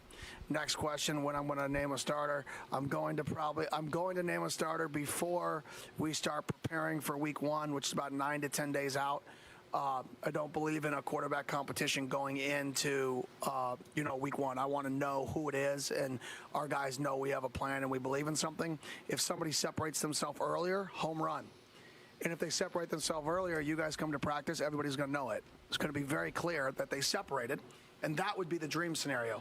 The worst thing as a coach is when you have to make the decision when it's not clear, because it makes it more challenging. Which is why I like to announce who it's going to be. Mikey is Mikey Keene. Cutter Boley, obviously the Kentucky transfer. And then the one that everybody keeps raving about is the the freshman, Jake Fetty, who comes in here. And you know how modern college football works now. Whichever one of these guys don't win the gig, now you start having transfer portal conversations all over again. So it is a very important battle for him. But Kenny does have a way of identifying this position and coaching them up at this position. And look, I believe him when he says he's going to try and make the decision sooner than later. That has been his process, and he has proven correct on that and proven true to those words. I don't quite believe him when he says there is no pecking order, no depth chart in his head. He definitely has a depth chart in his head, but he can't make that known to the room because competition, and you know what? Good. Good. That's what gets us through August, Dave. I mean, we don't have enough of a quarterback controversy out here at Cardinals camp. You want to go stir one up? So if ASU has something that we can sink our teeth into, I mean, you got to do 4 hours every day here. So you need something. Gardner Minshew's out there wearing a game jersey, not a practice jersey. Can I turn that into some sort of quarterback competition here? What, does he think he's the starter or something? He did that yesterday as well, and when I saw that, I'm like, what? Was his practice jersey in the wash? I didn't understand what was going on. I'm like, but what? No, this is what he does. Yeah. Right. They even take the training camp sponsor patch and put it on the jersey, right? like because he just has a thing about wanting to wear an actual game jersey in training camp and not the practice jerseys that everyone else is wearing. I thought that was unique. Here's the thing. ASU fans, based on what I'm seeing here and what Kenny Dillingham told the media today, ASU fans are buying in. They believe. They've sold out 90% plus of the season tickets. Yeah. So, and I'll be honest with you, we're in the trust tree, right? The Will Ferrell trust tree here, old school. I mean, when he first showed up, and he's a talker, and they talked some more, and there were some bold predictions. And I'm not going to lie, we've all been in a lot of press conferences for a lot of decades at this point, and I shook my head, and I said, oh, boy, wow. But he delivered. Yeah. He checked almost every box he talked about. Mm-hmm. And for that, it doesn't surprise me whatsoever that there's been cause and effect and that Sun Devil Nation has bought in. When we come back on Burns and Gambo, just like that, we're halfway home on this Wednesday afternoon. So we turn to our left, and Lauren Koval, who will have today's 4 o'clock reset. She'll get us caught up on what's going on in sports. Calvisi's in for Gambo here on the Burns and Gambo Show, Arizona Sports. The Give-a-thon for Phoenix Children's is coming in August. You'll hear from the patients and families getting life-saving care at one of our country's premier children's hospital networks, now with locations all over the Valley. The Give-a-thon for Phoenix Children's is presented by your Valley Hyundai dealers and Y-Refi. Hey, it's Gambo. Why choose Sanderson Ford? Because for over 70 years, Sanderson Ford has been doing business the right way, putting customers first and giving back to the community they call home. From online shopping to convenient delivery options, buying your next vehicle has never been simpler. When it comes to service, Sanderson Ford makes maintenance a breeze with mobile service plus pickup and delivery. Your vehicle gets the care it needs without disrupting your day. At Sanderson Ford, it's not just about selling, it's about honest pricing. It's about real value and helping you find the best deal for your budget and your family's needs. Check out the Ford Escape. Check out the Bronco Sport, the F-150. Always a great selection when you deal with Sanderson Ford. They're on 51st Avenue in Glendale, just south of Glendale, or you can go online at sandersonford.com. When you're in the market for a new or used vehicle, choose Sanderson Ford. Again, 51st Avenue in Glendale, or online at sandersonford.com. At the UPS store, we get it. Being a small biz owner requires grit and hustle, but you don't have to do it alone. We've got your back. You put your heart and soul into your biz, we put ours into packing and shipping. While you're keeping track of your custom-made orders, our mailboxes are keeping your packages safe. Because we're here to help you be unstoppable with shredding, printing, notary, and more. Most locations are independently owned. Product, services, pricing, and hours of operation may vary. See Center for details. The UPS store. Be unstoppable. Come into your local store today. I move mountains for a living. Literally. That means I don't carry hand lotion, and when it comes to serious heartburn, I don't mess around with anything but Rolaids Max Strength. Its dual-active formula has 1,500 milligrams of calcium carbonate and magnesium hydroxide that relieves heartburn fast. And the best part? The roll fits right here in my pocket, so I can get back to moving mountains. Rolaids spells powerful relief. 1,500 milligrams is our highest amount of antacid per tablet. Read each label. Use as directed. Keep out of reach of children. I'm U.S. Transportation Secretary Sean Duffy. We all get distracted when we drive, whether it's from our phones or kids in the backseat bickering. But how we handle these distractions can be a matter of life or death.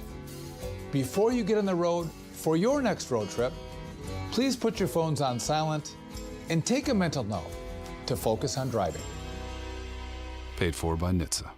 Earnhardt Ford in Chandler just cranked up the heat this summer with the Ford Summer Sales event, and the deals are too hot to ignore. Hey, it's Vince Marotta, and don't sweat looking for your next ride. At Earnhardt Ford, you get transparent deals, zero pressure, and serious savings, and that ain't no bull. Get seriously sizzling savings like the 2026 Explorer with up to $6,500 off MSRP. Save some serious coin with available 0% financing. The heat is on, and these deals won't last long, so get them now at Earnhardt Ford. Trusted in the Valley since 1951. Shop local. Shop Earnhardt Ford. No bull for 75 years and going. That's Earnhardt Ford in Chandler, I-10 and Ray Road, or online at earnhardtford.com. After all applicable offers on select new models, exclusions apply. Zero security deposit. Discount examples on select available 2025 Bronco Sports and 2026 Explorers. Special APR financing with approved credit on select available 2026 F-150, Bronco, and Explorer models. See dealer for details. Offer ends August 31st, 2026. Hey, it's Bodie with NewACUnit.com. A lot of people think buying a new AC unit is complicated. It's not. Just answer a few quick questions online, see your price up front, and we'll connect you with a certified install team. No pressure, no upsells, no surprises. Just a better way to buy a new AC unit. And many customers save 50% or more. If you need a new AC unit, don't overthink it, and definitely don't pay more than you need to. Go to NewACUnit.com today.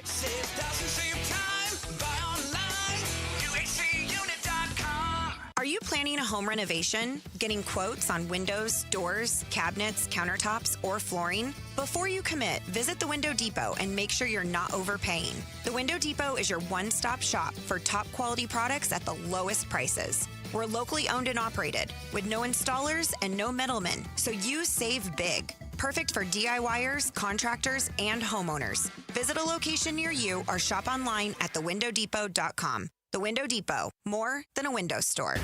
KMPP FM Phoenix, live from the Casino Arizona and Talking Stick Resort Studio. Arizona Sports, the local sports leader. I'm Mitch Vareldes, and here is what's trending now. Diamondbacks pick up another series victory, bouncing back after that series loss to the Nationals. A 3-0 win against the Pirates in Pittsburgh today. Eduardo Rodriguez was spectacular. 8 innings pitched, 5 hits allowed, 2 strikeouts, shutout work from the All-Star. Brandon Garcia came on to secure his second save of the season. More on that in just a second. With the Diamondbacks win, they are now tied with the Phillies for the second wild card spot in the National League. So moving on up are the Snakes. They're off tomorrow. Then they'll start a 3-game set in Cleveland against the Guardians. That begins on Friday. Now, I mentioned the closer spot. Torey Lovello, after the game, told reporters that they will go closer by committee. That means Paul Sewald is being moved into lower leverage situations for the time being. This comes after Sewald's blown save last night. He entered the 9th inning with a 6-3 lead, left with a 6-6 tie. The Diamondbacks would eventually go on to win in extra innings 8-7. And the Phoenix Mercury are back from the break and back at Mortgage Matchup Center. They host the Golden State Valkyries, and tip-off will be at 7. And for everything else going on in sports, the 4 o'clock reset is coming up next. Arizona Sports, the local sports leader. Burns and Gambo, the 4 o'clock reset. 4 o'clock reset. Just like that, we're halfway home on this Wednesday afternoon. Paul Calvisi, Paulie pinch hitter, whose bill just keeps getting exponentially larger by the minute with all of the insight that he's adding to the program, in addition to being available for us at the very last possible moment.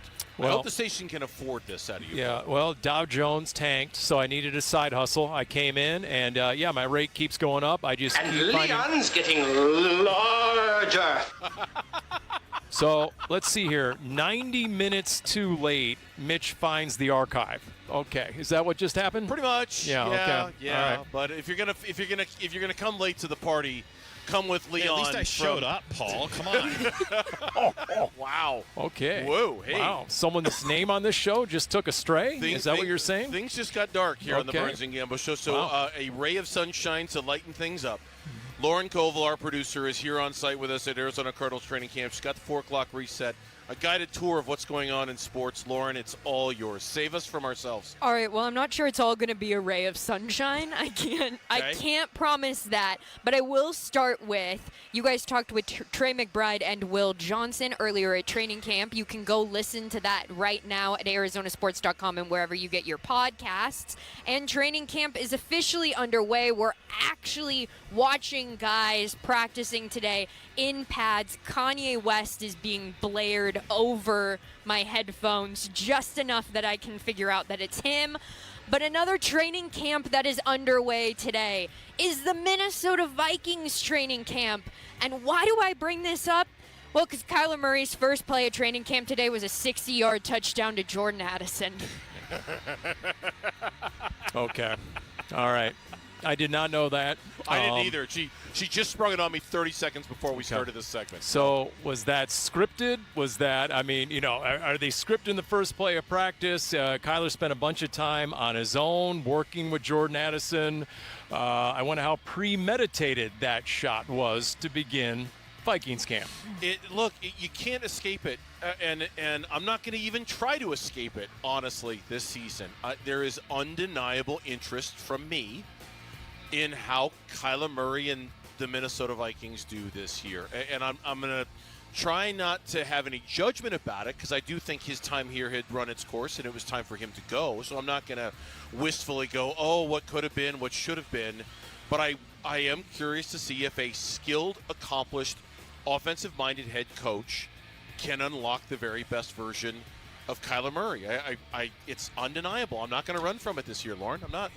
What I'm most intrigued, will they be able to adjust to the adjustment? I have no doubt. He's probably going to come out of the gates and be really productive. And they're going to have something designed that's going to be very effective. But then after week 3, 4, 5, when there's enough film out there and defenses and defensive coordinators adjust, can Kyler and O'Connell both readjust to the adjustment? We'll see. Cal is beating me on good points today, like 4-2. I'm a little upset by it. Dave, the padded practice hasn't started yet. Just take it out. Take it out. You got 2 hours to take it out here. To Paul's point there, selfishly, I'm looking at you, Dennis Allen. All right. And after just 3 training camp practices, San Francisco 49ers wide receiver Ricky Pearsall did not participate in practice today because of swelling in his right knee. It is the same knee and the same aggravated ligament that cost him all or part of 10 games last season. 49er injury problems. It's a story that never seems to go away ever. They didn't blame it on the electrical substation, right? I mean, it's that's coming, Paul. That's coming. It is pervasive. It is never-ending. Somehow the 49ers figure out how to overcome injuries better than any team in the league. I saw this stat the other day. Every year that Kyle Shanahan has made the playoffs as head coach of the 49ers, they've made the NFC Championship game. Do you know how banged up they were last year? It's incredible. And it's not like they've killed the draft either. No. I mean, John Lynch has not been the world's best drafting GM. Kyle Shanahan is absolutely an elite coach. But, yeah, Ricky Pearsall, the local kid, that's tough to hear. Yeah.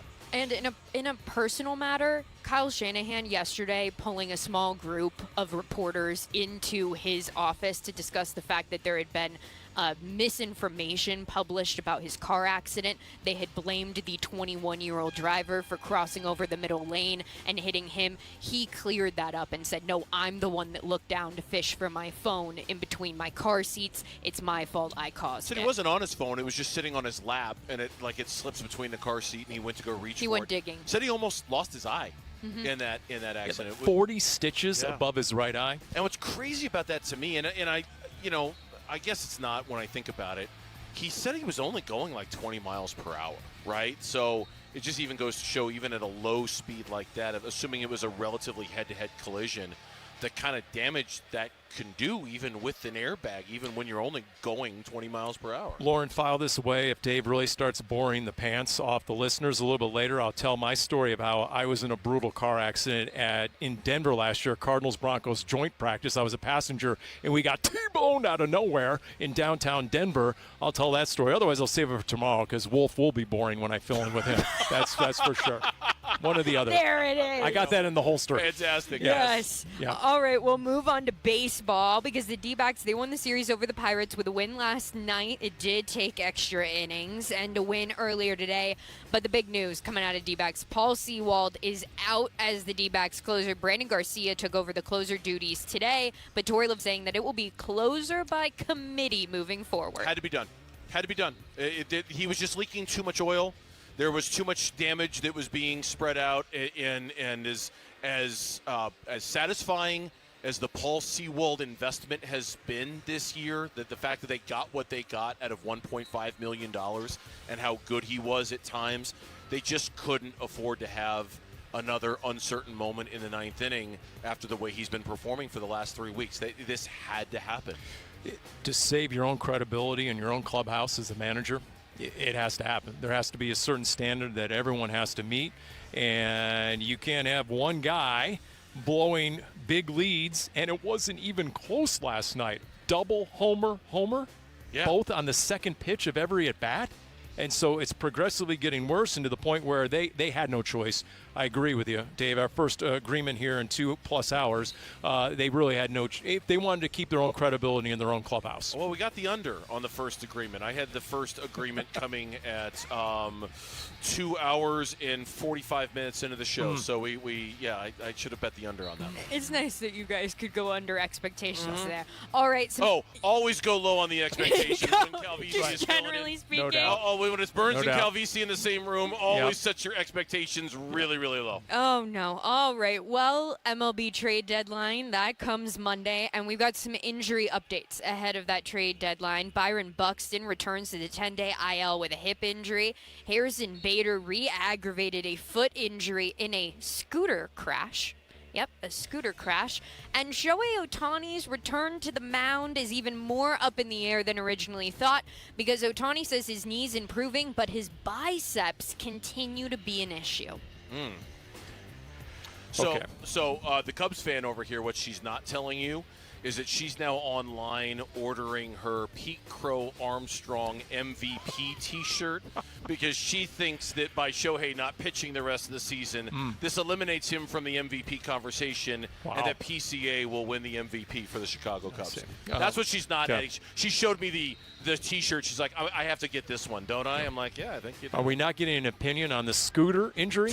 No, please give me an opinion on the scooter injury. I'm just saying, for years there's been a long list of prohibited activities by baseball players in particular. San Francisco Giants in particular. Remember Jeff Kent with the dirt bike? Yes. Right? Hey, easy on Jeff Kent. He just went into the Hall of Fame. He just went into the Hall of Fame. You're right. And he's a Cal guy, so, that's the one. Give us that over there. Okay. But, yeah, the whole screen.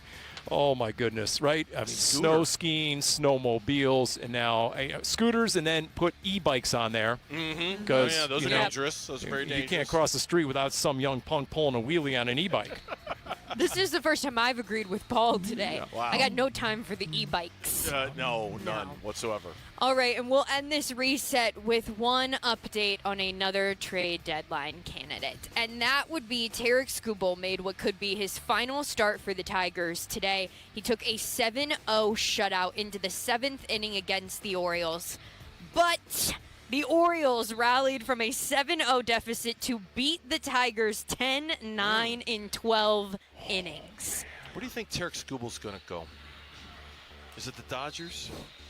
It's going to be the Dodgers, isn't it? I mean, it's inevitable, right? That's the only word that comes to mind. It's inevitable unless, have there been any other credible reports of other teams who are making a legitimate run, who can offer enough in return? Yeah. I've not seen them. Because I've not seen them. Honestly, I think it's probably a byproduct of the Tigers trying to raise the price up on the Dodgers. And so, if I'm the Dodgers, I don't believe anyone else is legitimately going to be able to meet their asking price. Yeah.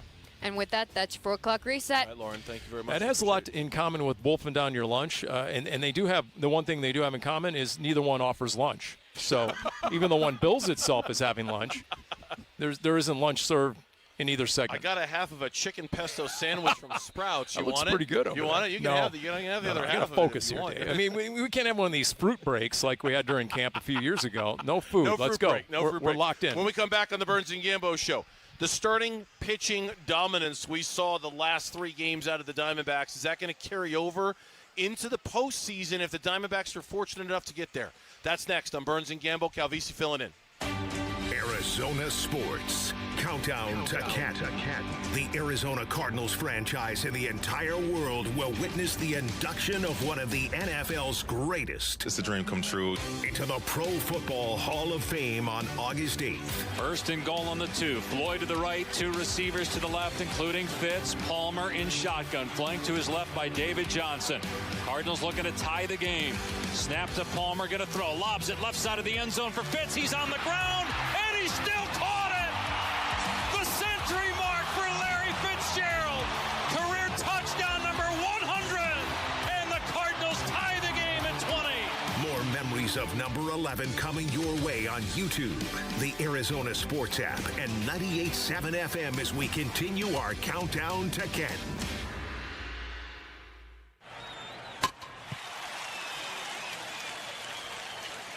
Hi, guys. This is the Rocket Roger Clemens. You don't pitch in the majors for 24 years without feeling it later. Shoulders, elbows, knees. Trust me, pain doesn't retire when you do. That's baseball legend Roger Clemens. I tried the ice. I tried rest, PT, nothing really worked. When I heard about QC Kinetics, the concept sounded promising. Non-surgical regenerative treatments that help your body heal itself without surgery. Sign me up. Just what I needed. Real lasting relief. Whether you're a former pro, a weekend golfer, or just want to walk around pain-free again, QC Kinetics uses cutting-edge technology and natural biologics to help restore and repair damaged tissue. I trusted them with my joints. Now I'm back doing what I love. Call QC Kinetics today and schedule your free consultation. Call QC Kinetics, 602-837-7246. In Phoenix, Scottsdale, Peoria, and Chandler. That's 837-7246. 837-7246. Progressive knows you've got plenty of things to worry about. What time does the kids' practice end? How long has that check engine light been on? Are takeout containers microwave safe?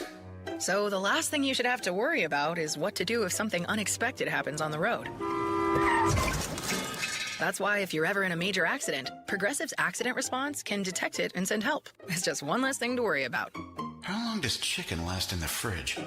Progressive Casualty Insurance Company and Affiliates. Limited availability in California. Driver is responsible for emergency and towing charges not covered by the policy. Wait, everything on this IHOP value menu is just $6? I told you it was amazing. A huge plate of pancakes, bacon, and eggs is just $6. Wow. There's also French toast, a ham and cheese omelet, and oh, they got a BLT and fries now. Okay, we're coming here every day.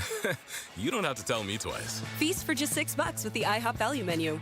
$7 in some locations, available every day for a limited time at participating restaurants in the U.S. Hours may vary. No substitutions. Not valid with other discounts or promotions. Prices may vary. At Train, tough comes standard. But real strength isn't just muscle, it's knowing when to flex. HVAC units tough enough for the extremes, but smart enough to know what's next. We engineer for chaos, so your home always stays comfortable. Train, built strong, engineered smart. It's hard to stop a train. Train is a proud sponsor of the Phoenix Children's Hospital and Champions of Hope, helping provide funding for the hospital's care, life-saving research, and families in need. Folks ask me how to spot a termite. I tell them, if you're waiting for a sign, you're letting them get the jump on you. Termite don't want your attention. He wants the bones of your home, and he's been whittling at them longer than you think. Nate here, owner of Blue Sky Pest Control. Don't let termites get the jump on you. Smart protection starts before the damage does. Call 602-BLUE-SKY for your free termite inspection. Hello, Blue Sky. Goodbye, pests. Hey, Arizona, it's Vince Marotta here, and Earnhardt Buick GMC in Mesa just made summer the best time to buy with employee pricing for everyone. That means no markups or runarounds, just honest deals on the trucks and SUVs Arizona loves all month long. Drive home a 2026 GMC Sierra 1500 with 0% financing or up to $15,000 off MSRP. Now, here's where it gets really good. Get into a 2026 GMC Sierra Heavy Duty with up to $11,000 off MSRP. MSRP. A 2026 GMC Canyon with up to $8,000 off MSRP. Or the 2026 Buick Envista 0.9% APR with a $1,000 purchase allowance. And best of all, 0 payments for 90 days. Find your perfect match now at Earnhardt Buick GMC and experience the difference, or shop today at EarnhardtBuickGMC.com. We are professional grade. After all applicable incentives on select models, all offers with approved credit through GM Financial. See dealer for details. Offer ends July 31st, 2026.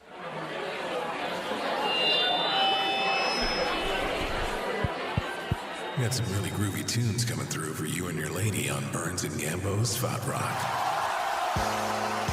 Swing and a miss. Sweeper off the plate. 2 strikeouts for Fott. Swing and a miss. Mangum down on strikes. And 7 shutout innings in the books for Brandon Fott tonight.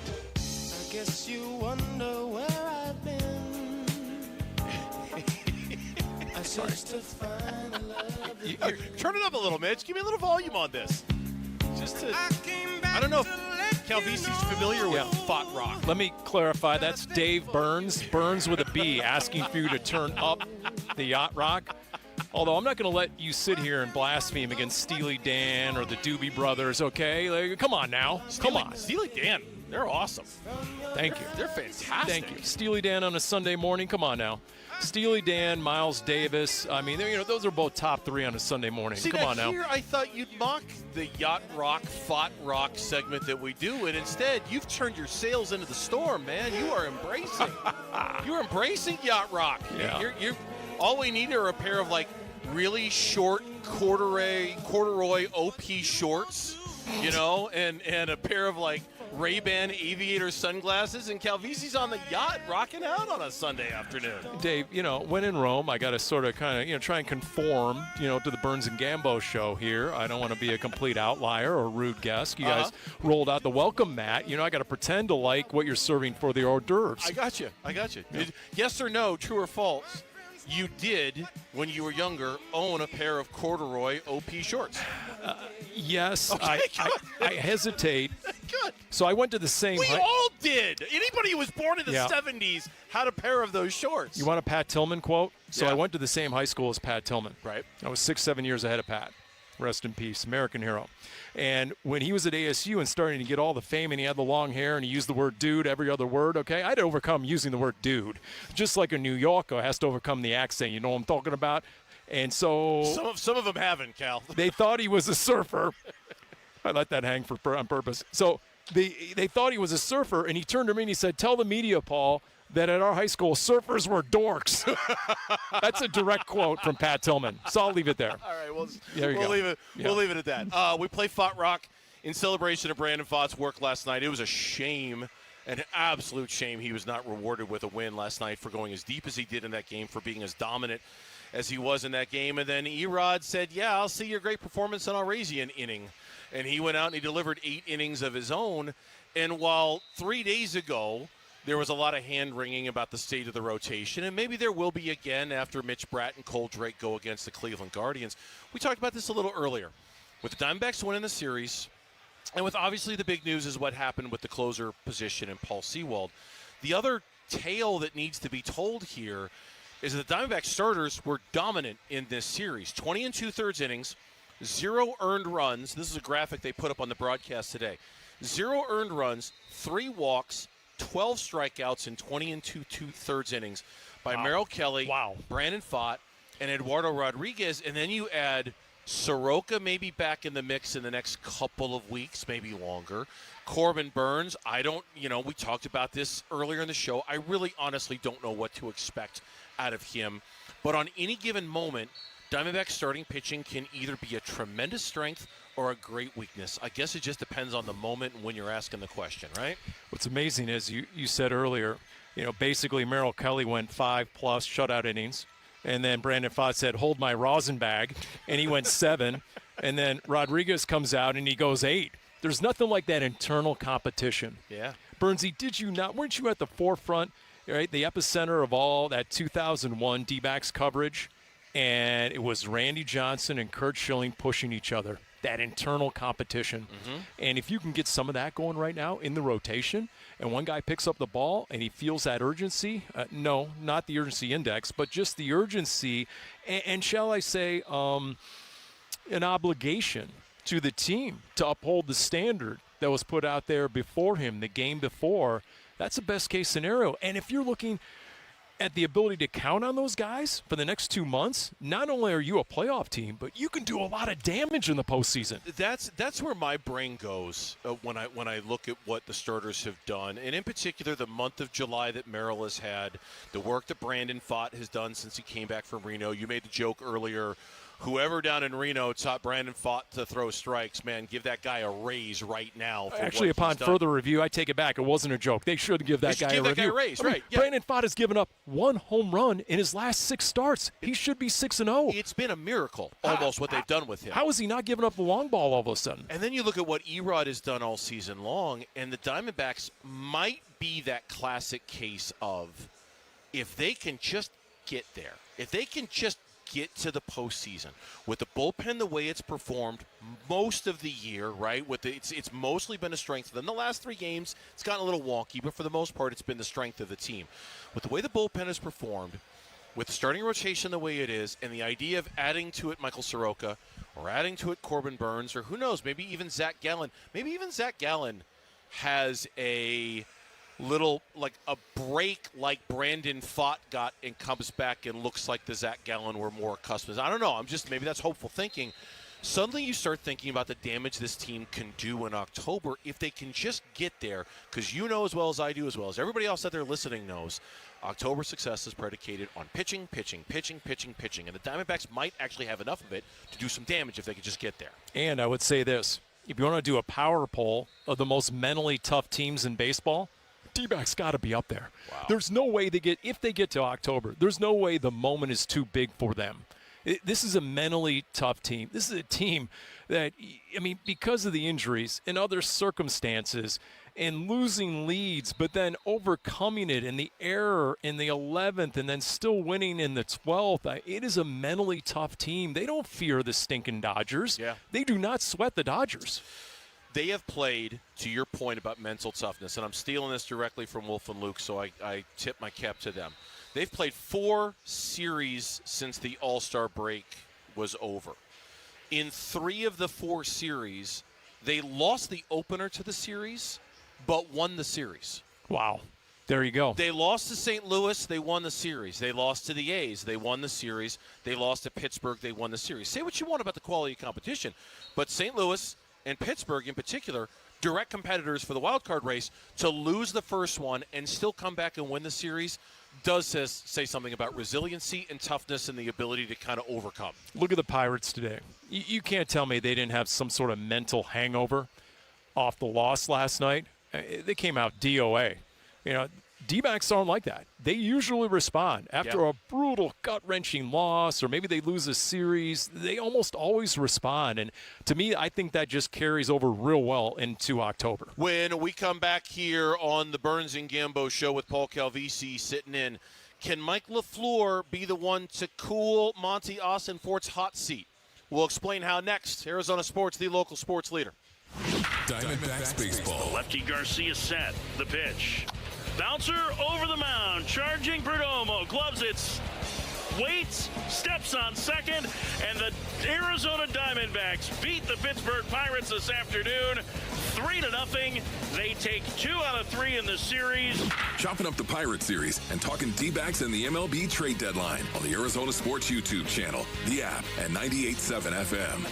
Hey, it's Gambo back to tell you about Stuart Willis from Asset Preservation Wealth and Tax. He's done a great job for me. Financial plan, retirement plan, estate plan, and a tax plan. If you've got a financial advisor that is not talking to you about those 4 things and just making sure you're investing and growing your money, you might have the wrong financial advisor. Your financial advisor needs to have a tax plan for you. Most of us are putting money away tax deferred, and at some point that tax bill is due. what Stuart told me from the beginning when I started working with him. It's not about how much money you've been able to make and save. It's about how much of that are you going to be able to keep. So if you've got a financial advisor that is not talking to you about the implications of taxes down the road, you got the wrong guy. Call Stuart Willis right now. Get a free portfolio review at 602-877-PLAN. That's 602-877-PLAN for a free portfolio review. Or go to assetpreservationwealth.com. The IRS finally caught up with Louie. I hadn't paid my taxes in 8 years. I owe the IRS a lot of money. Louie was in deep trouble. We're going to take your house, put a lien on your bank account, garnish your pay. They don't care. They're going to take your paycheck. Louie found out about Optima Tax Relief, the leading tax resolution firm. A-plus rated by the Better Business Bureau, they've resolved over $3 billion for their clients. Optima Tax, they help me. They calm me down. They make me feel comfortable, and I trust them. Louie has a lot to be thankful for. I don't owe the IRS anymore, and I'm able to live a comfortable life, a lot better life. It was because of Optima Tax. For tax help you can trust, call Optima now for a free consultation. Take it from Louie. If you owe the IRS, don't go it alone. Give Optima Tax a call. They can help you. Call 800-343-6460. 800-343-6460. 800-343-6460. Optima Tax Relief. Testimonial from an actual client. Some restrictions apply. For complete details, please visit OptimaTaxRelief.com. I'm Ultima Morgan of Morgan & Morgan. Every time one of my children started driving, it was terrifying. I am quite aware of the dangers being on the road. Thousands of accidents happen across the country. We see it every day. These families' lives will be changed in an instant. We fight for these families as if they were our own. We've become America's largest injury law firm by winning cases just like these. If you've been injured in a car accident, call us. Injured? Dial # law or visit forthepeople.com for an office near you. Jake from State Farm. I just beat my running PR, so I'm celebrating with the Banana Bonanza smoothie. Hey, and you can keep celebrating when you create an affordable price just for you by bundling your home and auto with the State Farm Personal Price Plan. Go bananas. I will. Hey, make it a large. Bundling, just another way to save with the Personal Price Plan. Like a good neighbor, State Farm is there. Prices are based on rating plans that vary by state. Coverage options are selected by the customer. Availability, amount of discounts and savings, and eligibility vary by state. Wesley Financial Group is not a law firm, and Chuck McDowell definitely not an attorney. This is Chuck. If someone talked you into buying something really silly and you want to get out of that silly little thing, my advice, get the facts. Call me and I'll send you our timeshare exit kit absolutely free. Inside, you'll learn how timeshare works and all your options for cancellation. Call Wesley now for your free exit information kit. 800-791-0000. That's 800-791-0000.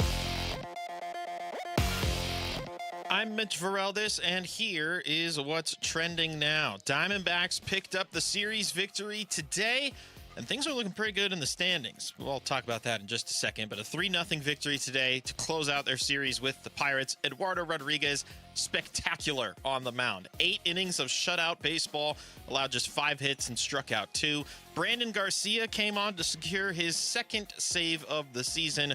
Speaking of more on that in just a second. Now, back to how significant that win was. Arizona is now tied with Philadelphia for the second wildcard spot in the National League. The Phillies just got swept by the Marlins, so as a result, Diamondbacks have the edge right now in that 1-2-3 wildcard seeding. Now, as far as the closer position is concerned, Torey Lovullo, after the game, told reporters that they will go closer by committee for the time being. This means Paul Sewald has been moved out of said spot. This comes after Sewald's blown save last night, where he entered in a 6-3 game, left with a 6-6 tie.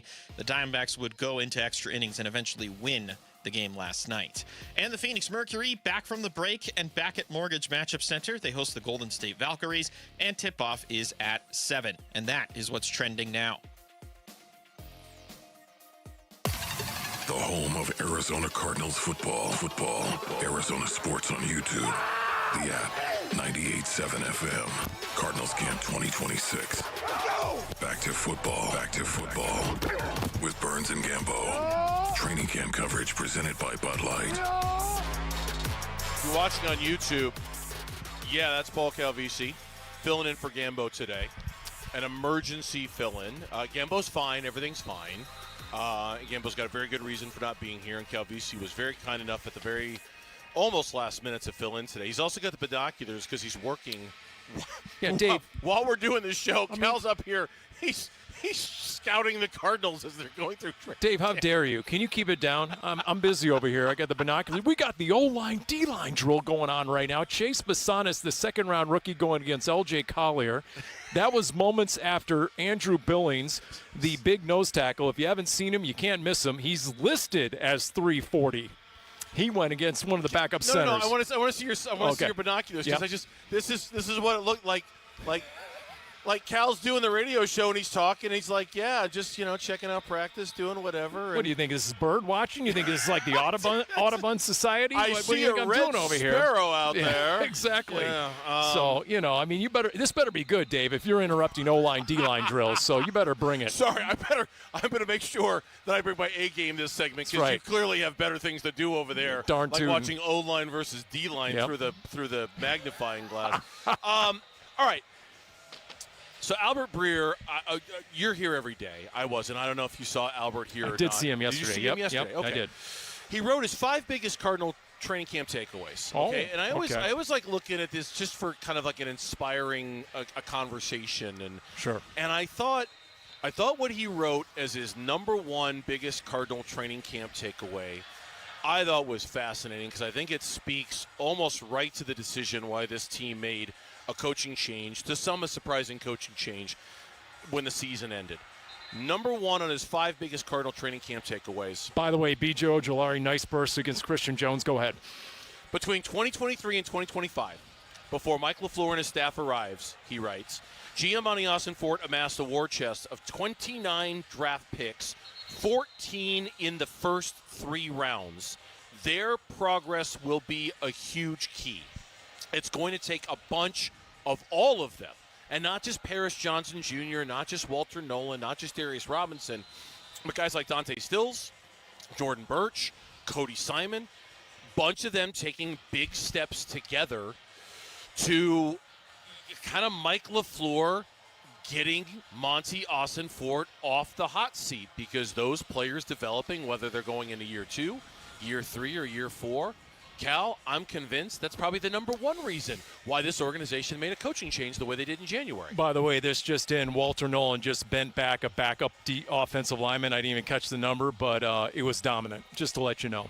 So my key to last season was the 2024 draft class. Mm-hmm. Marvin Harrison Jr., Darius Robinson, and company. There have now been 35 draft picks since the change in GM after the 22 season. There are only 2 players pre-2023 from any draft class that are still on this team, Zaven Collins and Trey McBride.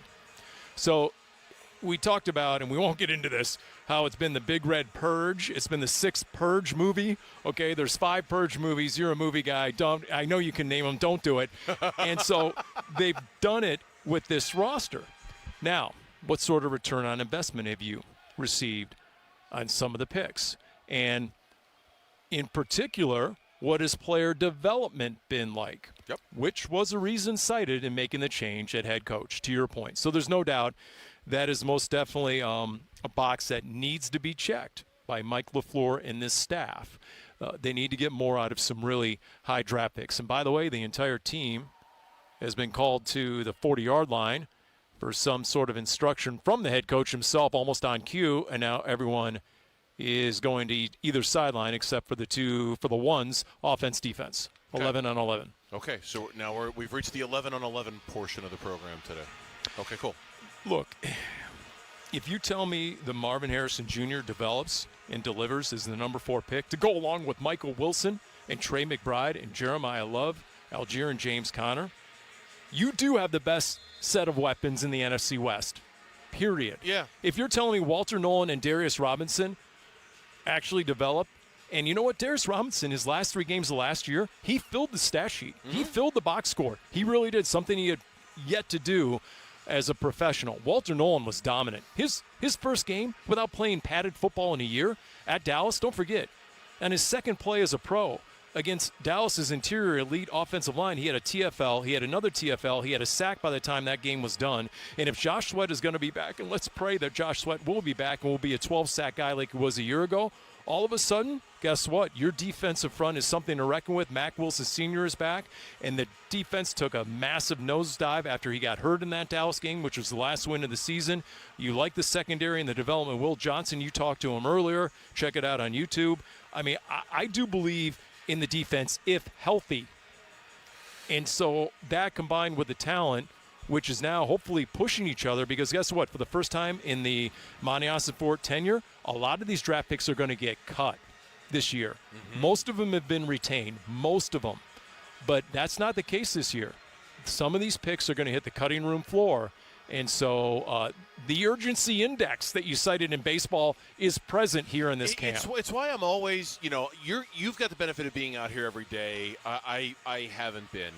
But I'm always interested to see which guys are popping, because I do think there is a significance to some of the recent draft picks, be it a year 3 guy, a year 4 guy, a year 2 guy, in their ability to find new levels of success that they were unable to find under previous coaching staffs, which is why the keeping of Nick Rawls as defensive coordinator was always kind of this cure. We talked with Will Johnson about this.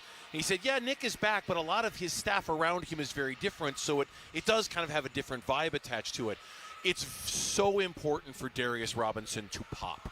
It's so important for Walter Nolan to pop. It's important. I caught a glimpse of Cody Simon a minute ago. It's important for him to pop, because these are guys that the whole rebuild was kind of built on their backs, right? Like, it was kind of built on the idea that this is the next generation, and it clearly has not happened yet. I mean, it hasn't come close to happening to the level it needs to, and if it doesn't happen by the end of this year, then it's certainly fair to wonder if more changes are coming, and if there's going to be something else that happens with this organization, because these draft picks simply you've got, especially if you're going to have potentially a very high draft pick next year, if the season does go the way a lot of people think it will, you have to ask yourself about the man making those decisions and making sure it's the right person based off the decisions that were made over the last 3 or 4 years. Look at the defense that's out there right now. The 2 starting corners running with the ones, Will Johnson and Max Melton, both second-round picks, correct? Yep. Like I said, Walter Nolan is a player. I interviewed L.J. Collier earlier today, called him an animal. Walter Nolan could have been the NFL Defensive Rookie of the Year if he had played all 17 games a year ago. I firmly believe that. So combined with Jeremiah Love, who looks to be an elite, dynamic talent, I think the potential is there to get a lot more out of these draft classes the last couple of years.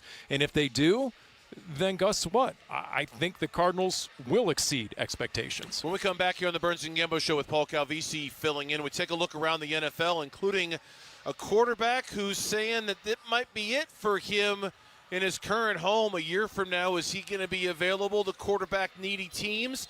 That and some other news and notes around the league next on the Burns and Gambo Show. Arizona Sports is your exclusive home for Cardinals training camp breaking news, roster updates, video highlights from camp, and takes on the team from Arizona's biggest sports personalities. Let's go! Cardinals Camp 2026, back to football. Training camp coverage presented by Bud Light. Cardinals, baby. Keep up with the Cardinals on the Arizona Sports YouTube channel, the Arizona Sports app, arizonasports.com, and 98.7 FM.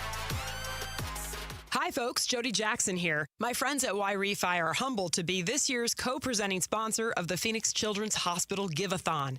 And at Y-Refi, they understand college didn't turn out how a lot of us hoped. The degree? Check. But the debt and detours, not what anyone planned. That's why Y-Refi helps struggling borrowers refinance private student loans with a plan that actually works. Visit YRefi.com today. That's YREFY.com. Y-Refi is not available in all states. Dan Bickley here for Waltz TV and Appliance, where you'll find a full lineup of JBL Party Box speakers. These are perfect for tailgating, perfect for backyard parties or indoor events. They bring the sounds, the lights, and the energy to the party, no matter where it's happening. Visit Waltz off the I-10 in Warner to check out their great selection, great pricing, and extremely knowledgeable staff. And while you're there, remember to drop my name for big discounts. Shop online at waltz.com. America First Credit Union has everything you need to get your money working. And for a limited time, new members get a $150 cash bonus for opening a checking account and $200 more for enrolling in and using direct deposit. If you're ready to do more with your money and get up to $350 cash, head to americafirst.com and become a member today. Subject to membership, eligibility, terms, creditworthiness, change, and conditions. Additional requirements may apply. Federally insured by NCUA. Equal Opportunity Lender. Hello, everybody. Eric Bryan, owner of Precision Air and Plumbing. I saw a $29 AC tune-up ad the other night, and I just laughed. I mean, nobody's sending a skilled technician to your house for just $29 without a catch. Our complete AC tune-up is $159.95, and we actually tune it up. We clean your coils, check and replace your Freon, measure airflow. We run full diagnostics. It's real maintenance. Make the precision decision today. Call 602-FIX-MY-AC. Make a precision decision with Precision Air. Oh, hey, Sarah. Here to pick up your little camper, too? Yeah. Did you hear my daughter Katie got Camper of the Week? Wow, that's a big deal. We got a big deal, too. Right, Mom? Honey, shh. That was our little secret. What's that? Okay, see that brand new Hyundai Santa Fe? Yeah. It feels like I got away with something. I only paid...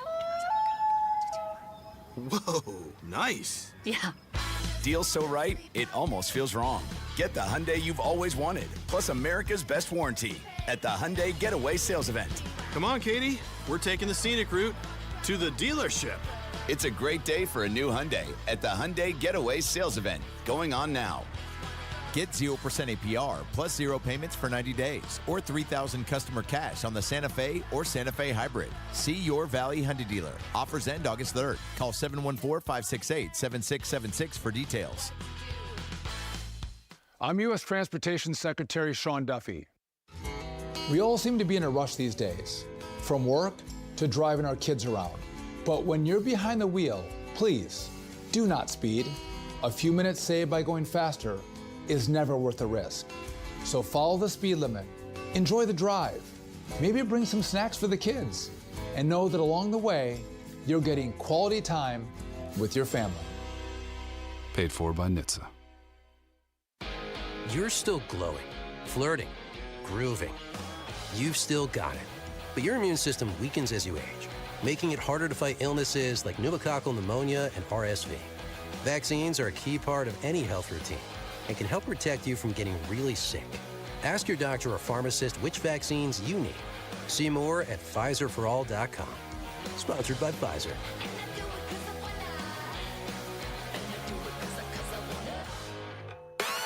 The home of Arizona Cardinals football. Arizona sports on YouTube.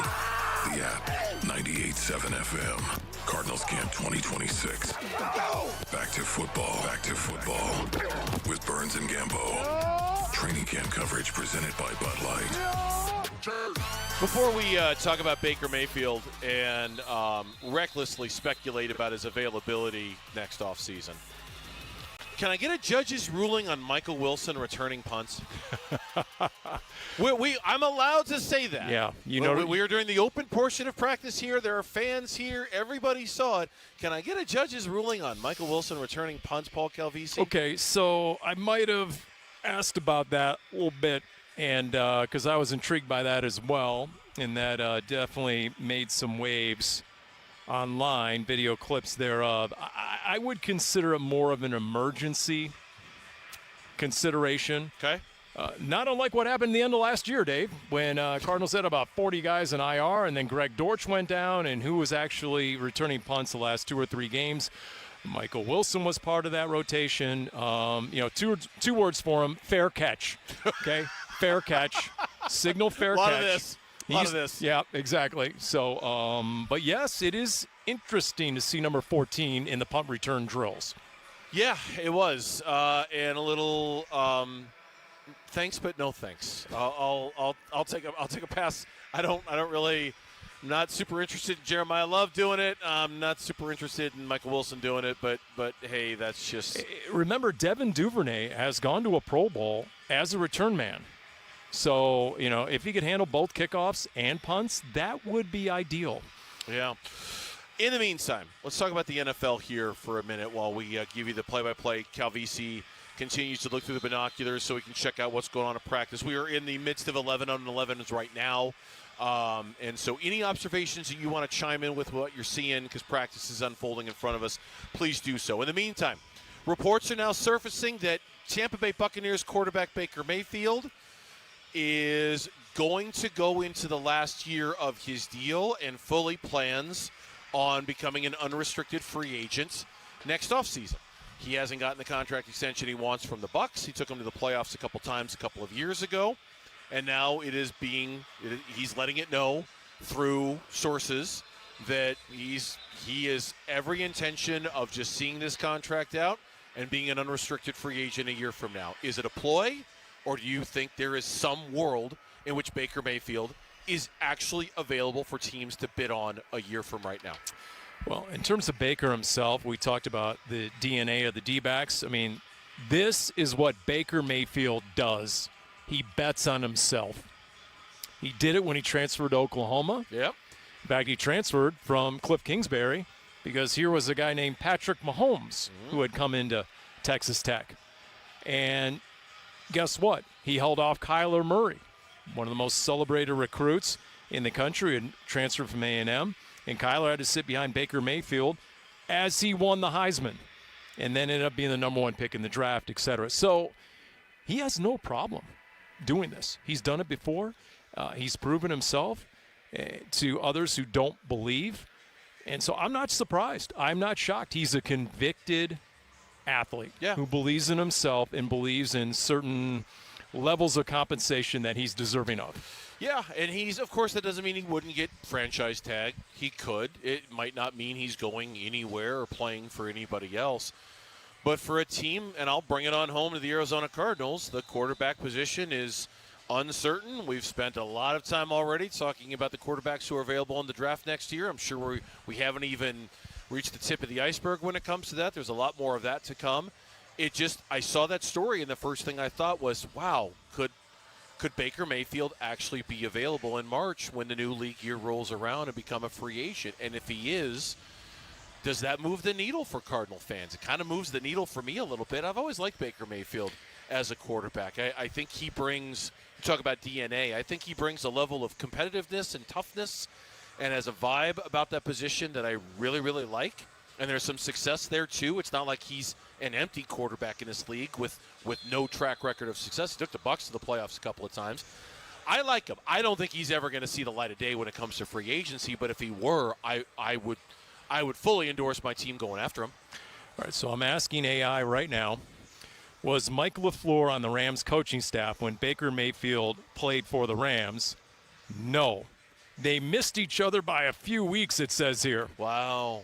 So that brief stint late in the 22 season, LaFleur showed up in January 23 after he had left the Jets as offensive coordinator.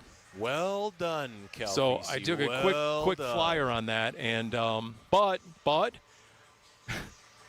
you could get some real good intel from your best friend Sean McVay if you're Mike LaFleur. Oh yeah. And by all accounts, the two of them, hit it off.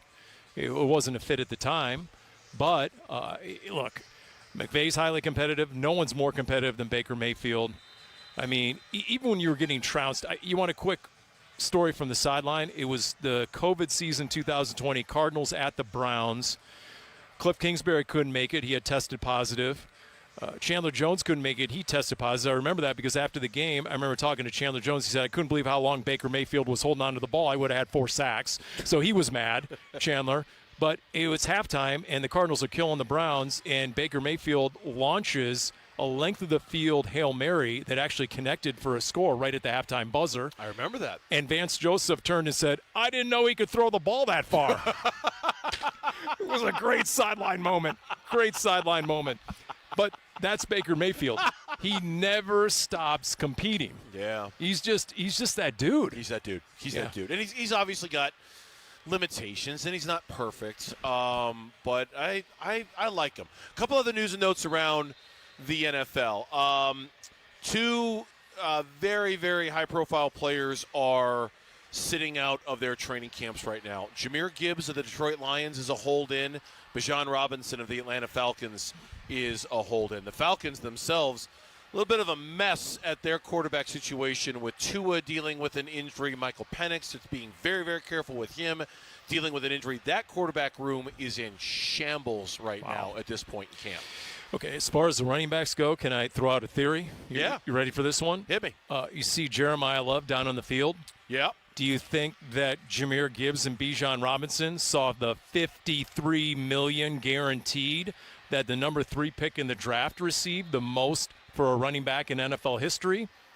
And 2 guys who are pretty dang accomplished right now and are 2 of the 3 most elite running backs and complete running backs on the face of the planet said, guess what? This might be a good time to renegotiate. Mm-hmm. I think you are on to something, my friend. I think you are on to something. And what's amazing, too, is, you get comps on Jeremiah Love. Reggie Bush is a comp, going old school. CMC is a comp in a way just because of the receiving skills.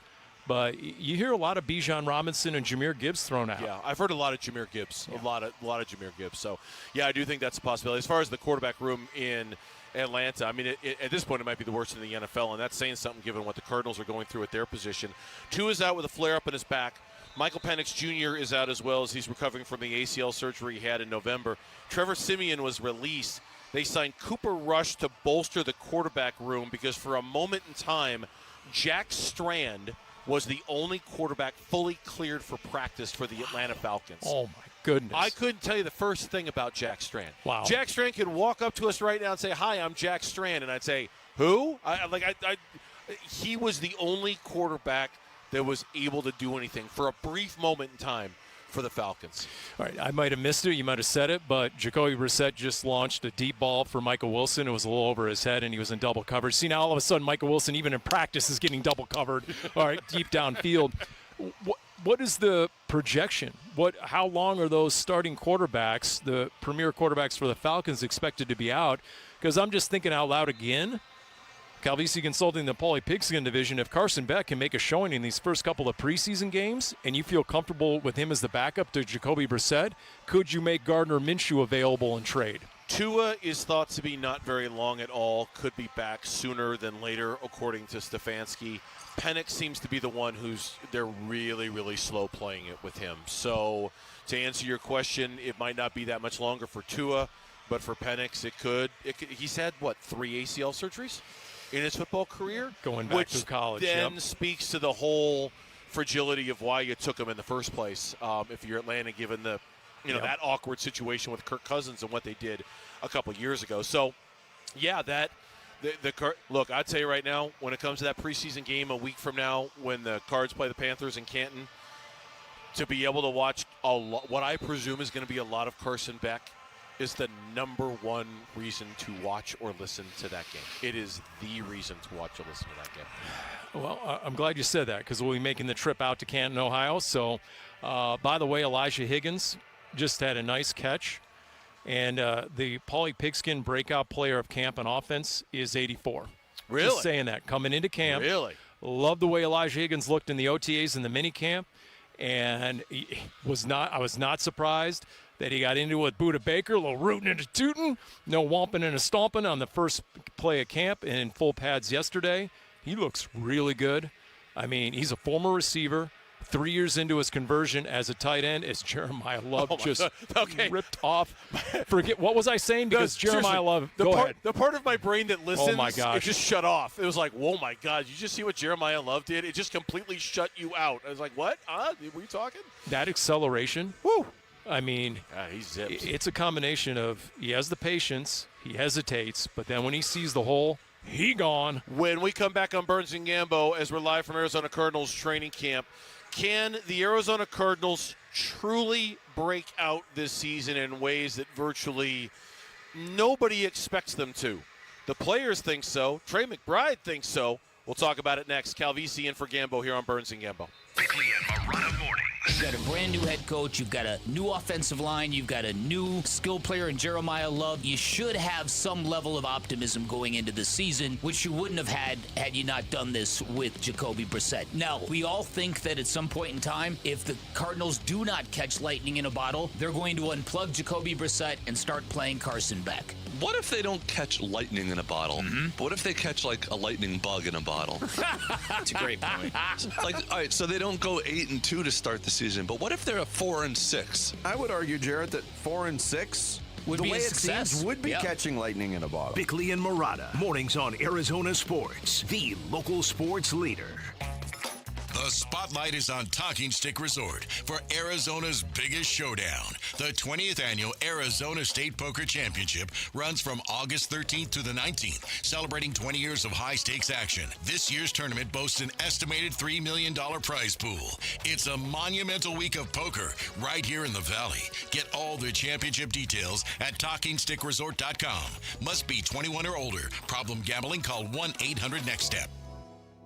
Temperatures are rising, and so are AC costs. But Collins Comfort Masters can help you stay cool without breaking the bank. Get a new high-efficiency Lennox AC system installed for as low as $99 a month. Serious comfort at a seriously cool price. Collins Comfort Masters has served the Valley for over 40 years. Call 480-NO-WORRY or visit collinscomfort.com to schedule today. Collins Comfort Masters, your no-worry solution for air conditioning, plumbing, electrical, and water filtration. Progressive's Home Quote Explorer helps you easily find and buy the right coverage for you. It's everything you've always wanted.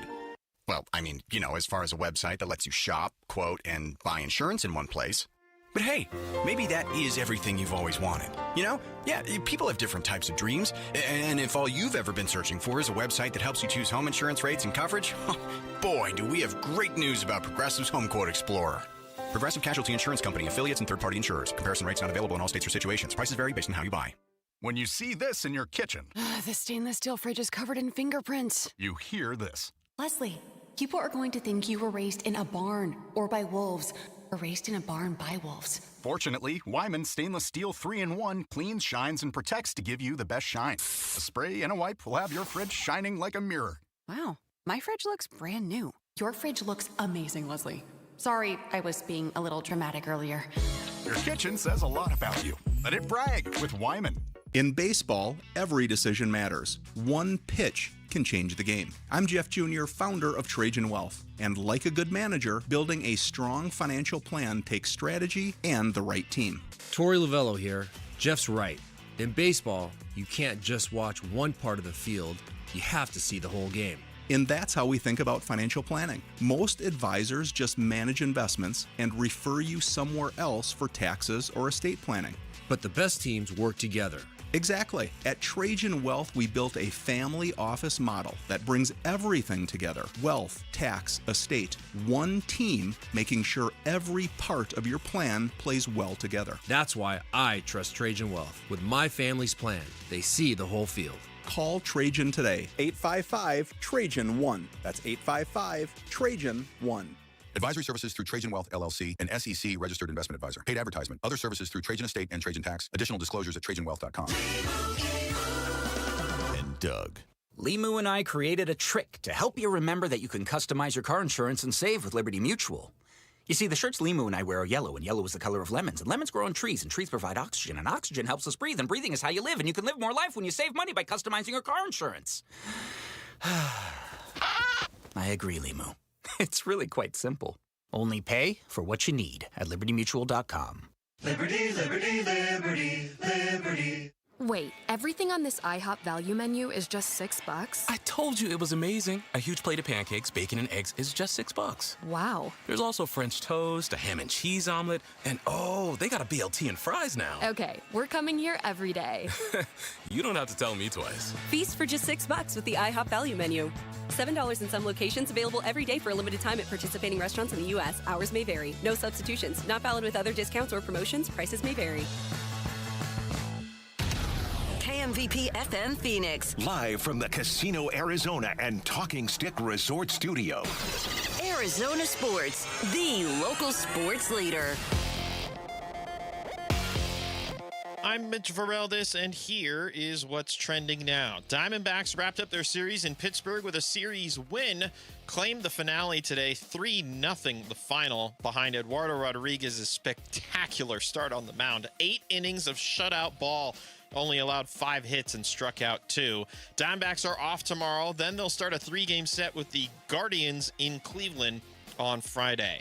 Couple of things to take from that victory as well. Arizona is now tied with Philadelphia for the second wildcard spot in the National League after Philadelphia got swept by the Marlins in Miami. And then it was not Paul Sewald on for the save today. It was Brandon Garcia. Torey Lovello, after the game, told reporters that they will go closer by committee for the time being. This comes after Sewald's blown save last night. It was a 6-3 game when he entered. It was tied at 6 when he left. Diamondbacks would eventually win that game in extras. And the Phoenix Mercury back from the break and back at Mortgage Matchup Center. They host the Golden State Valkyries. Tip-off tonight is at 7. This report is brought to you by Sanderson Ford. Arizona, the Sanderson Ford Summer Sales Event is on. 0% financing, 0 payments for 90 days, and $1,000 towards your down payment. Choose Sanderson Ford. Offer expires August 31st. The home of Arizona Cardinals football. Arizona Sports on YouTube. The app, 98.7 FM. Cardinals Camp 2026. Back to football. With Burns and Gambo. Training camp coverage presented by Bud Light. 5 o'clock hour here on the Burns and Gambo Show with Paul Calvisi. Long time ago, Calvisi and I used to do a little show together called Sports Interactive. Way before you could have an app on your phone, Dave, that tells you exactly what song is playing, the artist, and the name of the song. So when Lauren earlier said it was Kanye West, I knew that because I have the app, and it shows me on my phone who the artist is and the name of the song. Like the song 2 songs ago was 1, 2, 3 by Chief Keef, or was it Chief Keef by 1, 2, 3? I'm not sure which is which, but it does tell me this. So I amaze the young punks when I just out of nowhere pull out exactly what song is playing at Cardinals practice. There are multiple apps for this task. What do you use for it? What's your app that you use? I don't even know. You don't the know? app. What do you mean you don't know the app? Somebody installed it for me, and it's sitting here, and it just comes up. I don't know. Whatever. Dave, we got football to talk about. Okay. I'd love to know what it is. If you get a second, if you can decipher what it I'll is, find it. I'd actually it's I'd just like to know. It's second nature to me. Whatever. All this IT stuff, obviously. Practice is going on in front of our faces right now as we're here at State Farm Stadium. Cal's in for Gambo today, and again, we do appreciate Paul coming in on short notice to fill in for Gambo because it's a very good personal reason why Gambo is out today. Hopefully he's back tomorrow. Everything's fine, but hopefully he's back tomorrow. But Paulie really pinch hitting today, and we do appreciate that. This is Trey McBride on the NFL Network back on the 27th, so 2 days ago on Monday. He was on the NFL Network, and I think he was mostly there to talk about the 99 rating that he got on Madden this year, one of 6 players. But he also said this, it caught our attention, and then we had a follow-up with him when he was on with us earlier. Yeah, I think we're just, about to break out, and I think this is a year where it happens. Like you said, the talent is very underrated, but I think our offensive skill is one of the best in the NFL. We just drafted a stud running back, Jeremiah. We got Marvin Harrison, Mike Wilson, James Conner, Tyler Algier. I mean, we got so many guys that can play on this offense, and I'm just excited to go out there and make plays and see what we can do. But I'm so excited for our team. I'm so excited for the fresh start that we have with a new head coach, and just go out there and let it rip. I just want to go show the world that we can play ball. It's one consistent theme I've noticed, Cal, since we've been here. This is our second day of broadcasting from camp. And whether it was Mack Wilson Sr., whether it was Will Johnson, whether it was Trey McBride, everybody consistently, and I understand players are going to believe this way and they're going to think this way. For a team that won 3 football games last year, and for a team that isn't projected to do very much this year, boy, there is an awful lot of confidence in their ability to shock the hell out of some people this year. And I think I know where it comes from, but I want to talk about it for a few minutes because it does seem like it's been pervasive throughout just about every player we've talked to so far, a belief that people are just wrong about this football team and what they're capable of. It's an apt observation. It really is. And in the locker room, you get a lot of that as well. There's a definite quiet confidence. Guys will tell you They don't necessarily put it on the record, but they believe. And Dave, let's reverse engineer this. A year ago, you started 2-0. Yes, both games went down to the very end, the final plays. Carolina did make the playoffs. New Orleans finished with a flourish. Then you lost 3 straight games on walk-off field goals, 3 in a row. Then you come back and you get a win at Dallas.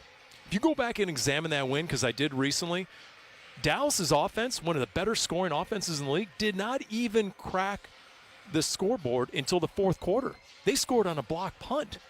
And the Cardinals, there's something else about that Dallas game. That's the last game they had Mack Wilson Sr.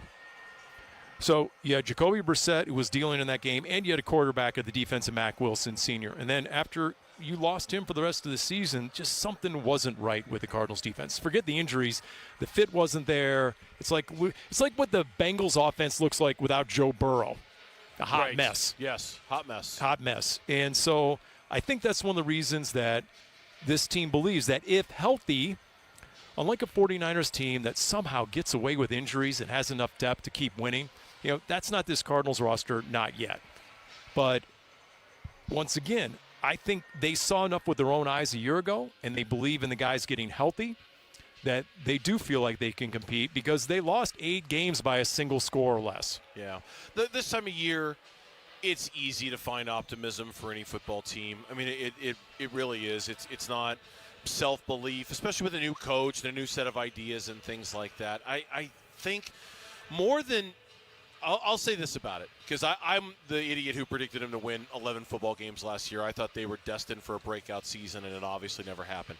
I think the one thing that the Cardinals have in their favor, maybe more than anything else, beyond the close losses from a year ago, beyond the talent that we all believed in a year ago and that this team was on the upswing. Cal, this is a league that is literally designed for teams to have quick turnarounds and surprising seasons. I mean, the whole worst to first thing, there's a reason why that's a thing, because it happens every year. Every single year. And sometimes it's very easy to predict the team that finished worse that's going to finish first. Like, it's not that hard to kind of figure out who had a down year because of injuries and who's going to rise to a level. But a lot of other times there are teams that we all think are going to be bad, and somehow they find a way to win 6, 7, 8 games. That's just the NFL. That is how this thing is hardwired.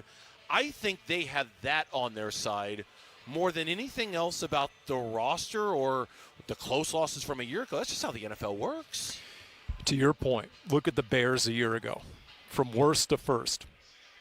What did they do? Lauren's nodding over there. Here we go, Lauren. Me and you, 2-man game right now. What did they do? They fixed the offensive line. They brought in Joe Thuney. They got an answer at right tackle. Hello, Arizona Cardinals. If Chase Bissanis is that guy at starting guard, and Elijah Wilkinson can be serviceable, he started all 17 games a year ago for Atlanta, then okay. What else happened with Chicago? The defense got healthy, and you got a dynamic new play-calling, offensive-minded head coach. Are you seeing some similarities there? I'm not saying the Cardinals are going to go from worst to first, not in this division. I'm not predicting that at all. What I'm saying is I think that's the basis, to your point, for some of this player confidence, especially when the coach comes from the 2 head coaches they respect the most because they play them 4 times a year in Kyle Shanahan and Sean McVay. You have anything you want to add about the Bears? Because we have a hard time keeping – Oh, no, just we have a hard time keeping Lauren down when the Bears comes up in conversation. Well, that's very fair, I think. Also, it's 5-11, and it's the second time I've agreed with Paul. Well, that's one more than Dave and myself, so that's good. Okay. It's going to be the Calvisi and Lawrence show here at this point. I mean, agree with each other. I mean, you might want to go join Gambo at this point. Just saying. Oh, wait, was this on? Everybody always, not everybody, but a few people online will say, where are the wins? Who are the wins? Who are they going to beat? Who are they? And it's almost impossible to look at the schedule and say, I think they're going to win this game, that game, that game, this game, that game, because on paper, based off of results from a year ago, no, those wins aren't there. But do I believe that this league every single year possesses the ability to surprise? Do I believe the Cardinals are going to go 0-6 in the division again like they did a year ago? No, I don't think they are. And who are they going to beat? I don't know. But I think in the NFL, like we saw with the Cardinals during that stretch last year where they lost on 3 straight walk-off field goal, crazy stuff happens, man. That is the beauty of this league. And so it's because of that that I think, yeah, they're going to win at least 5 games next year. You got to believe when they were so banged up the end of last year, you just have to remember the belief wasn't necessarily there because you had lost all your horses. When you got Jacoby Brissett in the fold and back in the locker room and back as QB1, there is a lot of belief in this locker room and their starting quarterback. And autographed Larry Fitzgerald football could be yours. We're down to the final 4 in the countdown to Canton Best Fits Moments bracket. Round 3 voting is open through Sunday, and if you haven't voted yet, jump in now. Text FITS to 620-620 for a link to the bracket. Diamondbacks get a much-needed series win. How were they able to recover from nearly blowing that one last night to win a big series against Pittsburgh? We'll talk about it next. Burns and Gambo, Calvisi's filling in. Arizona Sports is your exclusive home for Cardinals training camp breaking news, roster updates, video highlights from camp, and takes on the team from Arizona's biggest sports personalities. Let's go! Cardinals Camp 2026, back to football. Training camp coverage presented by Bud Light. Cardinals, baby. Keep up with the Cardinals on the Arizona Sports YouTube channel, the Arizona Sports app, arizonasports.com, and 98.7 FM. When your joints hurt every day and you've been told you need surgery, it can feel like you are out of options. My advice, do your homework. Remember, once a joint is replaced, there's no going back. Hey everybody, Dan Bickley here, and before you schedule surgery, consider getting a second opinion from QC Kinetics. Discover how they use regenerative treatments to deliver relief to patients just like you right here in the Valley. They concentrate healing tools within your body right at the source of your pain. And the whole idea is to give you a real shot at holding off on surgery or, in some cases, avoiding it altogether. And that's why it makes sense to explore every option before making a decision that can change your life. Don't just accept that surgery is your only choice. Call QC Kinetics today for a free consultation. You can find clinics in Phoenix, Scottsdale, Peoria, and Chandler. Just call 602-837-PAIN, 602-837-PAIN for QC Kinetics. The D-backs host the San Diego Padres at Chase Field for a 4-game weekday series starting August 3rd. Get your tickets for the matchup at dbacks.com. Are you an adult with uncontrolled moderate to severe Crohn's disease symptoms and still packing a backup bag of clothes? Just in case, Skyrizi Risankizumab Riza can help you take control of your Crohn's. Feel significant symptom relief, including less abdominal pain and fewer bowel movements at 4 weeks. Plus, Skyrizi is proven to help people achieve remission and visibly improve damage of the intestinal lining. Individual results may vary. Skyrizi is a prescription injection medicine. Don't use if allergic to Skyrizi. Serious allergic reactions, increased infections, or lower ability to fight them may occur. Before treatment, get checked for infections and tuberculosis. Tell your doctor about any flu-like symptoms or vaccines. Liver problems leading to hospitalization may occur when treated for Crohn's. Ready to take control of your Crohn's? Ask your doctor about Skyrizi, the #1 prescribed biologic in Crohn's disease. Control is everything to me. Learn more at skyrizi.com or call 1-866-SKYRIZI.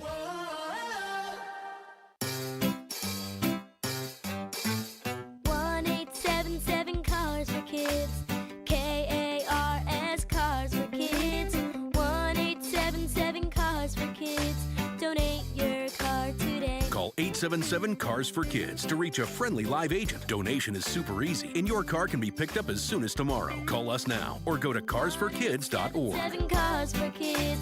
Donate your car today. Did you know you can donate real estate too? This summer, the Honey Pepper Pimento Chicken Sandwich and Pineapple Dragon Fruit and Sprite are back at Chick-fil-A. Let me tell you about the Pineapple Dragon Fruit and Sprite. It's bright, it's bubbly, it's back. The Honey Pepper Pimento Chicken Sandwich, it's so rich, and you can choose between the original or the spicy filet. Ooh, boy. And then you got those pickled jalapenos tucked right under the filet, and then just to top it all off, you've got a little honey drizzle right on top. Okay, now I'm a pimento fan. And I'm feeling the dragon fruit.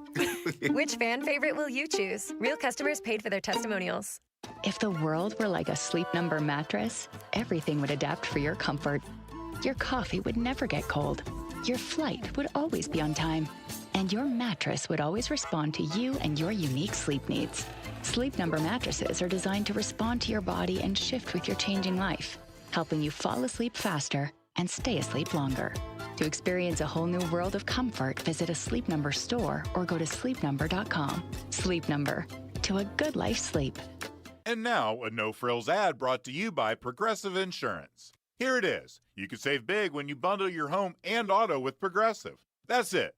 See? Just a good old-fashioned, straightforward ad. See if you can save at Progressive.com.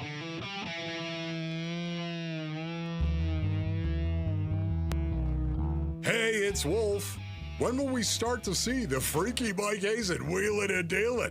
We'll be talking Diamondbacks in the trade deadline tomorrow at 10 a.m. It's Wolf and Luke on Arizona Sports 98.7, the Arizona Sports app, and the Arizona Sports YouTube channel. The lefty Garcia set. The pitch. Bouncer over the mound. Charging Perdomo. Gloves it. Waits. Steps on second. And the Arizona Diamondbacks beat the Pittsburgh Pirates this afternoon 3-0. They take 2 out of 3 in the series. Really can't understate this. Just a huge moment for the Diamondbacks today with the trade deadline looming, with what had happened to them last night. I keep talking about, Cal, last night's win almost in the context of a loss. They didn't lose. They rallied to win that game. But, man, the way they almost gave that thing away, how fragile it all became, it was not – I don't know about you. When I got done watching that game last night, I did not go to bed feeling great about the state of the Arizona Diamondbacks after they nearly squandered that game. I know they won, but I didn't. For them to come out today and for Erod to just stick it to the Pirates the way he did. I'm reading Nick Picoro's game story on AZ Central. Apparently, Erod, when he comes out of the 8th, he locks eyes with Torrey, and even though he was at 105 pitches, he wanted the 9th. Wow. And Perdomo was stumping for it. Bench coach Jeff Bannister was stumping for it. Like, he was trying to, because he knew how tired the Diamondbacks bullpen was. What a moment for the Diamondbacks, seemingly on the verge of suffering by far their worst loss of the season, to turn around and win it, and then win today and win that series against Pittsburgh. Huge moment for them with the trade deadline just a few days away. So you're a movie guy. Over the weekend, I saw the movie on Netflix, Sisu, S-I-S-U, and it's about this former Army commando. It's almost absurd. It almost is campy by design in that, you just can't kill the guy. He's beaten to a bloody pulp and he keeps going. Okay. He's taken out a whole, brigade of commandos. It's just absurd. Okay. But it's hilarious and Sisu? entertaining. It's called Sisu? Yeah, S-I-S-U. And my brother-in-law comes in, oh, you're watching the wrong one. The first one's better than whatever. I'm just watching this thing. And it's just this guy just mowing through, right? And he's an older guy, but he just uses wit and wisdom, and he's tougher, and he has more resolve, and he's mentally unbreakable. And I'm like, that's the D-backs. This team just gets beaten up, and they don't give up, and the resolve they have. And it is remarkable because it's so easy in a 162-game season to say, you know what, well, we didn't get that one. We got one tomorrow. And that's not this team. Now, they're not good enough to be 20 games above 500, but the resolve is there. And when all of a sudden they're starting to get the starting pitching that they just received in the last 3 games, this is, at least to me, from the outside looking in, this is where my level of belief has been at its highest all season when I see the caliber of starting pitching they're starting to get. Yeah, this is Troy Lavello after the game on D-backs TV. We came here to do what we did, win 2 out of 3, and that's always our objective, is to win as many games as we possibly can. But after that first night, it was a heartbreaking loss, and then a big win yesterday. We had to capitalize on it, and today it was all about Eddie. He drove the bus for us today. What more can you say about what he did? Yeah, Erod was, he's been there. You can argue their MVP. You could argue their 2 MVPs were the guys who were the biggest reason for their success today. Gabriel Moreno had the 2-run homer. Eduardo Rodriguez with the 8 innings pitched. It was the kind of performance that let's call it like it is. We started this 2-week stretch going into the deadline. Mike Hazen basically daring his baseball team to buy. Yep. Show me why I should buy for you guys. Now, how much they can afford to buy, how much they can afford to do, how much we need to temper our expectations going into the trade deadline on Monday. I think that's a reasonable conversation to say, hey, let's back this off a little bit. They might not be able to afford to do as much as maybe they want to do. But certainly if the goal of Mike Hazen was to push the buttons on this team to say, show me why you deserve this. Man, job well done by the Arizona Diamondbacks since the second half of this season has started.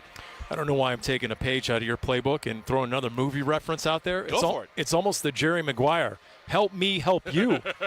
Mike Hazen is looking at his clubhouse going, help me, help you, because then I can go to Ken Kendrick and maybe get some more money.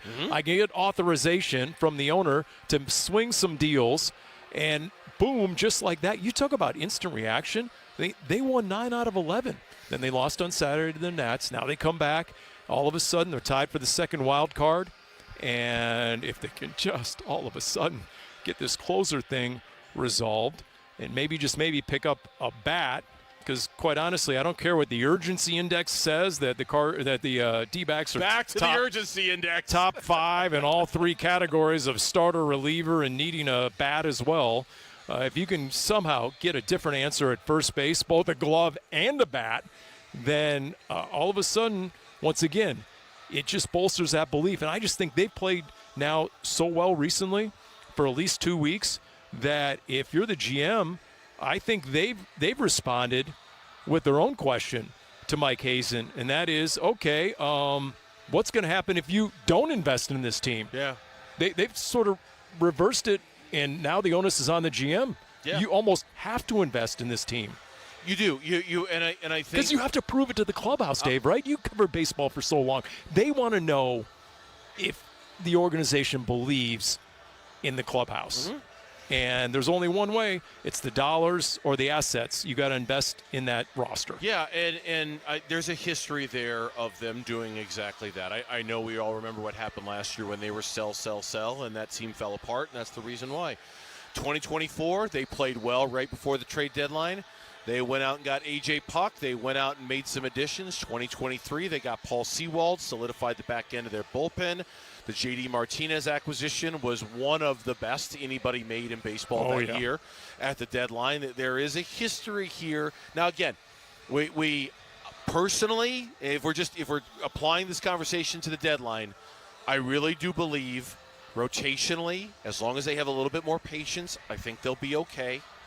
Bullpen, you certainly could go add another arm if you wanted to, but I think Justin Martinez is coming. And frankly, I think Ryan Nelson is coming too. I wouldn't be surprised at all if they shuffle him to the bullpen because they're just not going to be able to get him built up enough to put him back in the rotation. I think between the returns of Soroka, Justin Martinez, and Ryan Nelson, in some order, that might be good enough for them, for Mike Hazen to be able to say, okay, I've got limited resources. I know what I need. I need a left-handed, everyday bat that I can play at first base. It just adds another dimension and more depth to our baseball team and gives us that much better of a chance. If he can just focus on that and not worry about all the other things that we think they might need, we know what they need. They need another bat in this lineup because as good as things were in beating Pittsburgh, they went 3 for 27 with runners in scoring position last night. Tim Tawa, Geraldo Perdomo, and Gabby Moreno, who's been great, combined to go 0 for 14 with runners in scoring position. One more hit in that moment might have spared us all a lot of drama and trouble when it came to last night's game. Yep, facts, no doubt about it. But once again, that's the mental toughness. That even in a situation where you go 3 for 27 with runners in scoring position, you still find a way to win that game. Look, the last thing you want to happen is you end up within 1 to 3 games of the 500 mark, and you end up within 1 to 3 games out of the playoff race. You don't want that scenario to happen. And until this last week or two, I think that's exactly where the D-backs were tracking. I think they're telling you, believe in us, invest in us. Just can't say enough about Erod and the work he did today, knowing that bullpen was, man, they were Kentucky Fried Chicken down there. They were toast. And for him to be able to give them 8 innings and ask for a 9th, real heady stuff from a guy who has been unbelievably good for them this year. Now, when we come back on the Burns and Gambo show, Cal is in for Gambo today. We keep our attention on the Arizona Diamondbacks because the other big noteworthy thing, in addition to winning the series against the Pirates, closer by committee has returned. Paul Sewald demoted. Who gets the ball in the 9th? We'll talk about it next with Paul Calvisi in for Gambo here on Burns and Gambo. The Give-A-Thon for Phoenix Children's is coming in August. You'll hear from the patients and families getting life-saving care at one of our country's premier children's hospital networks. The Give-A-Thon for Phoenix Children's is presented by your Valley Hyundai dealers and Y-Refi.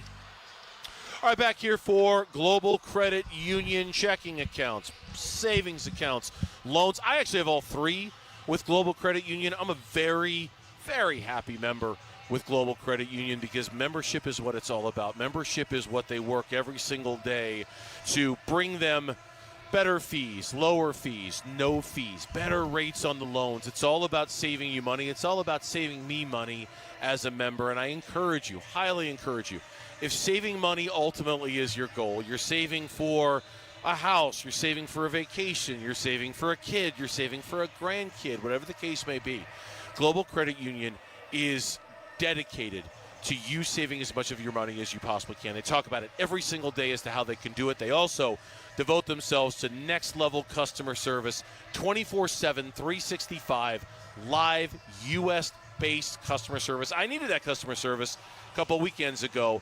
Came in handy where banks would have failed me. Joining is simple. Sign up online by going to globalcu.org or stop by any of their 9 Phoenix area branches. Global Credit Union, better rates, fewer fees, real savings, and the kind of service that makes your money work smarter for you. Everywhere you look, things are getting more expensive. But at Consumer Cellular, we're lowering the price for those 50 and up. Now you can get unlimited everything for just $35 a line. That's $35 a month for unlimited talk, text, and data. Switch to the carrier ranked #1 in network coverage and customer satisfaction and get unlimited everything for just $35 a month. Call 1-888-FREEDOM or visit Consumer Cellular online or in-store today.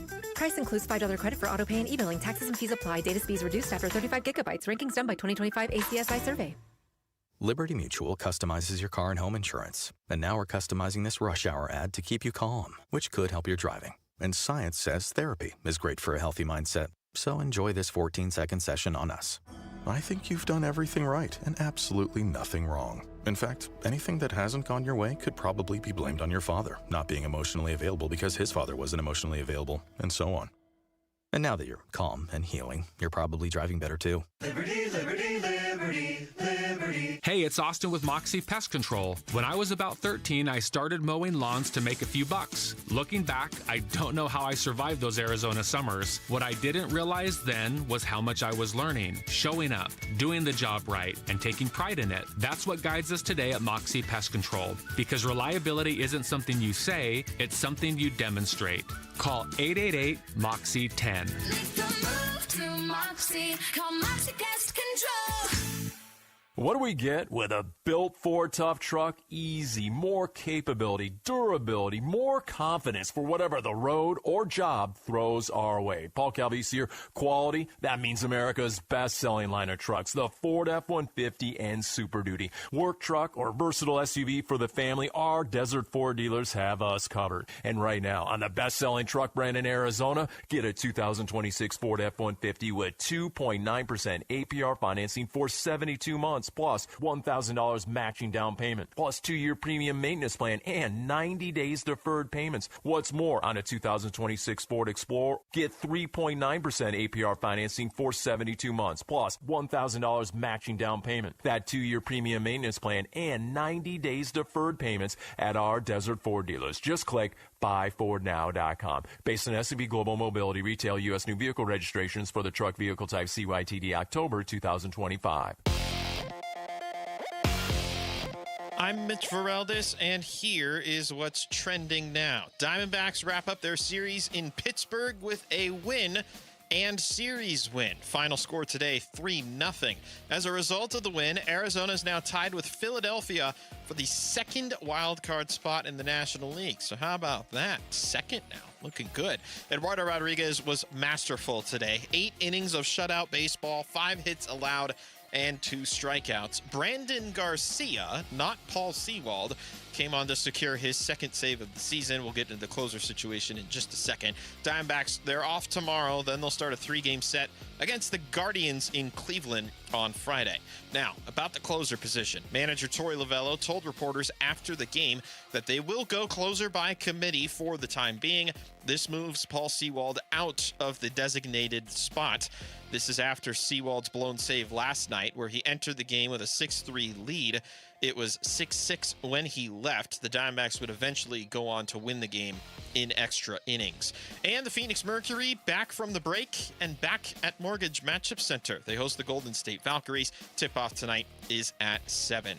This report is brought to you by Talking Stick Resort. Don't miss the summer excitement at Talking Stick Resort. Earn entries starting August 1st for your chance to win up to $10,000 or a 2027 BMW convertible. Details at TalkingStickResort.com.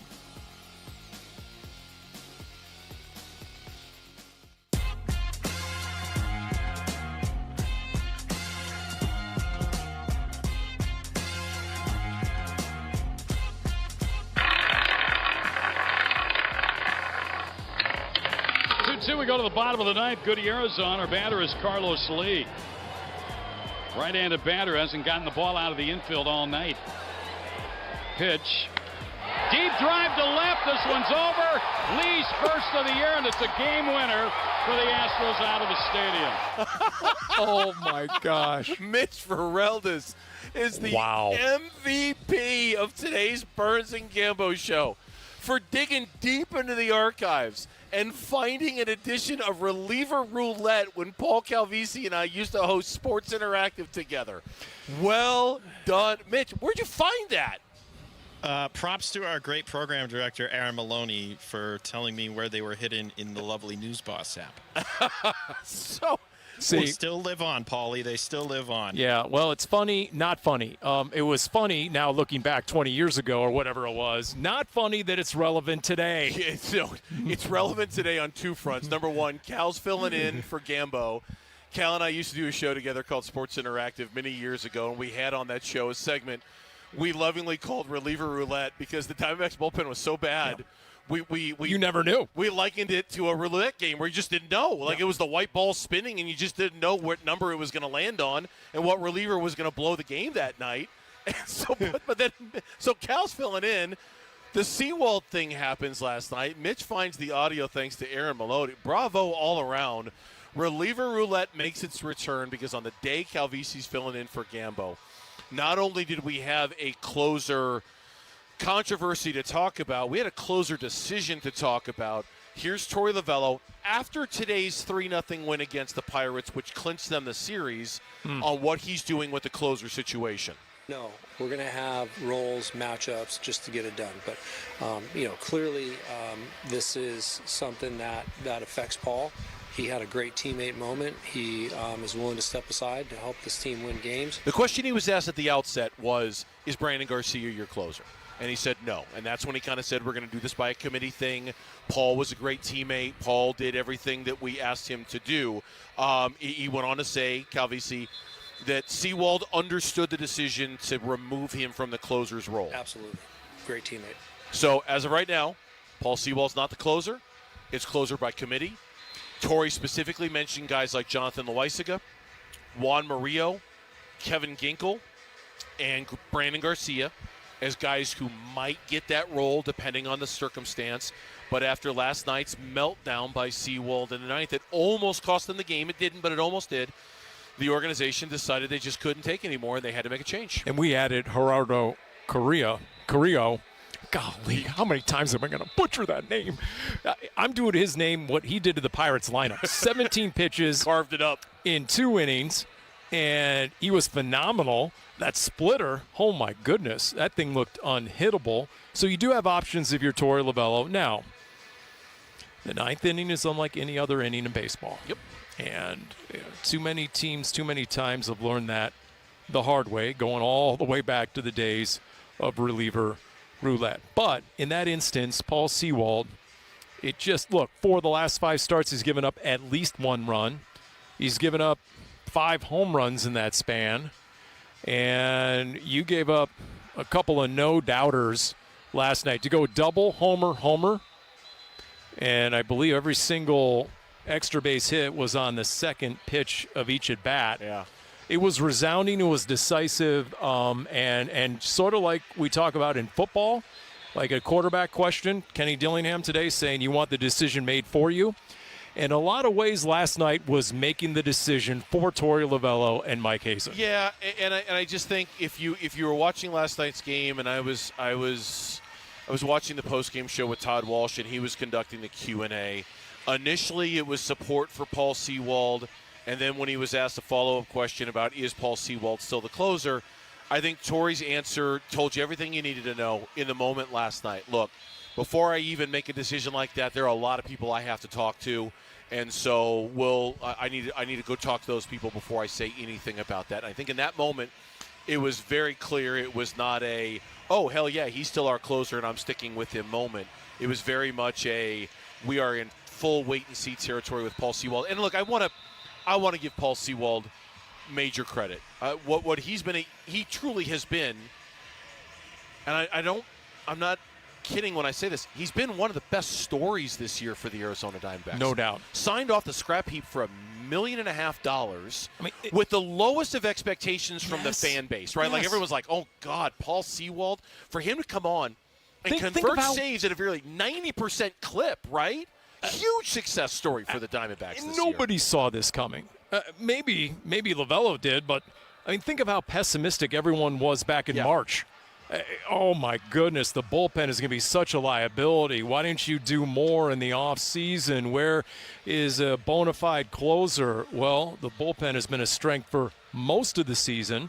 Now, what happened last night and what's happened recently, it goes back to what we were talking about earlier. Win is a loss more than a loss. Yeah. When it was a win, that turned into a loss. So you owe it to your clubhouse. And you made a great observation earlier about how this season, more than any other, in terms of personnel moves and changes to the lineup, there's been a quick hook. With maybe the exception of Pavin Smith. But other than that, there's been a quick hook. And when decisions have been made, they have been made swiftly and decisively. And I think this is more evidence of what we can call a little bit of a new trend from the decision makers. A little bit, and that might be the pressure of hey, expectations. Like it's Torey's in the last year of his contract, and I'm not saying that's the reason why he did this, but I think we all understand that he's under pressure this season to produce something better than has been produced the last couple of years. Something you said earlier that it just keeps going around and around in my head. You said it just a second ago too. The ninth inning is just cut a little bit different. And I can sit here and say, hey, I think the Diamondbacks have better options in the bullpen for guys to pitch the ninth than they have in a long, long time, and they'll be fine. But I don't know how Juan Murillo's going to do in the ninth. I don't know how Brandon Garcia is going to do in the ninth. I have no idea how those guys are going to respond. And the one thing that I'll give Paul Sewald the most credit for, in addition to the 90th percentile that he was converting, say the near 90th percentile, by him being the anchor of the ninth, it freed everybody else to be deployed in situations that accentuated their strengths the best. Now that's gone. And Torey's got to wing it a little bit. And I hope the thing that made this bullpen special for 3 months didn't just get lost because you're going closer by committee the rest of the way. Does that make any sense? Absolutely. Because what do bullpen arms love? To know their role. Definition is what they love. They want to know. They want to know. And in fact, I think it was 2 spring trainings ago, I think it was Ryan Thompson told Wolf and Luke, yeah, we all would love to know who's the 6th inning guy, the 7th, the 8th, who's the closer. And, when it's 52-card pickup back there and you never know who's coming in when, there's just something about baseball players and their routine and being in the bullpen. So that is the one risk, and that is an absolute valid analysis of this. That is the inherent risk in going closer by committee. Torey was asked today, this is part of D-backs TV postgame, what the closer committee looks like. I don't know. Loizaga as well. So, yeah, it'll fall on different people depending on what's going on. It's stacked up today with that left switch, right, left. We felt that, first of all, this ballpark favors a left-handed pitcher, so I want to stay left. But I think it sat right in a really good pocket. That was something we talked about pregame for Garcia. So today was a good day for Garcia. Tomorrow or Friday it might be Juan Murillo. I do think the sooner they get off the committee thing and pick somebody, the better. Just to allow for those definitions to kind of seep back into the equation. Just don't expect a closer, a bona fide, legit, proven closer to come at the trade deadline. That's just too costly. Yep. I don't see that as being realistic. I just don't. I think you're right. I think you're absolutely right. We come back on the Burns and Gambo show. Larry Fitzgerald is about a week away from getting inducted into the Pro Football Hall of Fame, and I just found out that he's going to be a guest on the Wolf and Luke show tomorrow.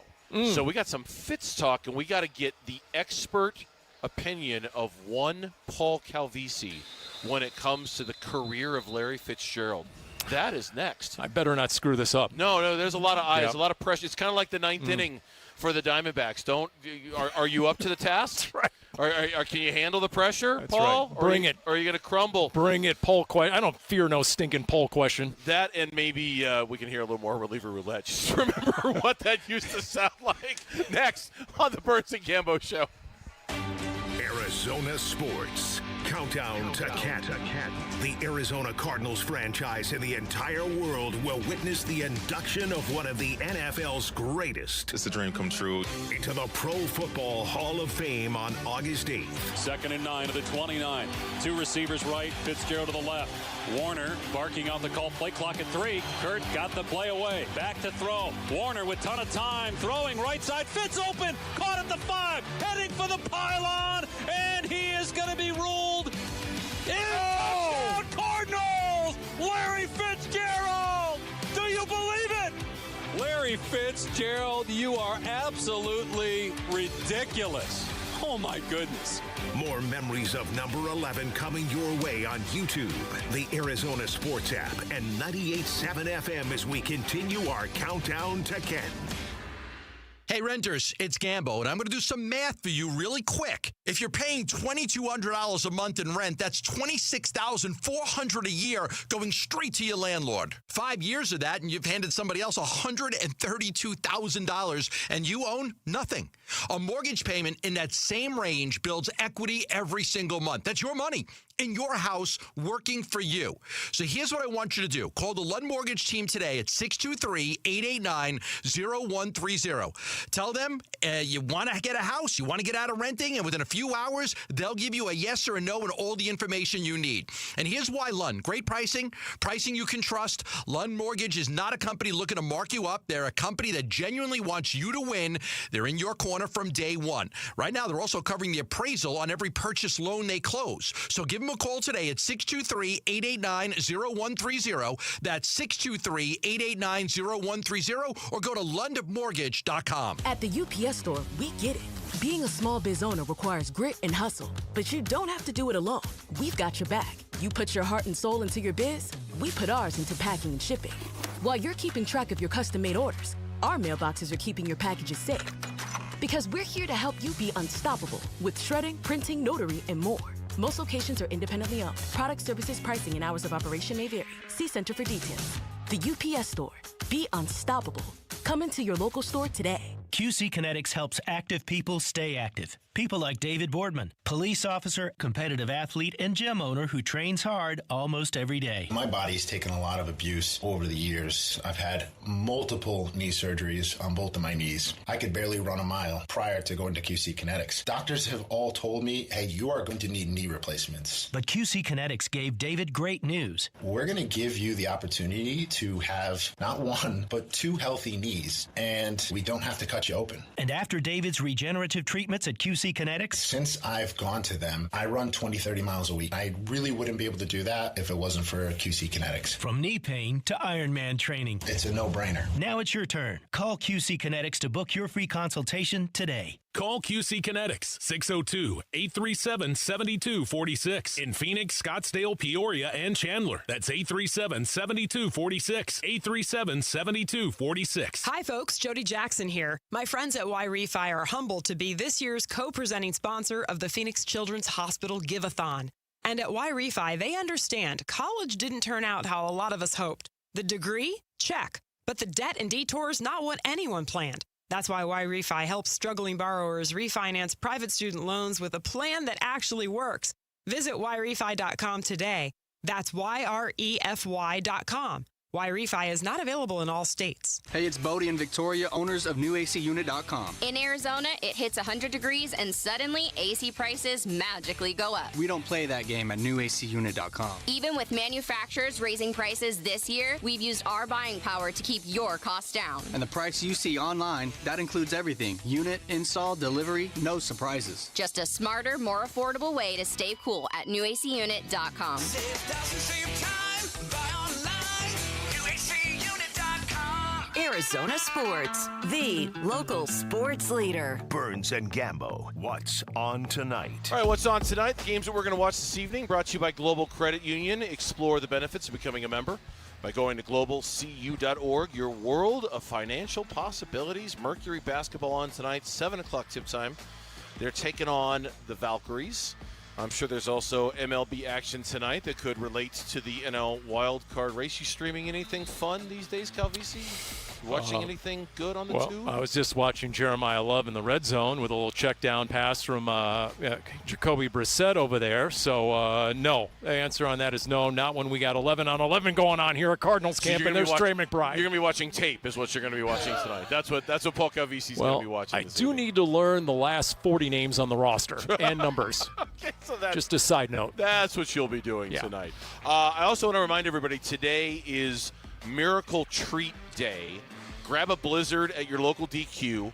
$1 or more from everyone sold supports Phoenix Children's Hospital. So if ever there were a day to justify going to DQ and getting a Blizzard, boy, today is the day to do it, because $1 or more from everyone sold supports Phoenix Children's Hospital.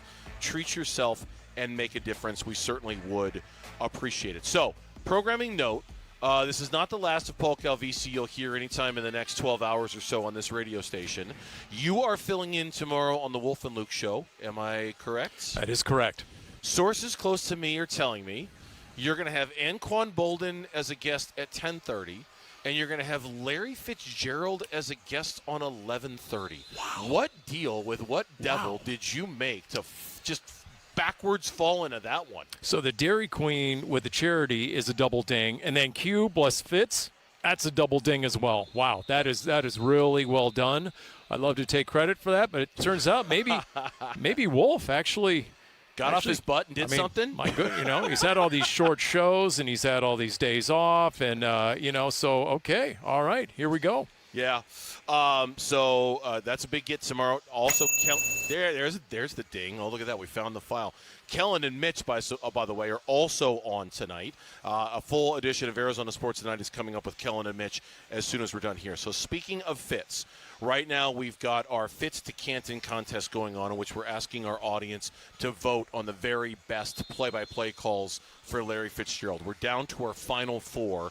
I want to get your votes. You can text Fitz to 620-620 to be able to vote. In the first semifinal match, Calvisi. Here we go. You've got Larry Fitzgerald's 75-yard gain in overtime against Green Bay.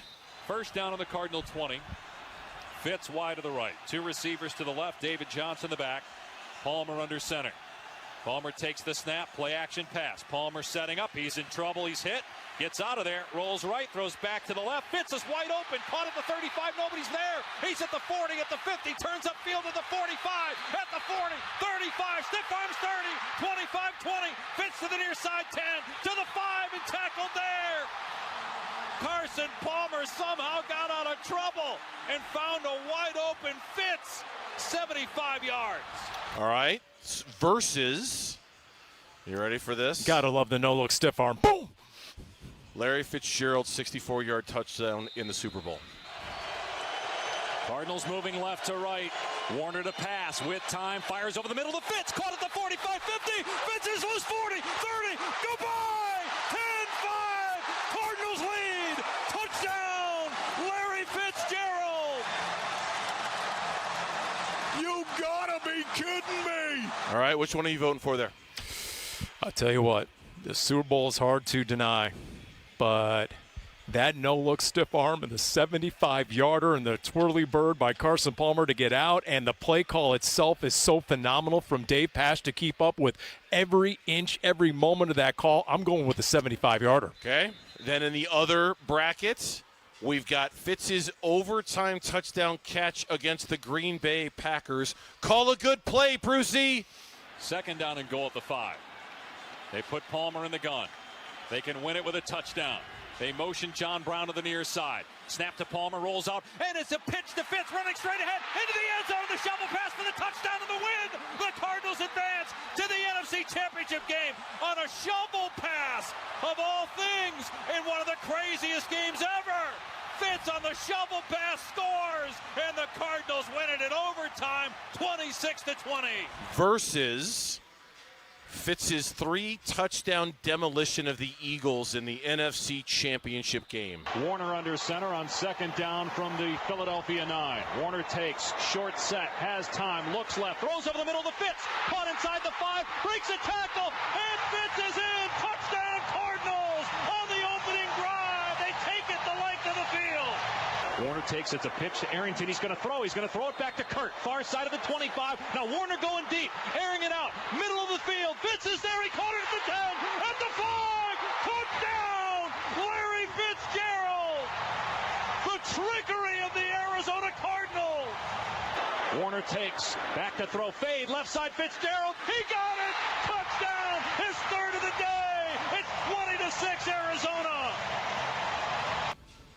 Loudest building I've ever been in sports, that NFC Championship game, State Farm Stadium. The magnitude of that moment, and because I can't have the 75-yarder compete against the shovel pass in the same playoff game, I'm going to go with the 2008 playoff run against the 2015 playoff run to the NFC Championship. That is low. So which one would you vote for the all-timer? I got to go with the 75-yarder. It was so phenomenal. And being on the sideline and everybody got off the bench, and it just took forever to develop, and it kept gaining more momentum and steam, and there he is. And the whole place was dead at that point because they had lost the lead, and it was Larry. It was an unbelievable moment. I cannot wait to hear his speech. I can't wait to hear what he has to say tomorrow with you guys. That's going to be at 11:30. Kind of a preview of sorts with Anquan Bolden at 10:30 tomorrow on the Wolf and Luke show. You'll be filling in for Luke. So it'll be you and Wolf talking to Anquan Bolden at 10:30. Larry Fitzgerald at 11:30 as Larry Fitzgerald gets inducted into the Pro Football Hall of Fame in just about a week or so. Dave, thoroughly enjoyed it. Flawless as always. I mean, it's not fair, Dave. You're so good here. I'm over here butchering names, and you're just bringing it for 4 hours. So well done. Thanks for having me. You came in on short notice, and we can't tell you how much we appreciate that. That's going to do it for us. We're out of here. Arizona Sports Tonight with Kellen and Mitch are next. We'll see you tomorrow straight up 2 o'clock here on the Burns and Gambo Show. Have a good night, everybody. You're still here? It's over. Go home. Go. The Arizona Sports YouTube channel for live shows, podcasts, viral clips, shorts, and more. Just the local sports leader doing what we do on YouTube.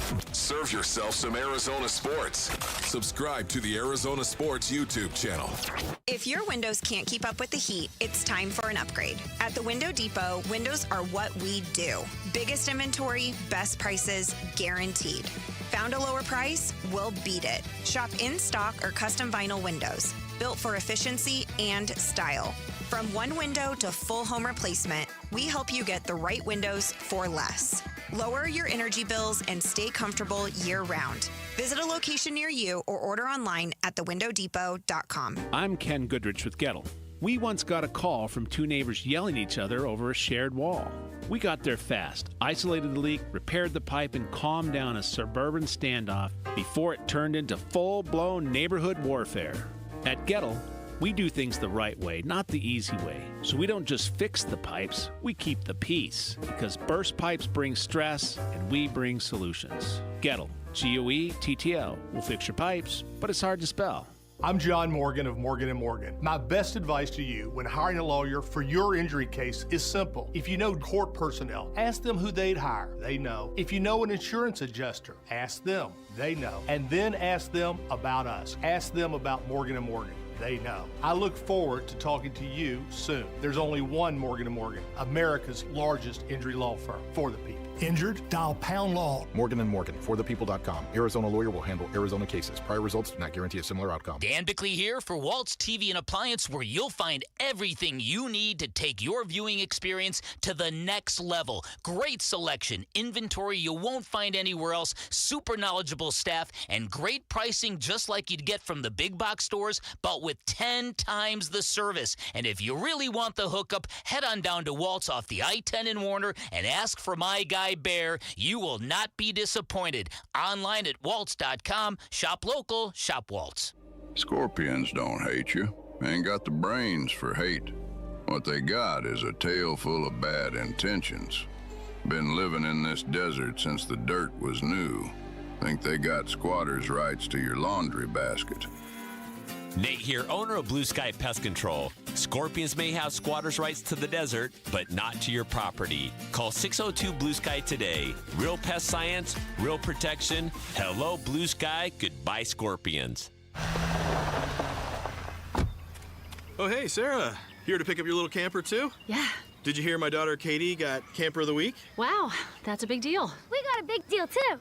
Right, Mom? Honey, shh. That was our little secret. What's that? Okay, see that brand new Hyundai Santa Fe? Yeah. It feels like I got away with something. I only paid... Whoa, nice. Yeah. Deal so right, it almost feels wrong. Get the Hyundai you've always wanted, plus America's best warranty at the Hyundai Getaway Sales Event. Come on, Katie. We're taking the scenic route to the dealership. It's a great day for a new Hyundai at the Hyundai Getaway Sales Event, going on now. Get 0% APR plus 0 payments for 90 days or $3,000 customer cash on the Santa Fe or Santa Fe Hybrid. See your Valley Hyundai dealer. Offers end August 3rd. Call 714-568-7676 for details. Hi, this is Stuart Willis, President of Asset Preservation Wealth and Tax. A personal relationship with your financial advisor really matters. It's super important that you have the ability to talk about anything you need to with your advisor. So if you have been pushed off to a call center and you don't have a one-on-one relationship with your financial advisor, then reach out to us at assetpreservationwealth.com. That's asset. A good night to have a show. Schedule today. The sun season, it nears. A lot of stuff we've missed too. And good news is we come back with the Diamondbacks playing well again, which is a plus. So we missed out on all the bad that was happening with the Diamondbacks while we were away. Good to be back. A lot of good stuff to talk about. I'm raring to go. Let's do it. Yeah, let's get right into it. Diamondbacks beat the Pirates 3-0 today, securing a series win in Pittsburgh. They are now 57-52, tied with the Philadelphia Phillies, who are 2-8 in their last 10, have dropped their last 3 for the second wild card spot in the National League. It'll take a lot to get ahead to Chicago, where they're 61-46, 5 games back of them, but they have now separated themselves from that morass of Padres, Marlins, Pirates, Nationals, Cardinals, Reds that they were kind of stuck with. And I think our ask, Mitch, over the last couple of weeks was not so much to do what they've done right now, but just don't become what the Reds have, which is 50-56, and they're just kind of out of it at this point. They've got too many teams to pass at this point with what they did about a couple of weeks ago with how they were dropping off as well. Like even like the Marlins, for example, they win 8 straight or 10 straight or whatever it was, then lose 9 straight as well. But they're in the mix still. Yes. And that's really all we wanted to see out of the Diamondbacks. And they have exceeded our expectations in, let's say, an eventful way. All of these games over the last week have had a certain spice to them, to say the least. Very spicy. If you go back even to the first game where it was in control and then bullpen falter late and the Pirates end up taking that first game as a result. And you're thinking, oh no, we've got deja vu again in the second game yesterday, but some really clutch plate performances by James McCann getting a 4-hit game. How about Gerardo Carrillo coming in and pitching 2 clutch innings and extras to be able to hold things down? That, I think, was the turning point of the series, at least for Arizona, because you're getting great starting pitching in all 3 games out of Merrill, out of Brandon Pfaadt, and then Eduardo Rodriguez today. And once again, we are feeling a little bit of PTSD about a bullpen which, frankly, has pitched well, very well this year outside of some of the hiccups we've seen the last month. They needed to get back on track, especially after the Nationals series loss, to your point about the morass of the other teams around them in the wild card standings, you cannot be playing down to competition when your competition is right next to you. So for them to create even just the slimmest of cushions from Pittsburgh was incredibly pivotal, and good for them to be able to bounce back in particular today. We want to celebrate the series win and celebrate how the team has been playing the last couple of weeks, but we have some Gambo news to get to that he dropped here in the last 2 to 3 hours. It's a very long tweet. I will not read the whole tweet. Instead, I will highlight it myself and kind of go through. Essentially, Gambo's reporting is that if you were expecting the Diamondbacks to acquire a all-star, superstar level of player that costs a lot of money, the Diamondbacks are not going to do that. So you need to slow down a little bit. If you expect them to acquire a package of players that exceeds $10 million, you're not going to see that happen. The one way it could happen is if they find a team that's willing to take on some of Zach Allen's money or some of Lourdes Gurriel Jr.'s money. They did that last year with Jordan Montgomery and Shelby Miller for different reasons, but they still did it in a way to save some money. They could look to do that kind of move this year, but I found it really interesting to sort of parse through Gambo's information. One of the big highlights is that his information, they do not feel that there is a big impact bat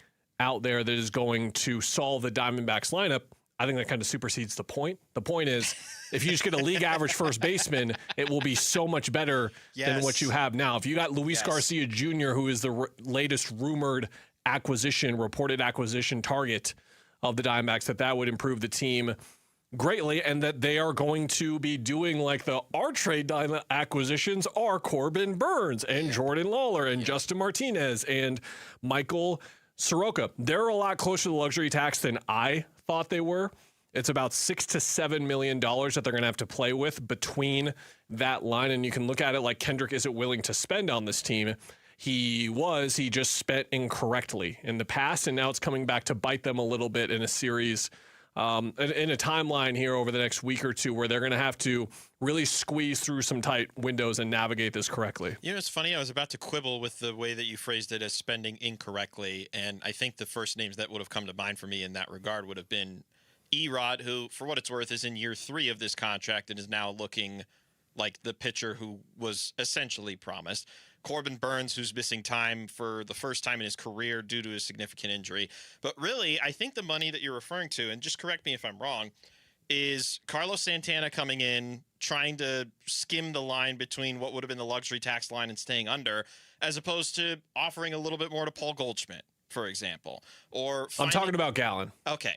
Yeah. Spending the money on Gallen. It's $20 million on Gallen. If you had spent 10 of that somewhere else and you had that extra $10 million, now you have $15 million to play with at the deadline. Suddenly you have some space to add somewhat of impact. But Gallen, who has only hurt you this year, to be paying him $20 million, you could argue Merrill Kelly's extension is in there as well. This is hindsight, of course, but the point that we're talking about now, or at least I'm talking about here, is that in terms of what you want to get done at the deadline with the relevance to it right now, that is where you're really hurting. But to your point, if you would have just spent a little bit more at first base, then you wouldn't have this pressing need with no money to spend. Potentially. You potentially wouldn't have this pressing need if you spent the money. Like, if they got the version of Paul Goldschmidt where, in the month of June, he was hitting a home run like once every 3 games or once every 2 games, then yeah, I think they would be in a good spot, or a much better spot than they are. But it's interesting about the bat in particular, only because you're right. There really isn't a big impact bat like there is a big impact and high-priced pitchers, like one who just might have thrown his last Tigers start today. There's not a ton of bats out there that really claim that title, right? There's not that key expiring arbitration player who's going into free agency that's really going to entice teams, right? Like, the only options that would have been out there are, like, you could have argued at one point in time if the White Sox were struggling, they could have dangled Murakami with a year and a half of control remaining, but White Sox are fighting for first place right now. They're not going to trade. They're going to buy. So it's interesting what type of margins they would be looking at in order to avoid the luxury tax and try and make the team better. And I'm almost reserved to the point, Kel, that they're probably just going to make one addition, if any, and be done with it. And it might be one of those, we get a player and you get the cash considerations type of deals. It's really one of those things where we've talked about a ton how the most important month of the year by far in every Major League season actually isn't September, it's July, because what you do in July and what can be trending in July will impact what you do at the deadline, whether it's team success or individual success. For example, now starting pitching doesn't feel like this gigantic need because Erod is still pitching like Erod, and Brandon Pfaadt is now the most informed guy in the rotation right now, and Merrill Kelly looks like Merrill Kelly a little bit, so now you can talk yourself into what Gamble's saying, like, yeah, if Michael Soroka comes back, if you get a couple of starts of Corbin Burns before hopefully your postseason appearance, and then your top three is Burns, Rodriguez, and then either Kelly or Pfaadt. Sounds pretty good. Not even including Soroka, who's been your second best starting pitcher this year. I'm just not willing to pen him into that spot right now because he's coming off the injury, and we'll see. The other part of this that I find really interesting and where I think Hazen and his staff will be creative if they have to is you could argue that the proper player to pursue this year for any contender, any team like the Diamondbacks trying to get better, is a rental as opposed to a player with multiple years of control. Because are you going to be overpaying for a year next year that isn't even going to happen because of a potential lockout? So you could look at some of these players that are on a year and a half of control or 2.5 of control and look at how they're 3 to 4 times more valuable on the trade market and it'll cost 3 to 4 times more in a trade package, where you could look at a cheap rental and say, well, there might not be a season next year anyway, or there's half a season next year, or whatever it's going to be because of the potential looming lockout. Then you could target rentals even more. I expect him to be creative with that, or at least some other teams to be for sure, by using that potential extra value to their advantage. And that could also be what entices some of these sellers to bargain a little bit harder at the table. And what I mean by that is one of the prevailing reports out of Major League Baseball right now is that the Dodgers have increased their pressing desire for Tarek Skubal as a result of the uncertainty with Shohei Ohtani and his status for the rotation, which generally speaking makes sense, and they're not afraid to spend money. But if you put yourself in the Tigers' position, you could now ask for more because the likelihood is, well, we're going to want better players for when we get locked out and we need some guys that are under control, and you're just going to have him for a rental. And the Diamondbacks might run into that opposite situation where, similar but not similar to what the Dodgers could run into, you're going to ask for a rental player, and said team will say, well, we want guys that we can have control under so that if we get locked down and we miss a year, we at least have them for the year beyond in 2028. It does create a little bit of a pall on this deadline outside of the fact that there's just a clog of teams in the National League that are deciding what they're going to be going forward. And I think it's really going to come right down to the deadline, if I were to guess. There hasn't been any major moves yet to this point either. No, really nothing. There was that Nationals and Red Sox Curtis Mead and Connolly early, and now Curtis Mead might be done for the season because he got hit by a pitch in his first at-bat. Oof, that's tough. Those really 4 brutal. names, by the way, I don't want to skim by this in Gambo's reporting. He says they will absolutely rely more on the quality players coming back from injury like Justin Martinez, Michael Soroka, Jordan Lawler, and Corbin Burns than trade deadline acquisitions. I would encourage some, just not raising the expectations too high for any of those 4 guys, because if we parse through this, Burns coming off of his first significant injury, or injury really, and a setback. A setback of his career. Justin Martinez, who is coming back from a year off as well. And so looking at the closer situation we'll talk about later and be like, oh, well, Jamar's going to be in there by September and they'll be fine. It's a guy coming off of his most serious injury of his career. Soroka, who has been injury plagued throughout his career. We just don't know the pitcher he's going to be. And then Jordan Lawler, who I'm excited about Jordan Lawler. You're excited about Jordan Lawler when he's healthy. It's 44 plate appearances that we saw. I just have to always remind myself when 44? It's 44 this year. He has 44 plate appearances this season. He's played in 12 games this year.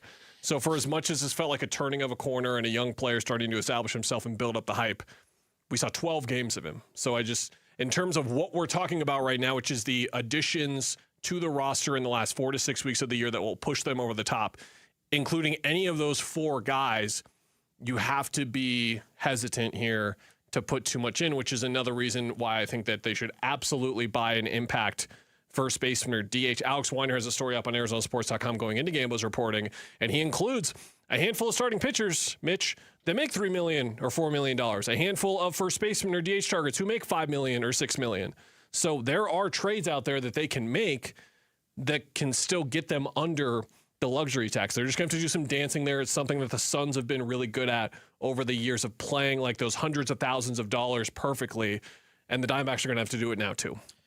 Who's their version of like Matt Tellem that they can rely upon to be able to figure this out? You know, like they need some sort of a finance guy in there that can say, oh, well, if we squeeze this and we put that there kind of thing, you know? And it is like the most analytics driven, number spreadsheet based front offices in all of this, in every sport. So they're gonna have that stuff down, and I'm assuming they're gonna play it tight. But what has been certainly established, Mitch, is that with their play the last couple of weeks, they have to add someone who is going to play, either be in their rotation every 5 days or be in their lineup every day. They have to add one of those two guys without question. Coming up next, it finally happened.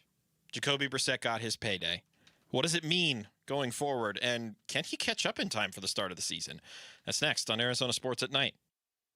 He's the president of the Arizona Diamondbacks. Derek Hall talks D-backs baseball with Bickley and Murata. Thursday mornings at 7:45. Brought to you by Freeway Chevrolet. Watch it on YouTube. Listen on the Arizona Sports app and 98.7. When you see this in your kitchen, The stainless steel fridge is covered in fingerprints. you hear this. Leslie, people are going to think you were raised in a barn or by wolves or raised in a barn by wolves. Fortunately, Wyman Stainless Steel 3-in-1 cleans, shines, and protects to give you the best shine. A spray and a wipe will have your fridge shining like a mirror. Wow, my fridge looks brand new. Your fridge looks amazing, Leslie.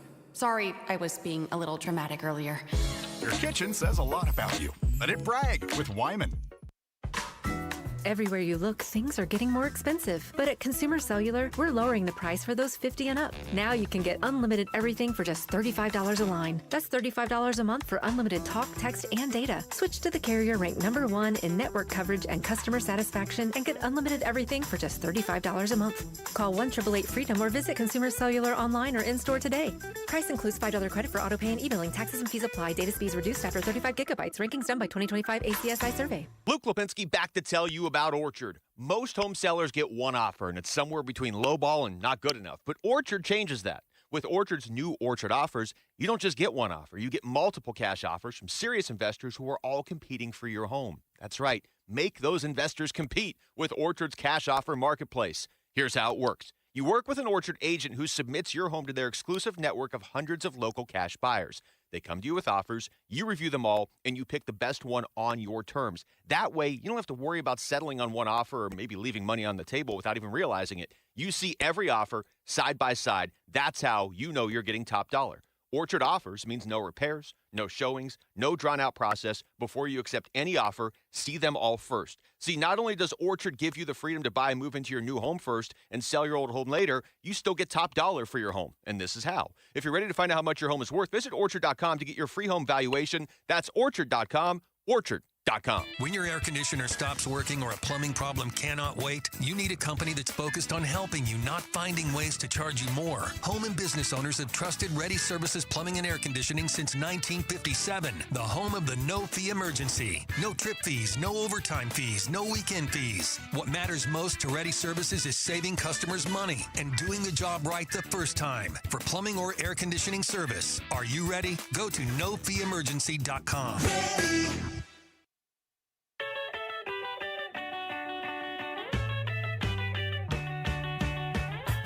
Hey everybody, Dave Burns here. Has the Diamondbacks' change at closer impacted their trade deadline plans at all? We'll talk about it tomorrow at 2 on the Arizona Sports YouTube channel, the Arizona Sports app, and 98.7 FM. Yeah, I mean, I wish, obviously we wish it would have got done earlier so we would have had more time, but it got done when it got done, and I'm glad it got done because, he can move forward, he can get going with practice, and we can kind of build that chemistry again. And Jacoby's awesome. He, obviously that's the tough part of the business is that whole thing, but, he was able to get it done, and, happy to have him back for sure. That is Arizona Cardinals tight end Trey McBride joining the Burns and Gambo show live from Cardinals training camp earlier today on the Jacoby Brissett situation and it being behind the team. He has signed his new deal, his restructured deal, the $15 million. It's all there. Everyone's happy. We're good to go. And I think that's sort of like the baseline of what McBride talked about there. Mitch, is the start of the conversation going forward, which is the question of how much catch-up duty that he has to do, because the viral clip that went crazy a couple days ago was Jacoby being brutally honest about, like, yeah, dude, I don't really know this playbook too much. I kind of got to get going. And it was nice it was sincere of him to be honest, but at the same time, he was probably too honest. So with that in mind, LaFleur talked yesterday. Here's what he had to say about how he plans to get Brissett caught up. Not try to cram it. The way these things are structured, you get 11 hours in the day. We're going to utilize all 11 hours. If they want to get a little extra time, I'm talking any player, they can. But, when you think about, like, when we get to work tomorrow, so we'll get through this practice. Quarterback's always watching it on their own anyways, or whether they come in, after practice to watch, but whether it's on their iPad or they come into the, quarterback room, you think about tomorrow, the amount of, I want to say quarterbacks get like 2 hours and 45 minutes of total meeting up until lunch before we head over here. So you'll be able to watch the practice, put that to bed, and then get into, the next day's install, both run game, pass game, whatever situations we have, and that'll take over 2 hours.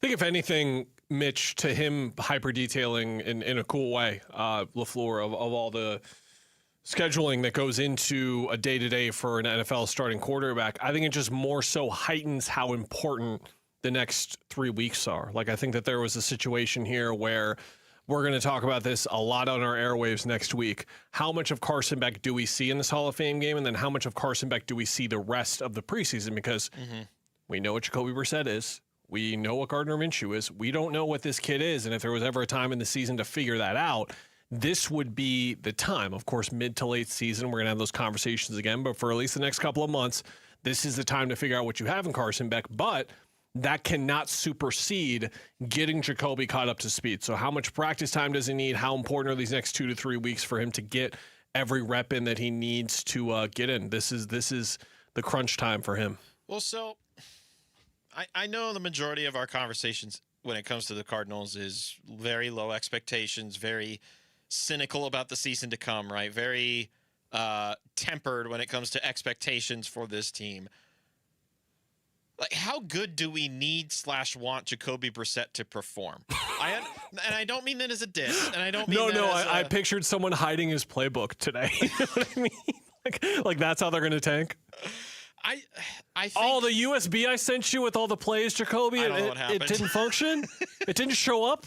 I thought the staffer dropped it off at your house. We need bad, some burn after reading scenario where it's just this spreadsheet of numbers and they're like, what does this mean? And what is this? But my genuine ask is, like, how good do you need him to be? And the factors I want to bring up here is, number one, he's a veteran. So I would trust him already to at least have some competency with this offense. Number two, the only thing that's really changed for him with the offense, in my opinion, is just the plays and how they're being called. And that seems significant enough, right? But he still has the same targets that he's working with Michael Wilson, Trey McBride, James Conner still there, Marvin Harrison Jr., etc. He's working with the same center, Yelda Froholt, snap counts and reading defenses, super important things.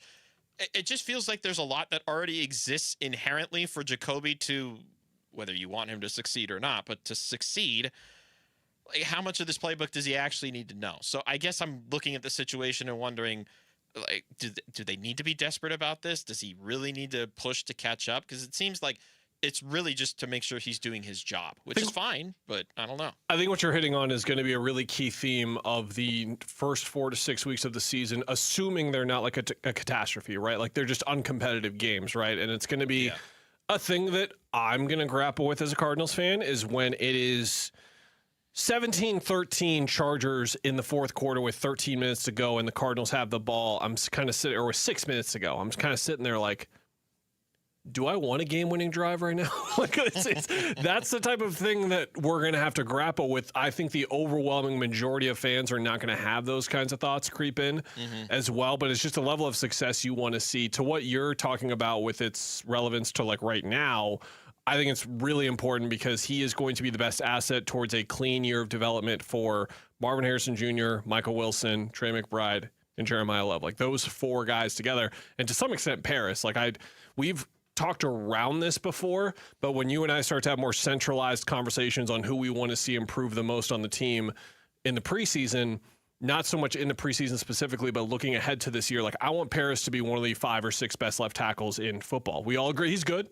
We all agree he's pretty good. He was the first tackle in his class. But I would like for him to be at that nearly all-pro level as well. And I think Jacoby is going to help get the most out of everyone, and for them to at least start off their years in a positive note in terms of the best it could be. And then from there, of course, is when a quarterback change could occur. Here is Brissett on his level of confidence in picking up the offense despite the missed time. I think that's what gave me even more confidence in myself, is knowing that I've been through so many different phases of this thing of football that, I knew once the business got handled, now the football is the football, and I know, take care of that, and I had no, doubt that, I'm going to put the work in, I think that's what the reason why we did get a deal done, because they knew I would get the work done, and I think my teammates understood that, and obviously Coach LaFleur doesn't know me as well, but somebody told him that I would do the work, so.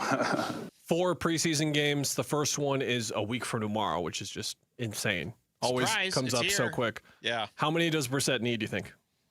1. Just plays the Hall of Fame game and then we don't see him the rest of the way? I don't even know if he plays in that game. I would think it's either the week 2 or the week 3 game. Week 2 in Vegas, Green Bay. Yeah. Week 2 in Vegas, and then week 3 home against the Cowboys, and then week 4 at Green Bay. Yeah, either Vegas or Dallas, I think, is when he's going to get his run, and he'll probably get the first half. That's the other part, is we're learning so much about how Michael LaFleur operates just as a head coach that he could decide to do the Sean McVay playbook, and no, none of the starters are playing in the preseason games, right? Or they play like a drive and then they're done. We just don't know. But I think I would guess 1. And if we were to put an over-under on it, I think the fairest number would be to put 1.5. Like, he's guaranteed to get 1 or he's guaranteed to get 2. That's kind of the line that I'm towing. So you would expect, remind me, do they have a 4th quarterback around? Keaton Slovis. Okay, Slovis is still the 4th. That's correct.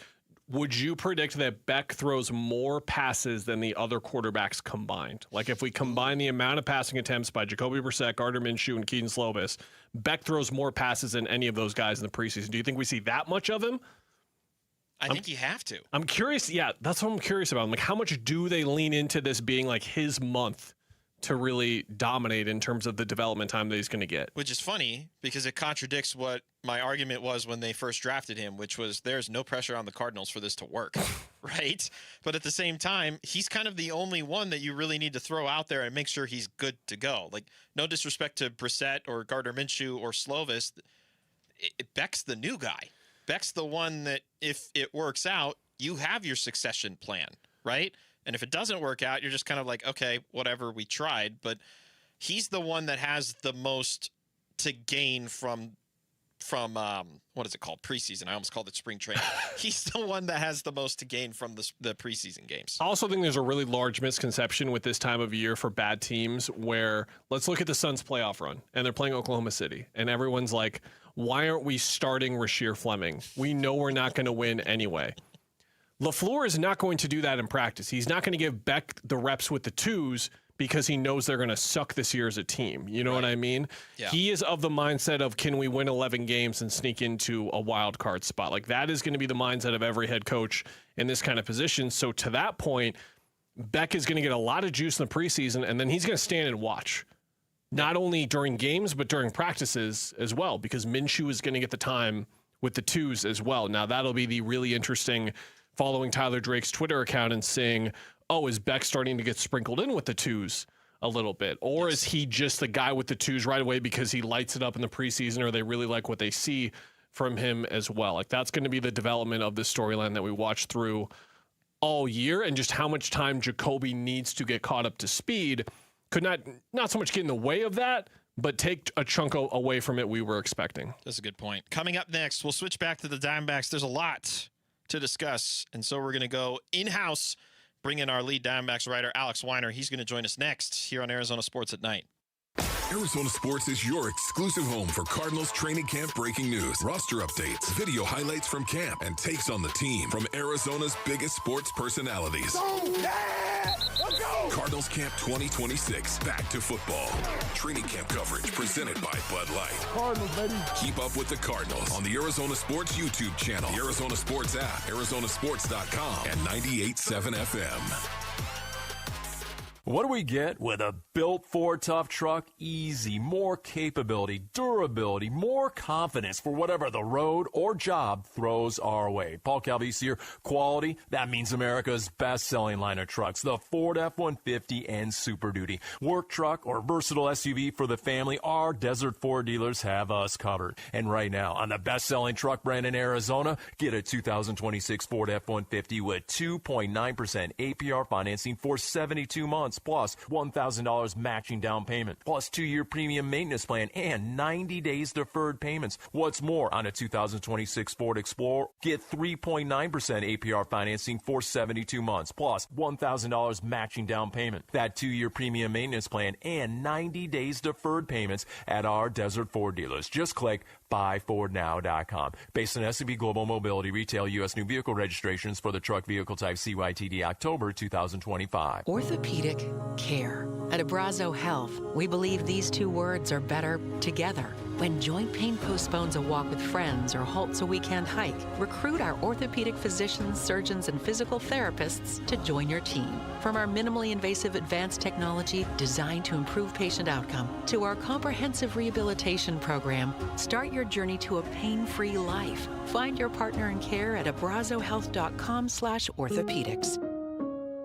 Paul Calvisi here with Matt Degas, president of Bright Wealth Management. And Matt, most people think they're done paying taxes when they retire. Paul, not even close. If most of your savings is in a 401k or an IRA, you've built a tax time bomb. And without a strategy, the IRS becomes your biggest beneficiary. So the time to act is now. Call Bright Wealth Management at 844-726-9116. We'll map out your risk and show you how to fix it. BrightWM.com. Investment advisory services offered through Foundations Investment Advisors, LLC, an SEC registered investment advisor. The content provided is for educational purposes only. Hello, everybody. Eric Bryan. As a Marine veteran and owner of Precision Air and Plumbing, I'm reminded of the values that make this country great. Hard work, service, and taking care of your neighbors. As America celebrates 250 years of freedom, Precision is offering up to $2,500 off a new AC unit. Freedom from interest with 0% financing for 60 months and freedom from payments until 2027. Precision Air and Plumbing, veteran owned. Make the Precision decision today. Summer. Sonoran hot dogs, baseball games, and triple-digit temperatures. When Phoenix turns up the heat, keep your home running smoothly with American Home Shield. An AHS home warranty can help protect your wallet from pricey breakdowns on even your oldest appliances and systems like your AC, plumbing, or fridge. If they can't repair your covered item, they'll replace it. American Home Shield. Don't worry, be warranty. Sign up today at ahs.com. See ahs.com/contracts for coverage details, including limit amounts, fees, limitations, and exclusions. When your joints hurt every day and you've been told you need surgery, it can feel like you are out of options. My advice, do your homework. Remember, once a joint is replaced, there's no going back. Hey, everybody, Dan Bickley here, and before you schedule surgery, consider getting a second opinion from QC Kinetics. Discover how they use regenerative treatments to deliver relief to patients just like you, right here in the Valley. They concentrate healing tools within your body right at the source of your pain, and the whole idea is to give you a real shot at holding off on surgery or, in some cases, avoiding it altogether. And that's why it makes sense to explore every option before making a decision that can change your life. Don't just accept that surgery is your only choice. Call QC Kinetics today for a free consultation. You can find clinics in Phoenix, Scottsdale, Peoria, and Chandler. Just call 602-837-PAIN, 602-837-PAIN for QC Kinetics.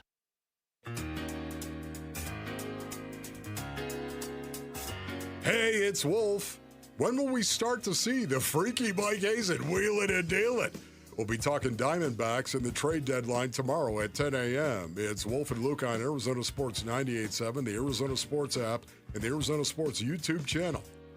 Welcome back to Arizona Sports at Night here on Arizona Sports, the local sports leader. Kellen Olson, Mitch Varaldis, joined by maybe our highest logged guest in the history of the show, a little under certainly 2 years. Yeah. Alex Weiner of ArizonaSports.com, who covers the Arizona Diamondbacks oh so well. Alex, hello. Hello. Yeah, we got to keep like some sort of like logbook for you guys. Like when you leave a hotel and there's like the little like guest logbook. Like Grand Budapest Hotel style a little bit. Yeah, like a little bit of that kind of thing for sure. Yeah, I have big news for you, Alex. The Logan O'Hoppe sweepstakes are over. The Texas Rangers have won. The deadline is officially on. I am, of course, joking. There's only been minor moves so far at the deadline. These kind of like player to be named later or guys who aren't having that great of a year, they get for like the 87th ranked prospect in a system. These types of moves, this is kind of the pace that you're expecting this time of year, right, Alex? Like the big moves not to come at least for a few more days, even though we just have a few more days left till the deadline. I'm surprised you didn't lead with former Arizona Wildcat Chase Silseth going over to the Texas Rangers in that Hey, trade. now. We've gotten a couple decent ones, right? I mean, the Connolly early for Curtis Mead swap was an interesting one for sure. A young, controllable pitcher going over to the Nationals. But yeah, most of the stuff is probably going to be closer to it. The deadline is on Monday. It's pretty crazy. We're already here.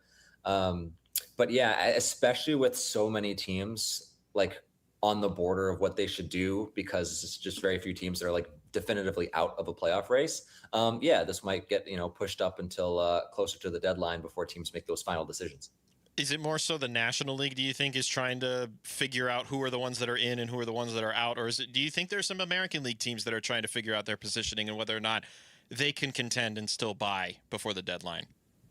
Yeah, I think it's probably both. I mean, we're paying attention to the National League so closely that it's all pretty bunched up. The D-backs actually took over or at least are tied for the second wild card spot right now. And there's still a whole host of teams within, 2 games of a playoff spot. But the American League is pretty similar. Like, the Twins are a team that I think a lot of people were looking at a month ago being like, if they fall off, they've got Joe Ryan, they've got Barron Buxton, they've got this, they've got that, but they are a half game out of the third wildcard spot over there. The Astros are another team that felt like everything was crumbling and they're 1 game out. So it's just kind of, it's going to be an interesting deadline because it's a seller's market and there's not a lot of teams that can, say we don't have a shot at this thing. Alex, a bit of a longer question for you, but if you read into Gambo's tweet that had a bunch of information on how they're going to approach a trade deadline, go to ArizonaSports.com. Alex wrote up on it. The interesting tidbit that I found is relying on these 4 potential returning players as quote-unquote trade deadline acquisitions, right? This is Jordan Lawler, Corbin Burns, Michael Soroka, and Justin Martinez. If you could go through those 4 guys and the expectations you're putting on them, I'm just curious with where you land on where those 4 guys could fit in for the rest of the year, because each 4 are coming off of their own unique circumstance back from injury. Okay, so who are the 4? Because there's a lot more than 4, Let's right? Start there's with also Ryan Nelson and Zach Gallen and Tommy Troy is in that list too. It's a long list. Let's start with Corbin Burns and Michael Soroka. All right. So with Soroka, he's first in line, it seems like. I know that the timeline kind of got pushed back a little bit. At first, it was like, hopefully it's right around right around the All-Star break. And now it's hopefully the first week of August. But they're just kind of taking their time with it. It's a lower body injury. So he's been able to kind of throw and keep the range of motion this whole time. So they're not expecting it to be too much longer. So in terms of like who's going to be first up, it seems like it'll be him. With Burns, I was interested in hearing Torrey's comments last week about potentially late August, early September. That seemed kind of soon just based on where he's at. But Burns is somebody who's kind of pushing it as hard as he can in order to get back as quickly as he can. Whether or not that led to his setback or not is one thing, but he's somebody who's going to try to come back with as much time as possible. And, you're not expecting Cy Young caliber production when he first comes back after he's missed more than a year. But if he can get a few starts underneath him and the Diamondbacks can continue to compete for this, then, if you go into the playoffs and Burns is like 6 starts in or 5 starts in and has found a rhythm, that's quite a big weapon to have. And then with J-Mart and Lawler, is it too much to expect J-Mart to be a closer at some point this year? Is it too much to expect Lawler to secure one of those outfield spots with how little time there is left in the year and how long those 2 guys have been out, specifically J-Mart? Yeah, with J-Mart, I can't believe it's been, 13 months since we've last seen him or something like that. Yeah. But he's, on the path. He's facing live hitters. So he's kind of checking off the boxes he's supposed to be, knock on wood, because obviously we've been waiting all year for Puck, Burns, and then Martinez, and then 2 of those guys had setbacks. As far as expectations for him, it's hard to say until you see him get back out there and kind of do the thing. I'm sure he's not going to come off the injured list and get the save that first night. That would be quite a story if he did. But with the way the Diamondbacks are going to handle this, they have other options in there to kind of work him back into that role. So that's probably what I would expect from him. We're talking with Alex Weiner, our lead Diamondbacks writer for us, and one half of the Ain't No Thing podcast on Arizona Sports, joining us here this evening. All right, so let's set up a scenario. Let's pretend the Diamondbacks only make 1 trade, and I'm going to have you pick the side of the ball that they are trading for. Is it a pitcher or is it a hitter? You only get to choose one. It's probably a hitter. I think they could definitely use another starting pitcher. I know they have a bunch of guys coming back off the injury list from the rotation, but if Soroka comes back, that bumps out one of the rookies, and then there's still probably a little bit of a gap before you get somebody else, whether it's Ryan Nelson or Burns or Gallen. And these are pivotal games, and you want to be able to trust the guy on the mound. But we'll see what the rookies can give them. But just in terms of the lineup, it's just all season long they've been missing kind of a thumper in the middle of it. Max Kepler hitting up lately has helped that production, but if you make the playoffs, you lose Max Kepler because he was suspended for PEDs. So he can help you get there, but once you get there, that's potentially a big bet you may lose. And so you're going to need somebody to supplement him, but also kind of tag team with him and get you that point. Preferably a left-handed bat, just because they have a lot of right-handed hitting as it is. To continue to make you go through the mental chore of various names on the Diamondbacks roster and the Rolodex that occurs. Closer by committee, Garcia today. Give me your top 3 guys that you trust the most if they are given that 9th inning in a closer by committee role. I would definitely have Garcia up there, but of course he's the lone lefty, so you're going to play the matchups with him and use him whenever you need to. You can't just rely on him as the closer, I wouldn't think. But he has been terrific this year, especially as a rookie. It's just technically his rookie season. I would probably put Juan Murillo up there. I know he had a little blip at some point when his usage got really high, but he's been mostly really solid and back on track. He's a guy who can kind of attack lefties and righties, and for that reason, he might be a good fit there. Also another young pitcher, so you want to see how he can handle it. And then I would probably throw Kevin Ginkel in there, also somebody who can kind of attack lefties and righties. He's got the most saves in the bullpen out of the guys who are not named Paul Sewald. So at least he kind of has the high leverage experience. He's pitched in big games before, obviously going back to the postseason run in 23. So I would probably lean those 3, but Jonathan Loaisiga's got some nasty stuff too, and is definitely going to get an opportunity. I know the organization has a history of not focusing on contract extension talks while the season is going on, but the more that I watch Gabriel Moreno contribute at the level that he's contributing right now, I'm screaming to the heavens, can we please just get this guy extended like they did with Geraldo Perdomo, with Brandon Pfaadt, Justin Martinez? What is it? Is there any way that they could expedite their own process and break their own custom and get an extension done now? Or is it just very likely that they're going to wait until a potential next season to get this done? Yeah, I'm not sure if they're going to get anything done in season with that. I just don't know. They're losing leverage with every single game he continues to get on base, right, with this full base record streak. And but they haven't done it. It's you mentioned the other extensions. Those were before the season had started. A lot of them were during spring training when this stuff typically happens, when guys get back into the same building and they're able to work it out. So it's just the precedent isn't there with this leadership group of doing that. So I wouldn't expect it. But Gabby is certainly somebody who they've talked to about this before in the past, and he's got 2 more years after this until he becomes a free agent, and that's the guy that is a core member of this team that they're going to want to explore at least keeping around for a long time. And if I could follow up on that really quickly, like how much of the impending or the idea of an impending lockout play into any sort of plans the Diamondbacks would have potentially either at this trade deadline or even just to extend some of their own guys in-house that they have control of already? Yeah, that's a money question around all of Major League Baseball. Literally not just the money. Diamondbacks. How is it going? But truly, that is the money question, because it's all of Major League Baseball. I mean, this trade deadline, how we're going to review it and look back on it and see which teams, were super aggressive because they're made, be a shortened season next year or whatever happens with the lockout, versus teams that are a bit more cautious. Maybe that makes a huge difference in what happens down the stretch of the season. In terms of the Diamondbacks, they have some restrictions as it is pushed up against the luxury tax penalties there. So I'm not sure quite how much that impacts them. But there are some, young arms with controllable years left who are out there who might be fits. And we'll see how it unfolds. I'm not entirely sure, though. Never been a better time to follow Alex Weiner. He'll have trade deadline coverage the next few days. And then how about this NL West homestand coming up as well? Like divisional tiebreakers are in there. You got the Dodgers and Padres in town with wild card implications as well. A lot. He'll be a very busy man, but he'll get it all done and get it done in very great form. Hi, Alex. Goodbye, Alex. Thanks for joining the program. Always fun. Thanks, fellas. Be sure to sign the ledger on your way out. That's Alex Weiner joining us here on Arizona Sports at Night. When we come back, we're going to stick with baseball and what I was asking Alex about. Can we just extend Gabriel Moreno already? Can we? That's next on Arizona Sports at Night.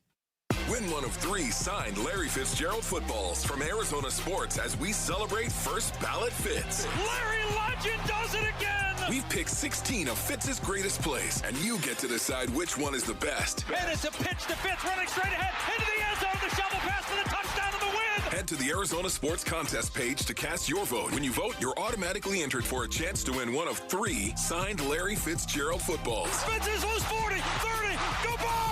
Countdown to Canton. Winners announced August 7th. Vote now on the contest page at arizonasports.com. Hey, it's Bodie with NewACUnit.com. A lot of people think buying a new AC unit is complicated. It's not. Just answer a few quick questions online, see your price up front, and we'll connect you with a certified install team. No pressure, no upsells, no surprises. Just a better way to buy a new AC unit. And many customers save 50% or more. If you need a new AC unit, don't overthink it, and definitely don't pay more than you need to. Go to NewACUnit.com today.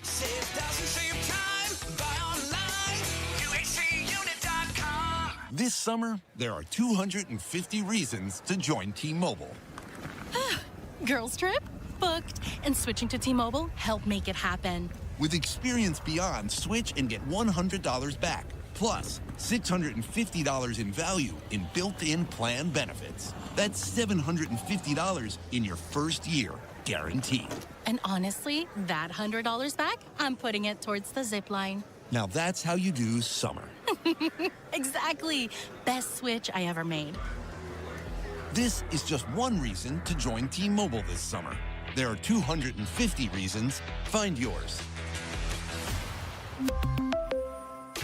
Savings based on the value of benefits included with Experience Beyond, like entertainment and 1 year of AAA Classic and Dash Pass on us. Benefits may require activation. See plan for details. Get $100 via virtual prepaid MasterCard with eligible port and no cash access and expires in 6 months. Issued by Sunrise Banks, N.A. member FDIC. Allow 8 weeks. Last year, I had back pain radiating down my right leg. The pain was so bad I was willing to cut my leg off to stop the pain. I could barely walk and had to stoop over when I did just to take pressure off the spine. I'm John Morgan of Morgan & Morgan. In my professional career, I've represented thousands of people who've had herniated discs and issues with their neck and back, but never fully appreciated what they were going through until it was my turn. It's like trying to describe colors to a blind person who's never had sight. All I can tell you is it hurt like hell, but worse. My daily walk was gone, and that bothered me a great deal. Then I thought of all of you and how much more devastating this type of injury could be for you. My life stopped. I now feel your pain. Just know at Morgan & Morgan, we got your back. I understand. Morgan means more. Morgan & Morgan, forthepeople.com. Arizona lawyer will handle Arizona cases. Prior results do not guarantee a similar outcome. At the UPS store, we get it. Being a small biz owner requires grit and hustle, but you don't have to do it alone. We've got your back. You put your heart and soul into your biz, we put ours into packing and shipping. While you're keeping track of your custom-made orders, our mailboxes are keeping your packages safe. Because we're here to help you be unstoppable with shredding, printing, notary, and more. Most locations are independently owned. Product, services, pricing, and hours of operation may vary. See Center for details. The UPS store. Be unstoppable. Come into your local store today. Oh, hey, Sarah. Here to pick up your little camper, too? Yeah. Did you hear my daughter Katie got Camper of the Week? Wow, that's a big deal. We got a big deal, too. Right, Mom? Honey, shh. That was our little secret. What's that? Okay, see that brand new Hyundai Santa Fe? Yeah. It feels like I got away with something. I only paid... Whoa, nice. Yeah. Deal so right, it almost feels wrong. Get the Hyundai you've always wanted, plus America's best warranty at the Hyundai Getaway Sales Event. Come on, Katie. We're taking the scenic route to the dealership. It's a great day for a new Hyundai at the Hyundai Getaway Sales Event, going on now. Get 0% APR plus 0 payments for 90 days or $3,000 customer cash on the Santa Fe or Santa Fe Hybrid. See your Valley Hyundai dealer. Offers end August 3rd. Call 714-568-7676 for details.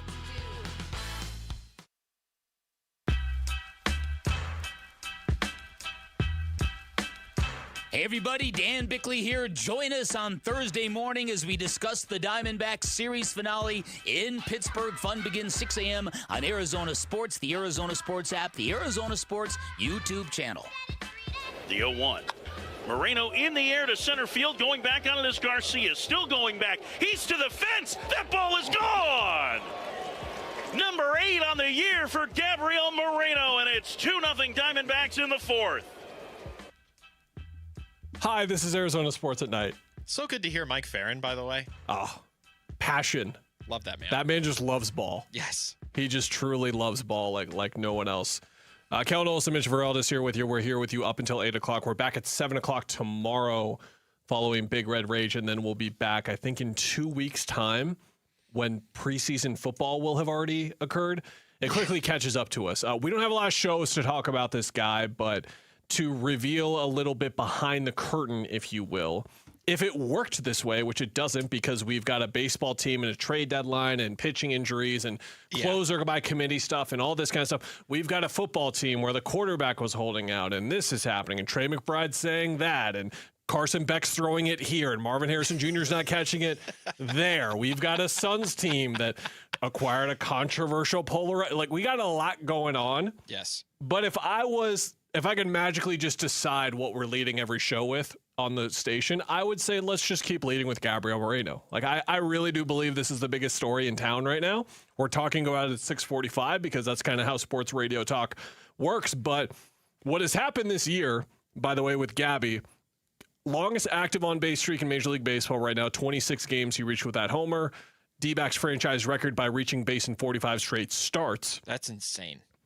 He is just one of the best catchers in baseball right now, and I think that something that we found ourselves doing is when talking about Carroll, Perdomo, Marte, more on them in a minute, is that like big three, and then we found ourselves needing to include Gabby, if I'm being honest, because Gabby had not reached the level of any of those three guys, but we did want to include him because he didn't deserve to be in that 5 through 9 lumped up tier either. He was somewhere in the middle. Yeah. He has ascended into that tier. If I could linger here for just one more moment. By all means. B-War, Baseball Reference War among catchers. Gabby only trails Shea Langoliers, who's pretty good at ball. Pretty good. And then Dylan Dingerle, who's probably the best catcher in baseball this year. F-War, which is a little bit different, grades defense a little bit higher. Dingler at a 4.8, and then Gabriel Moreno at a 3.0. And then if you go to Baseball Savant and go to those nifty little percentiles, it's just red everywhere for Gabby, including the defensive metrics as well.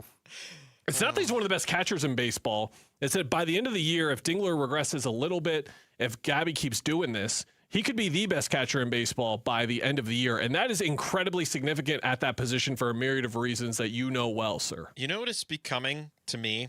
He's almost become this year's version of what Geraldo Perdomo was last year. That's it, yeah. You know, where Perdomo is putting up not like the scream at you numbers, but he did finish with 20 and 100. He was playing great defense. He was a top 5 MVP vote getter in the National League by season's end. Like, Gabby is pacing it the exact same way right now. And can we just take a second to really digest how hard it is to reach base in a baseball game where we're talking about the best like batting averages in baseball are 30% if you move the decimal over. The best on-base percentages are 40%, right? Gabby has reached base in 45 straight games, 45 straight starts. Like, it's incredible what he's accomplishing on the offensive side, because I think you and I would agree the defense was what really sold the Diamondbacks for him and why they brought him in the first place. But if he can contribute like this offensively, and it's not power, it's not slug, it's all situational, right? It's him understanding a situation of the game and being able to contribute in just little bits and pieces here and there. But it's starting to add up, Kel. He's become easily their most valuable player to this point in the season.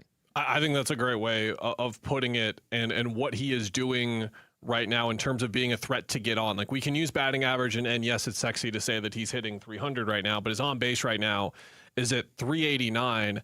And you look at Geraldo Perdomo and Jock Peterson as the only two guys to have that high of an on-base percentage in the last 6 seasons.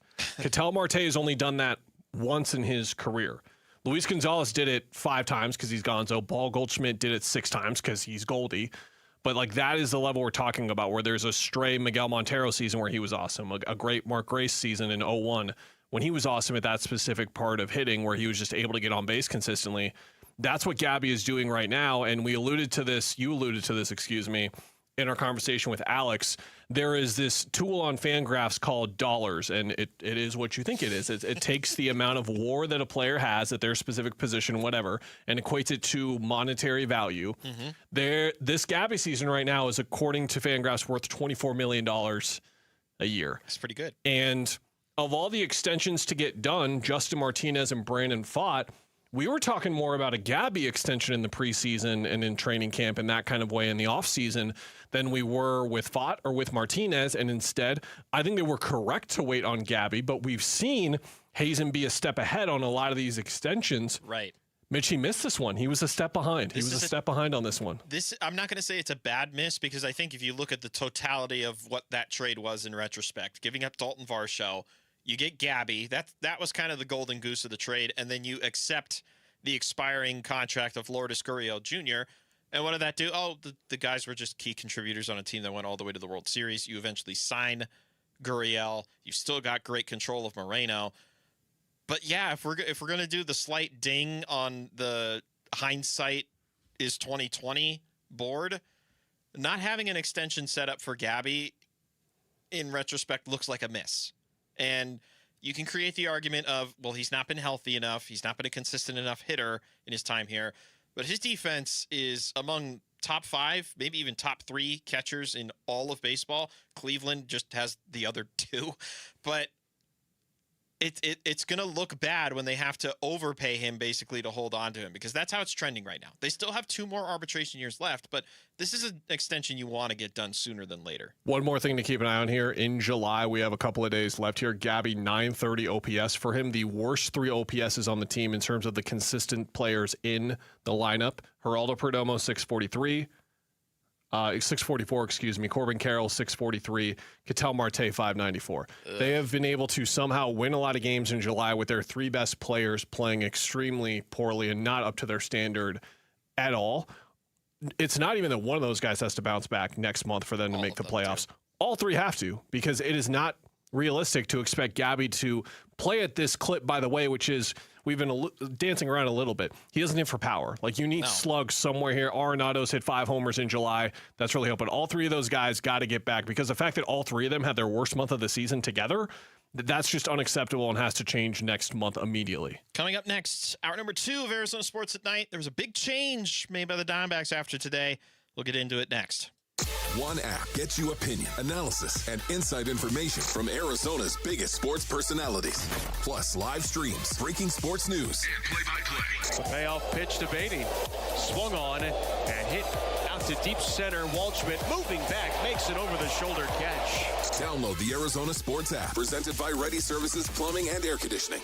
Luke Lipinski back to tell you about Orchard. What if you found your dream house and you could just move in right away without waiting around to sell your old place first? That sounds perfect, right? Okay, now what if on top of that, you could maximize the return on your old home? That's even better. See, most home sellers get one offer, and it's somewhere between lowball and not good enough. But Orchard changes that. With Orchard's new Orchard offers, you don't just get one offer. You get multiple cash offers from serious investors who are all competing for your home. That's right. Make investors compete with Orchard's cash offer marketplace. Here's how.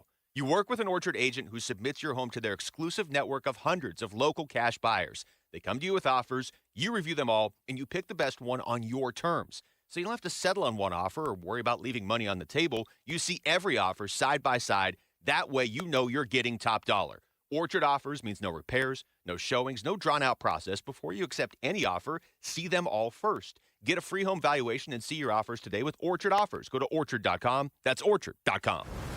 At Train, tough comes standard. But real strength isn't just muscle, it's knowing when to flex.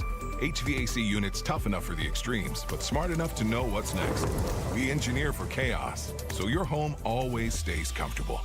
Train, built strong, engineered smart. It's hard to stop a train. Train is a proud sponsor of the Phoenix Children's Hospital and Champions of Hope, helping provide funding for the hospital's care, life-saving research, and families in need. On BritBox, there is a place where stories twist like cobblestone roads, grand manners hide secrets, and stakes are higher than seaside cliffs. Find places worth getting lost in on BritBox. Watch new series like The Other Bennett Sister from the world of Jane Austen and A Woman of Substance starring Golden Globe winner Brenda Blethyn. If you want to get away, you're in the right place. Stream the best of British TV on BritBox. Free trial at BritBox.com. Hey, John, why so glum? I just got let go. The company's downsizing. This is the third time in the last 2 years.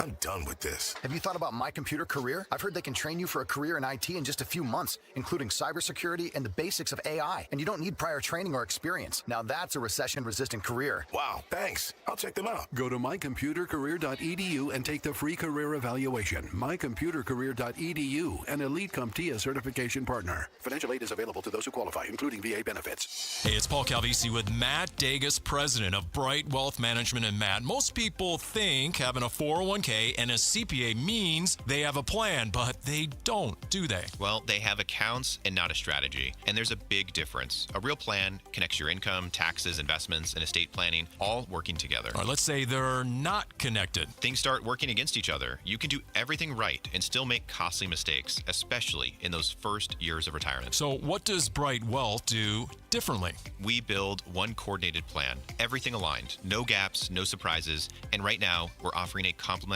written financial plan, no cost, no obligation. Nice. All right, how do people get in? Call us right now, 844-726-9116. One call, and we'll show you exactly where you stand and what needs to change. Don't wait. Call us at 844-726-9116 or online at brightwm.com. Investment advisory services offered through Foundations Investment Advisors, LLC, an SEC registered investment advisor. The content provided is for educational purposes only. America First Credit Union has everything you need to get your money working. And for a limited time, new members get a $150 cash bonus for opening a checking account and $200 more for enrolling in and using direct deposit. If you're ready to do more with your money and get up to $350 cash, head to americafirst.com and become a member today. Subject to membership eligibility, terms, creditworthiness, change, and conditions. Additional requirements may apply. Federally insured by NCUA. Equal Opportunity Lender.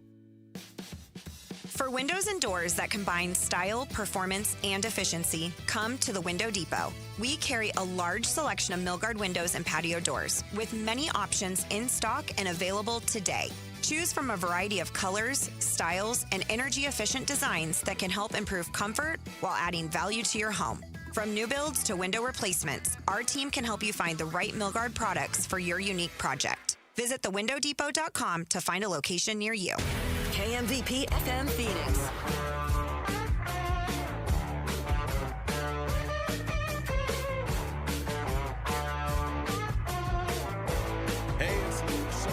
Who is the Arizona Cardinals wide receiver one? We'll get into that tomorrow at 10 a.m. It's Wolf and Luke on Arizona Sports 98.7, the Arizona Sports app, and the Arizona Sports YouTube channel. You know when you use something around like your house, apartment, condo, or whatever, but you don't use it at a specific time of day, and then when you do, it starts like not working? Mitch is trying his best. He's not doing anything wrong. I promise. The system is just being weird because it's 6 and 7 o'clock at night, and it doesn't normally get monitored with such emphasis in this way, where we're running again intermittent show. We're kind of in and out. So Mitch is figuring it out. It happened last show as well. We'll reach out to the people we need to reach out to. As you don't have to worry about it for the rest of the show because we don't have a third hour. So. It's just that hour as well. But just wanted to address it like, yeah, you're hearing some wonky audio, some things playing at the same time. That's because the system is going on a bit of a nutter right now in terms of our programming at this specific time of day. The programming you're no longer going to hear, Mitch, is Paul Sewald in a ninth inning in a save opportunity. Whoops.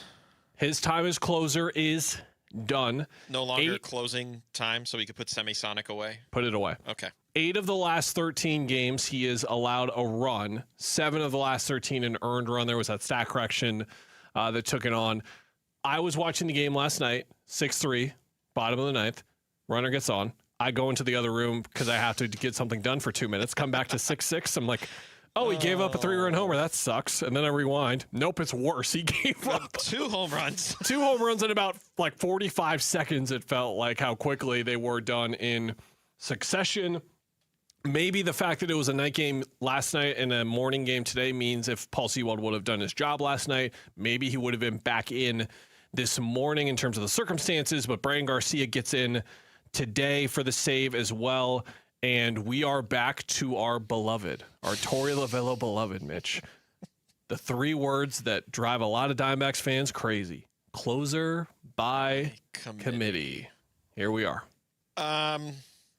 General statement as we open up this conversation. How do you feel about this year's committee?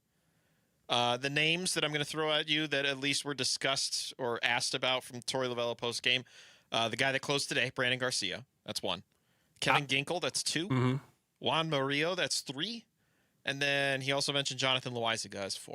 How do you feel about that committee? Just general base reaction. It helps a lot more to have a closer by committee implemented in the middle of the season when I have a lot of faith in the bullpen, right? Like when we would start a season and I'd be like, we're like this guy and that They guy. have no plan for closer. They don't really begin the year. Yeah, they don't have a plan, and we don't have any trust in these guys because we haven't seen them yet this year. So I think that's a really good way of phrasing it, is that we have so much trust built up with these guys that we're going to believe it. The other wrinkle, which we don't have to go down this rabbit hole because it's a different type of conversation, is are these guys just waiting, and are they in line until either Justin Martinez comes back and he gets the job, or if they acquire a closer at the deadline here. The thing that I want to say on Sewell before we get off of him is, like, they got absolutely, like, the gas tank was just empty. They got absolutely as much as they possibly could. Home runs left and right for the last couple of weeks. It was deteriorating. And it was a success overall.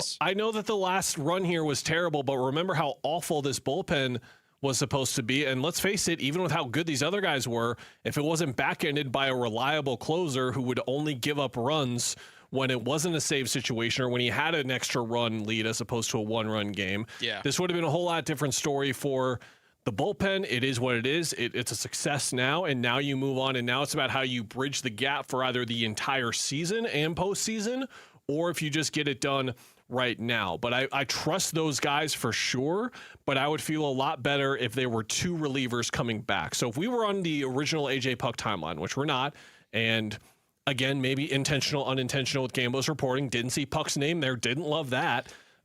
Didn't see Ryan Nelson's name there, didn't love that either. It's like, are these guys on the timeline to still return this year? Puck most notably. If he's back and Martinez is back by the start of September, that solves your back end. We're cooking. There. We're fine. Yes. If only J-Mart is back, you're asking a whole lot out of a guy coming off of injury as well. Yes. And personally, on a personal note, this infuriates me because now Torey, and this is not coming from a Torey defender situation, but now the topic of conversation is always going to be who he picks in the 9th, right? Yeah. And guess what? If that guy blows the save, Torey brought in the wrong guy. Yeah. That's always going to be, we're back in this cycle as well, which I don't like at all. But I think to your point, Mitch, it's like there's a balance here, right? It's not just that Ginkel is like the best, because back when we would do this it was like Ginkel should just be the guy, or Thompson should just be the guy. Yeah. There is a pecking order, but these guys have been pretty balanced and pretty equal throughout the whole year, I think. Well, Garcia's been nails since the second call-up. But he's the lefty specialist, and you call on him in certain situations. But he's still pretty good. He is very good. You know, like, he's found ways to target exactly where he wants the pitch to go in the zone. Like, him and Brandon Pfaadt, I think, are the biggest success stories out of Reno this year. And I think Paul Calvisi joked about it on Burns and Gambo today, where whoever is the one that's coaching up these guys in Reno and then bringing them back to be superstars, like, give that guy a raise, because whatever they're doing, he's doing it right. In the case of, like, yeah, you've got some lacking experience with this group, but you also have some veteranship, right? You got Juan Murillo and Brandon Garcia. Those are your young guys, but they have high heat or can reach high velocity. You always like that from a guy that's trying to close out the game. Kevin Ginkel and Jonathan Loaizaga, those would be your veteran presence guys, the dudes that you would trust in a moment of, like, hey, can you put out the fire for us, please? Ginkel has had a slip-up within the last couple of weeks. Loaizaga has had a slip-up or two in the last couple of weeks, so they're not perfect. But to go back to your question and your frustration about the game that we have now entered as a result of playing closer roulette, if you will, or reliever roulette, to steal from Dave Burns and John Gambadoro, and Paul Calvisi, apologies. Would you rather be upset that he keeps throwing Paul Sewald out there, or would you be upset that he chose the wrong guy for one night? Not me. I don't care.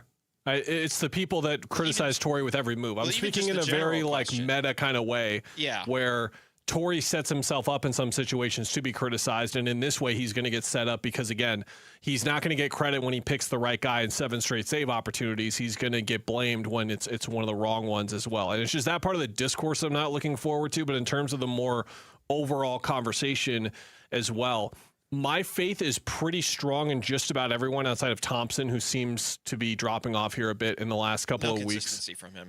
Clark, Loizaga, I know Loizaga has been a little more shaky, but he's clearly like the 5th or the 6th guy. Yeah. That is there as well. I got a lot of Torrey Lovello audio here, so you can hear it directly from him and his reasoning. Here is him on Garcia getting the save situation today. It's very clear to you guys that I've made an adjustment. I'm going to just mix up some roles a little bit and get Paul back on his feet. It doesn't mean he's in. It doesn't mean he's out. We're gonna put some pieces together to help us win some baseball games right now. Naturally, the follow-up from reporters is Garcia the closer. No, we're gonna have roles, matchups just to get it done. But clearly, this is something that affects Paul. He had a great teammate moment. He is willing to step aside to help this team win games, despite changing this role. And Brandon did a great job of that today. I laugh, sorry, Torrey, because he was avoiding saying the word committee. Here is him on if the closer committee is strictly Garcia, Murillo, and Ginkel. Like, is anyone else in the mix? Like, who is in the committee? Who gets membership into the committee, Mitch? I don't know. Loizaga as well. So, yeah, it'll fall on different people depending on what's going on. It's stacked up today with that left switch, right, left. We felt that, first of all, this ballpark favors a left-handed pitcher, so I want to stay left. But I think it sat right in a really good pocket. That was something we talked about pregame for Garcia. So I want to take a moment to ask you about Sewald as a whole and the segment on him. Okay. Because how will we remember him as a Diamondback? 2023, World Series run, unbelievable in the postseason until it wasn't. Until he hit the Rangers. That was really the wall. The Rangers. 2024 was the 3 straight oh no moments in July, and then they stuck by him for another month, and then eventually it cracked again. Yeah. And then this year, he was fantastic. We had a segment 6 weeks ago where we were like, is Paul Sewald an all-star? And then the last 6 weeks happened as well. Like, how will you remember him as a Diamondback? Because he's going to pitch this year at some point probably, but I don't think he's coming back, and I think this might be it for him in the majors as well as a whole. Can I comp him to Game of Thrones? Sure, I'm up for that. Everything started off great, and then the latter seasons came out with no actual book text to back it up, and it's got disaster. Can't see what's going on. So season, what was it? Season 6 had some really good stuff when you find out, insert spoiler alert and spoiler warning. Yeah, it's a tough combo without, yeah. Season 6 went well, right? And then they get to 7 and you're like, okay, there's some stuff here, right? Like, that's kind of what the good part of Paul Sewald this year has been. And then we get season 8, and we're just like, all right, enough of this. The gang's together, we're getting fan service and all that, but the end product in the end, like this story that we invested in for many, many years just ends with, who is the king? Who? Right. And for what it's worth, our investment in Paul Sewald as a Diamondbacks closer has not been nearly as long as people invested into Game of Thrones. That was an 8-season series. It was also a multi-book series that took the course of, basically this entire century. That's just kind of how I feel. Like, if I'm going to equate it to anything, I don't want to diminish the good of Paul Sewald, because without him, frankly, I don't think they get to the World Series, right?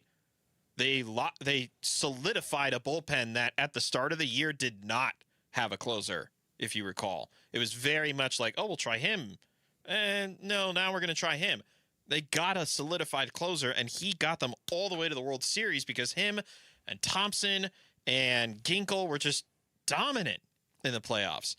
But outside of that, it's just been deterioration to the nth degree. And I feel bad for him because he's a really nice guy, but it's not been good. And unfortunately, it's leaving with a bad taste in our mouths the way this is going. I think he's been a good Diamondback. He's been a good Diamondback overall, but the lows have just been incredibly low. Is he the best Diamondbacks closer? Or, is he top 5 Diamondbacks closer? I have the leaderboard in front of me. Okay. Saves. Paul Sewald has 53 as a Diamondback. I think that's where it's going to end. He's 6th. Ahead of him, Brad Ziegler, 62. Byung-Hyun Kim, 70. Matt Manti, the Iceman, at 74. JJ Puts, 83. And then my favorite Diamondback of all time, Jose Valverde. Papa Grande, my boy. 98. 15 ahead of Putz. How about that? So I wouldn't put him up there either. Subplot I want to talk to you about. Okay.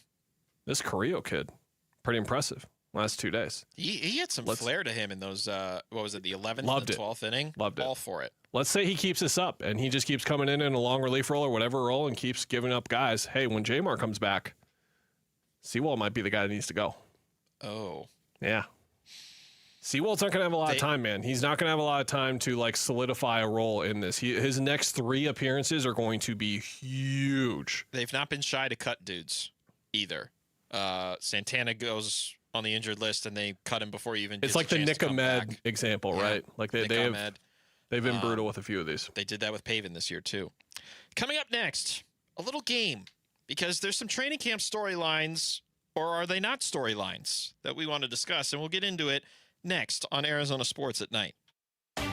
Arizona Sports. Countdown to Canton. The Arizona Cardinals franchise in the entire world will witness the induction of one of the NFL's greatest. It's a dream come true. Into the Pro Football Hall of Fame on August 8th. Cardinals moving left to right. Warner to pass with time. Fires over the middle to Fitz. Caught at the 45-50. Fitz is loose 40, 30. Goodbye. 10-5. Cardinals lead. Touchdown. Larry Fitzgerald. You gotta be kidding me!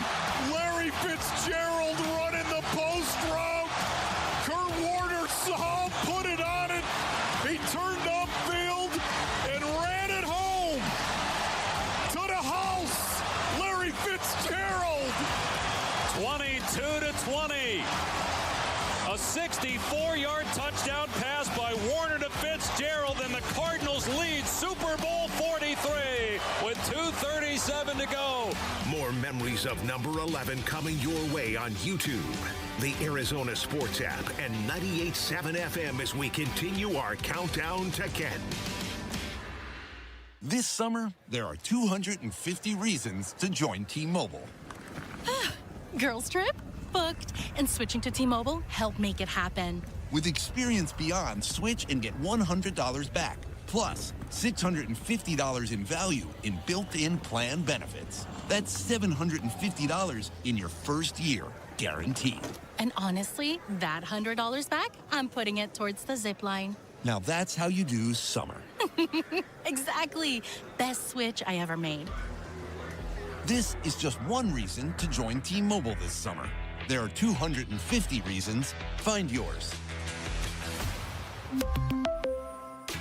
Savings based on the value of benefits included with Experience Beyond, like entertainment and 1 year of AAA Classic and Dash Pass on us. Benefits may require activation. See plan for details. Get $100 via virtual prepaid MasterCard with eligible ported, no cash access, and expires in 6 months. Issued by Sunrise Banks, N.A. member FDIC. Allow 8 weeks. By the time August rolls around, you've stopped being surprised by the heat. You walk outside, you get in your car, and wait for the AC to catch up. And at the end of the day, the one place you need to be cool is home. Your AC has been running since May, morning, noon, and night. And when it stays hot overnight, it never gets a rest. It just keeps grinding until something gives. At Gettle, we've been doing this for over 85 years. We know what a summer like this does to a system. Call us and make sure your home is the one place the heat can't follow you. GOETTL. We'll keep you cool, but it's hard to spell. From the people who brought you It's the Dog Park comes. Your dog is limping, but she seems fine. Plus, you've heard they can fake it just to get what they want. So what's the deal now? You're being gaslit. Protect your dog from injury and illness with Progressive Pet Insurance. Oh, now she switched legs. What a diva. Progressive Casualty Insurance Company and affiliates. Not available in all states or situations. Coverage subject to policy terms. This summer, the Honey Pepper Pimento Chicken Sandwich and Pineapple Dragon Fruit and Sprite are back at Chick-fil-A. Girl, it's back. We've been waiting. I love that honey pepper pimento sandwich. And that pineapple dragon fruit and Sprite is everything. It's got that razzle-dazzle that makes you stop and say, okay, wait a minute. I love the creaminess of the pimento cheese. It's savory, it's bold, it's flavorful. Our faves are back. High five, girl. Which fan favorite will you choose? Real customers paid for their testimonials. Hey, it's Austin with Moxie Pest Control. I remember one Sunday at church, our pastor stood up and said, "Services are canceled. A neighbor's fence was knocked down, their home was robbed, and they need our help." So right then, we walked out and rebuilt that fence together. That taught me something. When a home doesn't feel safe, nothing feels right. At Moxie, we don't just control pests, we help families feel secure. Make the move to Moxie. Call Moxie Pest Control.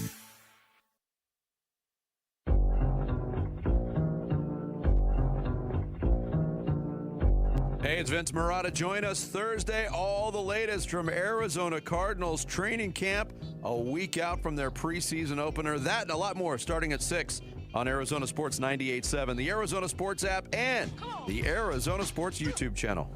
Welcome back to Arizona Sports at Night. Kellen Olson and Mitch Vareldis here.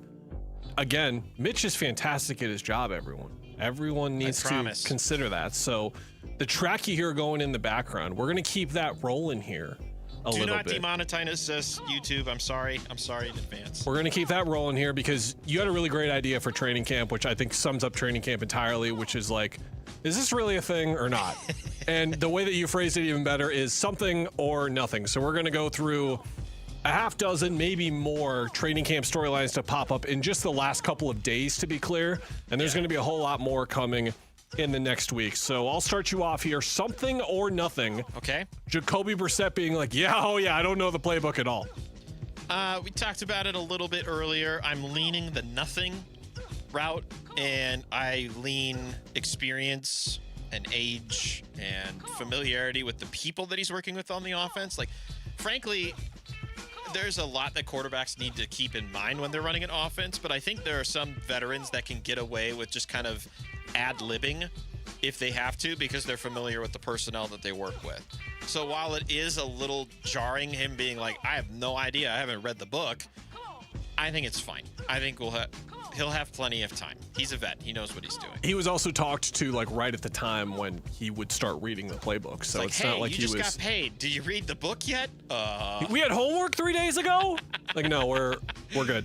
Michael Wilson continuing to be a standout player, most notably on offense, being maybe the guy most talked about the last couple of days from the people watching the live action going on out there at State Farm Stadium. Is that something or nothing? I do think it is something to keep an eye on. And I'm going to preface a lot of the somethings that I give of saying it's training camp. They haven't even played an alternative opponent yet, so let's relax. But I do think it is notable if he's going to maintain the play that he produced towards the latter half of the season, you still want to be able to stand out in camp, right? And you still want to produce at a level where you're with the ones, you're getting a majority of the reps on the outside, and you're winning your one-on-ones. Like, those are things that I want to see out of Michael Wilson. So I'll lean something. I think this is absolutely something. And if we're ranking top 5 on-field like storylines to watch, subplots to watch of the entire season, it is who's wide receiver 1. Yeah. Is it Michael Wilson or Marvin Harrison Jr.? I saw Teo Mackey reporting that like Harrison was utilized in like the main receiver slot of like the 13 personnel stuff that they're using. Should it be him? Should it be Marv? Just got him as the X, right? And he's the one guy with 3 tight ends. Maybe it should be Michael Wilson instead. Audio edition of Something or Nothing. Oh. Wait. I mean, he's definitely a rookie, and as we've talked about, and he'll keep growing every single day. I'm very excited for him. All those guys, not just him. Just a little thing here. You could not have a radio show lower on Nathaniel Hackett not in Colorado than this one. I think the guy's a doofus. You're there with me as well from your time as a Broncos fan. With all due respect, his decision-making gave off doofus. I don't mean to say that in a mean-spirited way to Nathaniel Hackett, who knows far more about football than I would ever learn. Best friends with Aaron Rodgers. If I sat down in a library and said, I'm going to learn about football 8 hours a day for the next 14 years, I would not come close to how much Nathaniel Hackett knows about football. With that said, the guy that knows a lot more about football than me sounds pretty low on Jeremiah Love as a instant contributor into his offense, or is that something or nothing? Like, am I reading too much into that and it's a nothing? So Tyler Drake, our great Cardinals beat reporter, wrote a story about this and why you should preface yourself and say, it's nothing, don't worry about this. This is the guy that they drafted 3rd overall and is making top 5, is it, running back money right now? Like, what? What do you mean yes, he looks like a rookie. That's fine. But why are we not pedestaling him? Why? Like, who is going to have the most jerseys in the stands now that Kyler Murray is gone? It's Buddha, probably. Yeah. But I'm guessing it's going to be Love number 2. Otherwise, it's like, why did you draft him? If you're already setting the precedent, like, he's a rookie, he'll get to it eventually. Also, that's the first thought out of your mouth? Yeah. When it's like, hey, how's Jeremiah look so far? You can't just say, oh, he looks like a once-in-a-generation running back. No, he looks like a rookie. This isn't Vegas with they're going to have Kirk Cousins start ahead of Fernando Mendoza, which, like, fine, doesn't really matter. This is the running back that they took 3rd overall on a team that has a bevy of offensive options, and you're just going to make him sit? Or you're just going to put him behind James Conner and Tyler Algier? Like, I don't read the philosophy that is being written right now. I don't want to. I don't want to read it. I just want Jeremiah Love to be involved in this offense. And I wasn't encouraged by the way Nathaniel Hackett phrased it as, he's the rookie. Like, you're putting bad precedent on him. I am lathering this something in concrete. This is absolutely something, and they are going to play Jeremiah Love, not in a minimal role, but his role is going to be a lot smaller than Cardinals fans are going to want to see. Like, to the point where I think Algier could outtouch him this year. Like, I think to that point. I think that would be a disaster if it worked out. With how much money you're paying him right now, it certainly would be. Darius Robinson turning heads in the last couple of days. If Michael Wilson's number 1, it seems like Darius Robinson, according to our own Tyler Drake, is number 2 right now in terms of how much he's standing out. Nick Rawls had some nice words on him earlier in the week as well. A little bit of a Darius Robinson camp breakout. Something or nothing. I'm going to say something because I want to be encouraged by a guy who's really not been able to settle into his role at all. Like, you think about his first year, he has the terrible loss of his mother. He's dealing with injury, so he's out for most of the year. Second year, he can't really get a foothold because he's again dealing with injury. But for him to just kind of, and Mike LaFleur used the phrase the other day, to just cut it loose. Or you're saying that about Jordan Birch, but just the idea that Darius Robinson comes in and he just goes to work and he works hard and he doesn't complain about anything. Like, I want the mentality that Darius Robinson has given in his first 2 seasons to be rewarded with outstanding play. So I will say something because I'm encouraged by how well he's standing out this early on. I lean nothing, but it sounds dismissive, and he needs some things, right? Yes. He needs things to pop up that could be something as well. So I'm going to lean nothing, but in a positive way, where he needs to build up the momentum for this. A few quick ones. Josh Sweat on pup, nothing or something. Can I just say nothing until he comes back? I'll say something until he comes back. I'll do the opposite.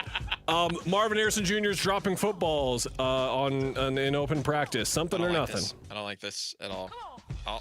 I'll overreact and I'll say, oh my God, this is mega something. We need to figure this out. It's something because we feel the need to react to it. If it was happening even like last year or 2 years ago, I keep mixing it up. If like this was his year. rookie season, Exactly. I'd be like, whatever. Yeah. This is year 3. It's year 3. Why are you dropping easy passes I keep during tricking practice? myself into it being year 2 as well. It's year 3. It's just something, and not in terms of it happening, but in terms of us feeling the need to react to it and focus on oh man, like is Marv, like, is he gonna ever figure this out? Like, he's dropping practice. Like, we shouldn't be reacting like that, but we feel the need to because of how much he's underachieved so far. Carson Beck can't throw a football. Something or nothing. A handful of videos of bad passes thrown by the rookie quarterback. I'll just say nothing for the sake of this quarterback room is not necessarily one to worry about how if Beck's going to beat them out. And we talked about it back and forth. I've been hypocritical about my stance of like there's no pressure on the Cardinals for this to work, but also there's a ton of pressure on Beck to get the most out of these preseason games. I'll just lean nothing. I heard he dropped a touchdown to close practice today. Perhaps I'm speaking out of line, but I think this is pretty common for a rookie quarterback to look completely out of place at the start. I remember on like Inside, not on Inside, on Hard Knocks, the Caleb Williams year, that like they ran a montage of him screwing up and having like a couple of really bad days at practice, and then he turned into Caleb Williams. So not to say that Carson Beck is going to turn into that, but I think it's fairly common for a rookie quarterback, especially a 3rd round pick, like not even a day 1 pick, to have a couple of tough days at camp to begin their career. I'm going nothing. And that was a little something or nothing. That was fun. There you go. Let's bookmark that one for later. Yeah, let's save that in the old file. Maybe I'll squeeze it into the old what is it called? The hotkey bank. That's the word I'm looking for. Technology has been great tonight, as you can tell. Coming up next, 3 straight days. Drag them, my king. Drag them. 3 straight days of Diamondbacks starting pitching doing great. Is it enough for the Diamondbacks to not need to get starting pitching help at the deadline? That's next on Arizona Sports at Night. Diamondbacks baseball. Lefty Garcia set. The pitch. Bouncer over the mound. Charging Perdomo. Gloves it. Waits. Steps on second. And the Arizona Diamondbacks beat the Pittsburgh Pirates this afternoon. 3-0. They take 2 out of 3 in the series. Chopping up the Pirate series and talking D-backs and the MLB trade deadline on the Arizona Sports YouTube channel, the app, and 98.7 FM. Hey, it's Bodie and Victoria, owners of NewACUnit.com. In Arizona, it hits 100 degrees and suddenly AC prices magically go up. We don't play that game at NewACUnit.com. Even with manufacturers raising prices this year, we've used our buying power to keep your costs down. And the price you see online, that includes everything. Unit, install, delivery, no surprises. Just a smarter, more affordable way to stay cool at NewACUnit.com. Save thousands, save time. Buy online. NewACUnit.com. I'm U.S. Transportation Secretary Sean Duffy. We all seem to be in a rush these days, from work to driving our kids around. But when you're behind the wheel, please do not speed. A few minutes saved by going faster is never worth the risk. So follow the speed limit, enjoy the drive, maybe bring some snacks for the kids, and know that along the way, you're getting quality time with your family. Paid for by NHTSA. You're still glowing, flirting, grooving. You've still got it. But your immune system weakens as you age, making it harder to fight illnesses like pneumococcal pneumonia and RSV. Vaccines are a key part of any health routine and can help protect you from getting really sick. Ask your doctor or pharmacist which vaccines you need. See more at PfizerForAll.com. Sponsored by Pfizer.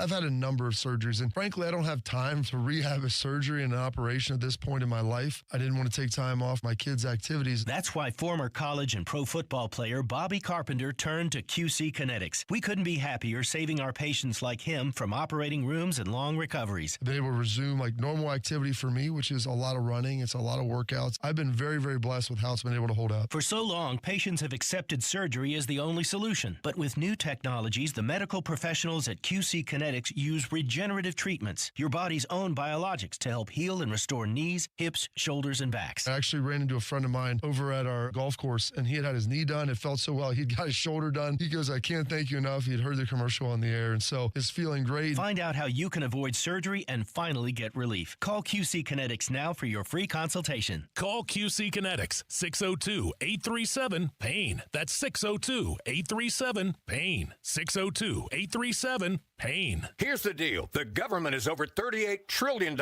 in debt, which means the IRS isn't slowing down. And the tax code is complex and unforgiving. So it's not surprising if you're one of the millions of Americans that owe back taxes to the IRS. Unfortunately, they're the world's most powerful collection agency, with the ability to garnish your wages, seize your bank accounts, and even take your home or business. But don't be stressed or worried any longer. We're Optima Tax Relief, America's most trusted tax resolution firm. We have resolved over $3 billion in tax debt for our clients. Our award-winning professionals deal with the IRS every single day, protecting our clients and preparing them for the best possible resolution. For tax help you need, for tax help you can trust, give Optima a call today. Call 800-343-6460. 800-343-6460. 800-343-6460. Optima Tax Relief. Some restrictions apply. For complete details, please visit OptimaTaxRelief.com.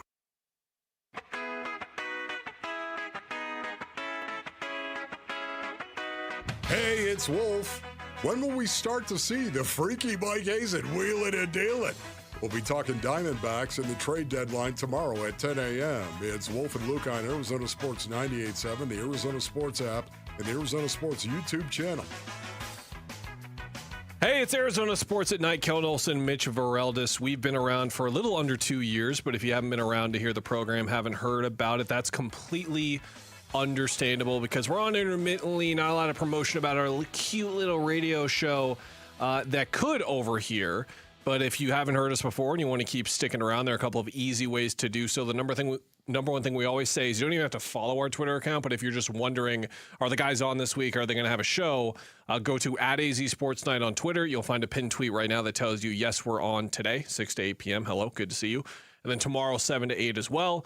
On Monday morning, Monday afternoon, by then you'll always have a tweet in there that kind of tells you this could change based on the scheduling. Like if there's a fill-in somewhere that either you or I have to go take as well. That's happened a couple of times this summer as well.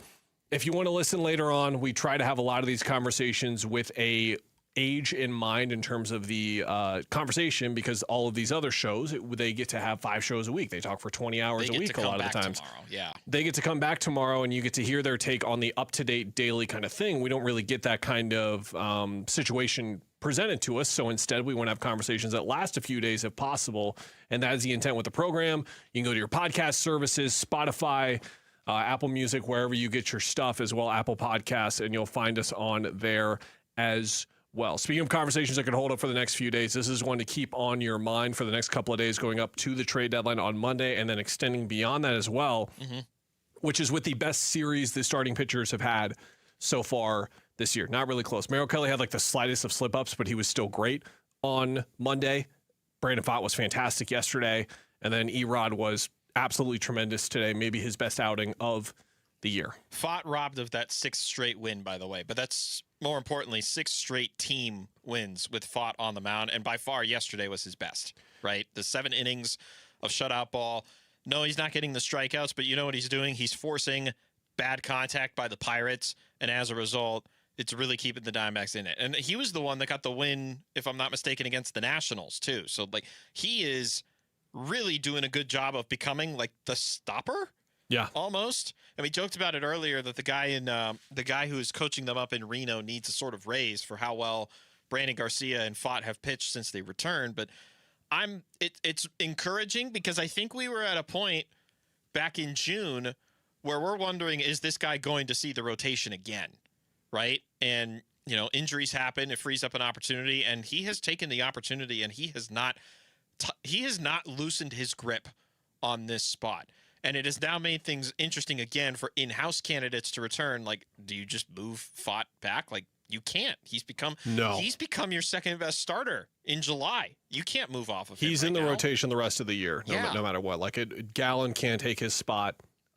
Nelson can't take his spot. We don't know about those 2 guys specifically, but it seems pretty clear Soroka and Burns slide in for the 2 rookies right now, and then you move on with those 5 as well. But if it extends to those other guys getting healthy, Pfaadt's not going anywhere as well. And if you look at the way this series played out, Mitch, they lose 3-2 on Monday. They win 8-7 on Tuesday, and then they win 3-0 today. Not necessarily a huge output from the offense, which has had a really random and weird month where if you look at the metrics, they're like middle of the road to good in the month of July. That's with Perdomo, Carroll, and Marte all underperforming drastically. OPS is below 650 for all 3 of those guys. And I proposed to you in show prep and in the email coming in, is this a signal of like what's to come from the Diamondbacks? Like, can they be a team now that relies on their starting pitching? I will say the numbers in July tell you no. Their ERA is 15th among all starting pitchers amongst teams. The Diamondbacks rank 15th there, which is fine, but their whip sits 26th and their batting average against is 275 in the month of July. The numbers tell you no, but are you seeing something positive within the games here from the last couple of weeks so we could rely more on starting pitching as opposed to a bullpen in the offense? It feels disingenuous after today in particular, which was by far feels like that was the pinnacle start of this month, what Erod turned in today with the 8 innings of shutout ball. But because of how much the revolving door has rotated, it seems like this season, it's hard to just put blind faith into this group. And, you know, there'll be some arguments that would say, well, when Corbin Burns comes back or Ryan Nelson comes back, like, look at all this great depth you have. You've given Mitch Bratt and Cole Drake ample opportunities to show that they can be something someday. And really, they're filling gaps right now in the grand scheme of things. But I don't know if I can fully commit my trust to the rotation, even with how well they've pitched right now, only because I can't guarantee that these are going to be the same guys when the going gets tough or when you need to win these games. And The only one that I can fully say I have full-blown faith in right now based on the way he's pitched this year is the man that hasn't missed any games, and that's Eduardo Rodriguez. Without him, this rotation doesn't have a keystone, right? At least the way I see it this year. Like, without him, this rotation just falls apart entirely. Here's Torey Lovello on Erod's outing today. I think overall he has a great feel for what's happening inside of his own dugout, inside of his own clubhouse, and then he picks up what's going on across the way as well. So their pitcher was locked in, making pitches. He rose to that challenge, but overall he knew that he was going to get something north of 100 pitches today. He was fighting for 120. I wasn't going to do that, but I told him we'll get you between 105 and 110 and go win us a ball game. But he knew the reason why that had to happen. We were very light in the bullpen. Let's say postseason happens. Wild card, whatever. It's going to be a wild card of some sort. Yeah. The top 4 guys in the rotation are? Eduardo Rodriguez, 1. Mm-hmm. Am I assuming that health is... Yes. Okay. Corbin, Burns, 2. I'll give you Nelson and Gallen, too, if you want to toss them in. Go ahead. Okay. So Erod, 1. Burns, 2. I will rely on Michael Soroka for 3 right now. 4, I don't have a clue. No, me neither. It feels like you have to give it to Kelly out of respect. And he's had a really good month of July. Not a lengthy start in any of those starts in July, but, you know, do you trust Brandon Pfaadt to be the 4th guy? Do you trust Zach Gallen? Do you trust Ryan Nelson? It's not been a great year for Ryan before he got hurt. It's obviously been a very bad year for Zach relative to the rest of his career. And you're not going to throw a rookie into a 4-man rotation in the playoffs. Like, it almost feels like it's just Merrill Kelly by default. And that doesn't even make me feel confident in saying that. Merrill in the month of July, 27 2/3 innings. What you're alluding to is that in 3 of these starts, he just pitched 5 innings. That was it. And then on Monday, it was 5 2/3 against Pittsburgh. There was the 7 innings against San Diego as well. By far, the biggest positive here is that he allowed 4 hits and a walk against Pittsburgh, 5 hits and a walk against the Athletics, and then 4 hits and 2 walks against St. Louis. Like, we've seen him give up 8, 9, 10 base runners a game, whip around 1.5 pretty consistently, 1.95 ERA for him in the month of July as well. I would even lean to the point where if Merrill pitches not to this level, but somewhere around this level for the last 2 months of the season, that I would look to him in Game 3, maybe even Game 2, because Burns will be, we're hoping for 4 starts before the postseason? 5, maybe? Best case scenario. It's like how stretched out is the arm? How good does he look? How much are we willing? Get him to a 6-inning outing before you hit October? 3-game series. You lose Game 1. Are you going to give him the ball Game 2? You don't want to give it to Merrill, your guy, if he's in form as well. You don't want to give it to Pfaadt. See, now that becomes the difficulty. It's like Erod's the obvious one, right? But the other part that we don't really know yet is, did they properly backlog their rotation so that it sets up that Erod can pitch in Game 1? Can they do that? Or will they be afforded the luxury to do it? Yeah. Or are they in a scenario where, I think it was this way in 2023, where it was Brandon Pfaadt had to start Game 1? Because I think the rotation fell that Zach Gallen was the last pitcher that they had.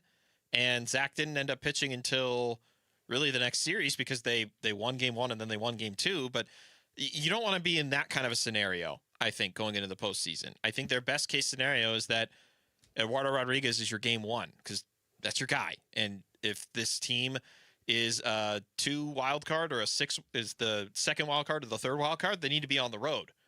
And you need to win that first game on the road. And Erod, I trust the most in that scenario. If you're curious, the last week of the season, 6 games on the road in Colorado and San Diego. So there could be worse places for the Diamondbacks to play. We know the Rockies won't have anything to play for by then. Will the Padres we see? Then again, we do this conversation. We're like, what does that team have to play for? And then they just win because they just the want to win. Giants just took 2 out of 3 from the Brewers because, of course, that's how baseball works. Stretch it a bit further out. Last 5 series of the year: Texas, Miami, and the Yankees at home as well. The Rangers will surely be in the mix in the AL West, which is just all over the place with mid everywhere. They just made an ad today, getting a catcher and a bullpen arm. Seeing Miami, totally off topic, but I want to ask you this, and maybe we'll talk more about it tomorrow. Mm-hmm. Who are the 3 teams in the wild card race you're keeping an eye on in the deadline the most? Where if this team buys, you're worried.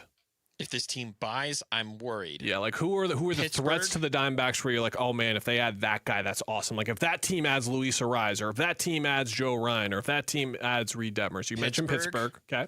And I think it says something you're struggling. I think St. Louis is heading south. I think Washington, I don't know if they're sustainable. So that leaves San Diego and Miami. And I almost lean with we've done it already of San Diego. But they have not played well this year. They just haven't.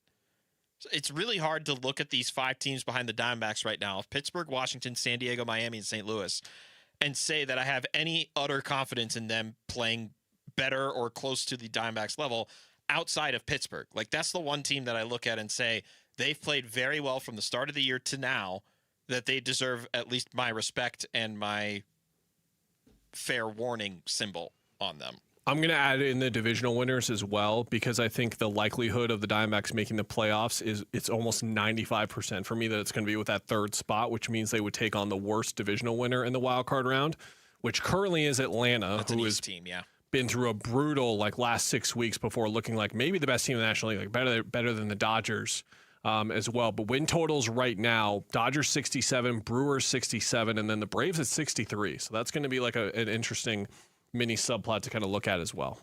Cubs at 61, Phillies at 57 for those two particular races. I think we agree the Diamondbacks aren't going to catch the Dodgers, right? No, yeah. Cubs just took a brutal loss. They got a 2-run homer from Pete Crow Armstrong in the 10th, only to lose 3-2 to the Cardinals, who really need to get some momentum somewhere. So it's a huge win for them in this wild card race too. Coming up next, while we were away, somebody made a decision. Not the decision, but a decision. That's next on Arizona Sports at Night. Arizona Sports is your exclusive home for Cardinals training camp breaking news, roster updates, video highlights from camp, and takes on the team from Arizona's biggest sports personalities. Let's go! Cardinals Camp 2026, back to football. Training camp coverage presented by Bud Light. Cardinals, baby. Keep up with the Cardinals on the Arizona Sports YouTube channel, the Arizona Sports app, arizonasports.com, and 98.7 FM. Oh, hey, Sarah. Did you hear my daughter Katie got Camper of the Week? That's a big deal. We got a big deal, too. Right, Mom? Honey, shh. What's that? Okay, that Hyundai Santa Fe, I only paid. Nice. Deal's so right, it almost feels wrong. The Hyundai Getaway Sales Event. Get 0% APR plus 0 payments for 90 days or $3,000 customer cash on the Santa Fe or Santa Fe Hybrid. See your Valley Hyundai dealer. Offers end August 3rd. Call 714-568-7676 for details. If the world were like a Sleep Number mattress, everything would adapt for your comfort. Your coffee would never get cold. Your flight would always be on time. And your mattress would always respond to you and your unique sleep needs. Sleep Number mattresses are designed to respond to your body and shift with your changing life, helping you fall asleep faster and stay asleep longer. To experience a whole new world of comfort, visit a Sleep Number store or go to sleepnumber.com. Sleep Number. To a good night's sleep. Jane Dawson did something smart. She saved hundreds on auto insurance switching to Progressive. With the money she saved, she got herself a pricey bird feeder with an ultra-high-def camera. Should Jane have just bought a regular bird feeder? Yes. Is it hard for her to admire nature when the camera doubles as the bird's potty?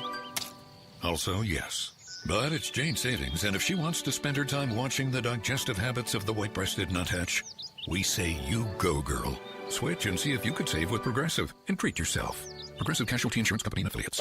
It's summer's last hurrah. Bunker to Bunker's last two-person scramble event of the summer is on Saturday, August 22nd at the Junior National Golf Club in Goodyear. Come celebrate with a fantastic day of breakfast, golf, and big raffle and prizes, all for just $100. There's even a free coupon for a second round of golf, with proceeds benefiting the Junior National Foundation, changing the lives of youth through the game of golf. Open to the public, but space is limited, so register today at bunkergolf.com. Triple digits are here, and you can avoid an AC system breakdown by calling Collins Comfort Masters to schedule an $89 AC tune-up. Collins is trusted by the community with nearly 11,000 five-star Google reviews and expert technicians that get the job done right the first time. Take advantage of this offer now, so your home will stay cool and comfortable all summer long. Call 480-NO-WORRY or visit collinscomfort.com. Collins Comfort Masters, the no-worry solution for all your air conditioning, plumbing, electrical, and water filtration needs.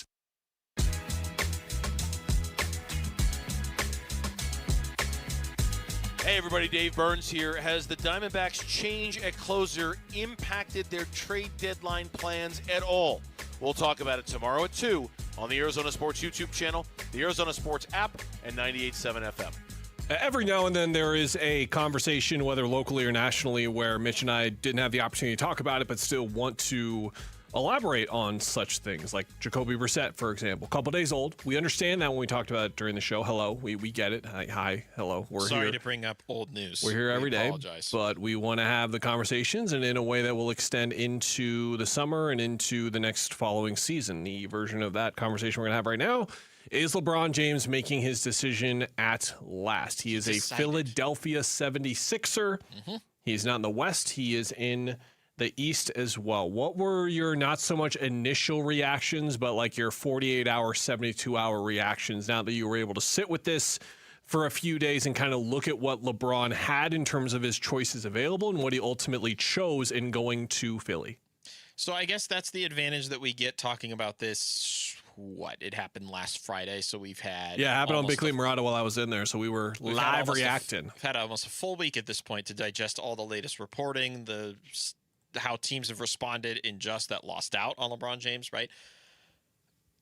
When it happened, I thought to myself, And that feels very weird to say about a man who has done so much in the NBA and has accomplished so much in the NBA. And it does feel like that now there's a lot of other teams in the East that feel like they're better than the New York Knicks. That's kind of my read on this. And I'm sure LeBron was looking at how the West lays out right now. You've got these two teams that are built young and are built to last right now in Oklahoma City and San Antonio. Anywhere else you go is probably just not going to get past them. Like, that's the perception right now. You look at the East and you can say, oh, it is wide open. The Knicks, they were a 3 seed last year and made it because Boston lost in the first round and Detroit wasn't good enough to beat Cleveland in round 2. Like, there are so many different paths that you can take in the East, and Philadelphia is the one that just got Jaylen Brown, has really the best roster of the East Coast options that were looking to add LeBron. But I don't know if I'm fully moved by it, I guess would be my response. Like, this could go... Somebody else made this comp, and I forget who, I apologize, but this could go like the Nash-Howard Lakers route. Yes. Where it's just you're stacking up all these guys for one shot at a title, and it could go disastrously. That's kind of how I'm leaning right now. It does not feel as like concrete as you'd expect for LeBron to choose based on what he had available to him, which was every team in the league, because he actually Except did San Antonio, because they paid Tobias Harris. We have to remember that. But they still could have afforded him on the minimum as well. So like that element of it, it was like, okay, like sign and trade, like Jimmy Butler has to go to like the Lakers. Like, how does that? No, like he just took 2 years for $8 million with that player option as well. So I'm surprised that he went somewhere that has so much volatility to it. I'm not surprised that he went somewhere where the ceiling is super high, because that LeBron James guy knows a thing or two about ball, and he knows that it is going to take the ceiling outcome for one of these teams to beat Oklahoma City or beat San Antonio in a series. I think that's part of the reason why he went to the Eastern Conference as well, was to avoid those teams as well. But in the old thought exercise of let's run this season 100 times in our heads, how many times do you get the outcome where the 76ers are champions? It feels like 5 or less because of the volatility of what you are working with here. So let's go player by player through their starting lineup of this big four that they have. Let's do it. They've got Joel Embiid, who is going to be pretty much held in a cryo chamber during the regular season. We're going to see him 30 times, maybe 50 times, but I'm guessing it's going to be like less than 40. He's going to play less than half the games this year, even if he's not injured. Like, they're going to give him time and try and keep him back-to-backs or anything like that. Absolutely not. And they're going to try to keep him as healthy as possible for the postseason. Even if Embiid gets to the postseason, he has never played in 3. When he has gotten deep in the playoffs, he's done so injured. We have watched him get injured series after series after series after series. We had all this momentum for the Sixers, where coming off of that Celtics series, we're like, can they win the East? Like, they look like they, and then they got whipped by the Knicks because Joel got hurt. Yep. Jaylen Brown, it's a great player. First team all. Unless you ask the analytics, I should say. All that stuff. Jaylen Brown leaving in a funky way, we'll call it, where Boston has Brown and Tatum together. They won a title with those two guys. this season occurs where Jason Tatum's out for most of it. Jaylen Brown goes on, gets to be the guy, loves being the guy, says on his Twitch stream that this is my favorite year of my career, which does not include the year that he won Finals MVP, because on that team, it was Jason Tatum's team. Yes. This was Jaylen Brown's team, and that's what he enjoyed the most. So he goes to a team before the LeBron move where he is the third guy. Philly loves Embiid more than him. They love Maxey more than him. He's going to be the third guy. He's not the savior. It's not him. No. Tyrese Maxey doesn't have any of those problems, but his problem is those problems, because he should just be, in my opinion, he's a top 10 player in the league. I think he is ascended. He's up there where he should be first team or second team All-NBA with the Halliburtons of the world, with the Brunsons, with the Shays of the world. In that guard mix is the best guards in the league. He should be in that conversation. I agree. But he's got to deal with all this. And now LeBron comes in. And so, Mitch, even if LeBron comes in and he is okay with being the third option or the fourth option, and he plays to the side and he orchestrates and play makes and just is in the corner as a shooter when the ball isn't involving him and it's got Maxey or Brown or Embiid, it's asking so much for it to all snap together. And I think if you don't agree with me, you certainly won't agree with what I said about the Suns starting lineup, because that was my problem. Is like the five guys together, that's a lot of talent. In a Suns way, it's a top 6 level of talent. In a Sixers way, it's a win a title enough talent. But, okay, let's say you get Toronto in round 1. Brown is guarding Kawhi. Their defense is going to be very suspect. Then LeBron's guarding Scotty Barnes. Like the defense is going to be really difficult. And just how are they going to get a flow together with all of these pieces that are so wonky with all their previous baggage? I don't like the baggage in this. We didn't even mention VJ Edgecombe, who had a very fun rookie season. Exactly. And he should be mentioned. That's such a great point. He should be, it should just be a Maxey Edgecombe vehicle the rest of the way. Can we just say, like, a starting five that is fully healthy, that has, apparently the report is LeBron's going to run point, which probably is the most appropriate thing for him to do at this point. Running point for Tyrese Maxey, VJ Edgecombe, Jaylen Brown, and Joel Embiid. In a perfect scenario of everything facilitating itself naturally, how could they not win the title, right? You could talk yourself into that scenario where it's just like, look at this starting five, and then you got Dean Wade coming off of the bench. You lose Tsunami Papi, unfortunately, but there's some questions about the depth behind Wade, I would say, but you'd feel pretty good about that starting five over a lot of the other starting fives, just generally speaking. The problem is to what you've already said, is the baggage that comes with this starting five. I don't see it starting off well. I see this being like a recurring conversation throughout the month of November and December. And then by January, they'll click into form and everybody will be like, wow, they just ripped off 25 of their last 30 games. Like, why did we think this wasn't going to work? And then they'll fizzle out in the playoffs. Like, it's the Philadelphia 76ers experience every single year since Joel Embiid got there. That's what I feel like. And Jaylen Brown is best on the floor as a downhill playmaker. That's LeBron's role. There's too many guys that need to touch the ball on that team. What was it? Somebody did the math of the usage percentages of all five guys. Yeah. And it is adds up to like 142% usage rate. Something's going to change. And you can factor in Jaylen Brown got more touches because there was no Jason Tatum. You could factor in Tyrese Maxey, the main ball handler, LeBron and his role with the Lakers. But you still got to adjust all those. You can't have everybody touch the ball at the same time. And I think that if you're doing like a tier, if we're going to do tier lists, which we're going to do at some point, I'm sure, for like the West and the East, I think there's like 5 or 6 teams in the East that are together. Like, I don't think there's a clear separation. You should give it to the Knicks because they won a title. But if you don't want to give them that luxury, you've got the Knicks, you've got the Cavs, you've got the Raptors if this Kawhi thing happens, you've got the Pistons, you've got the Sixers. And if you want to include the Celtics, go ahead. If you're super high on what the Hawks have done, go ahead and include them as well. I don't like the move for him. I thought that it wasn't really up for consideration. I was really shocked when it went down. I don't think they're going to make the conference finals this year. I think it's going to go bad. Every time we get optimistic about Philly in any kind of way, it just goes back to Embiid getting hurt, and then we end up disappointed. Are you confident in determining what seed they would be or how many wins they would get this year? They'll be top 6. Maxey and Jaylen will drive wins for them in the regular 45 season. 45 wins? I think 48, 50, something like that. Maxey and Brown are so unbelievable. They'll drive the wins for sure. That's it for our show. We will be back tomorrow at 7 o'clock. See you then. Bye.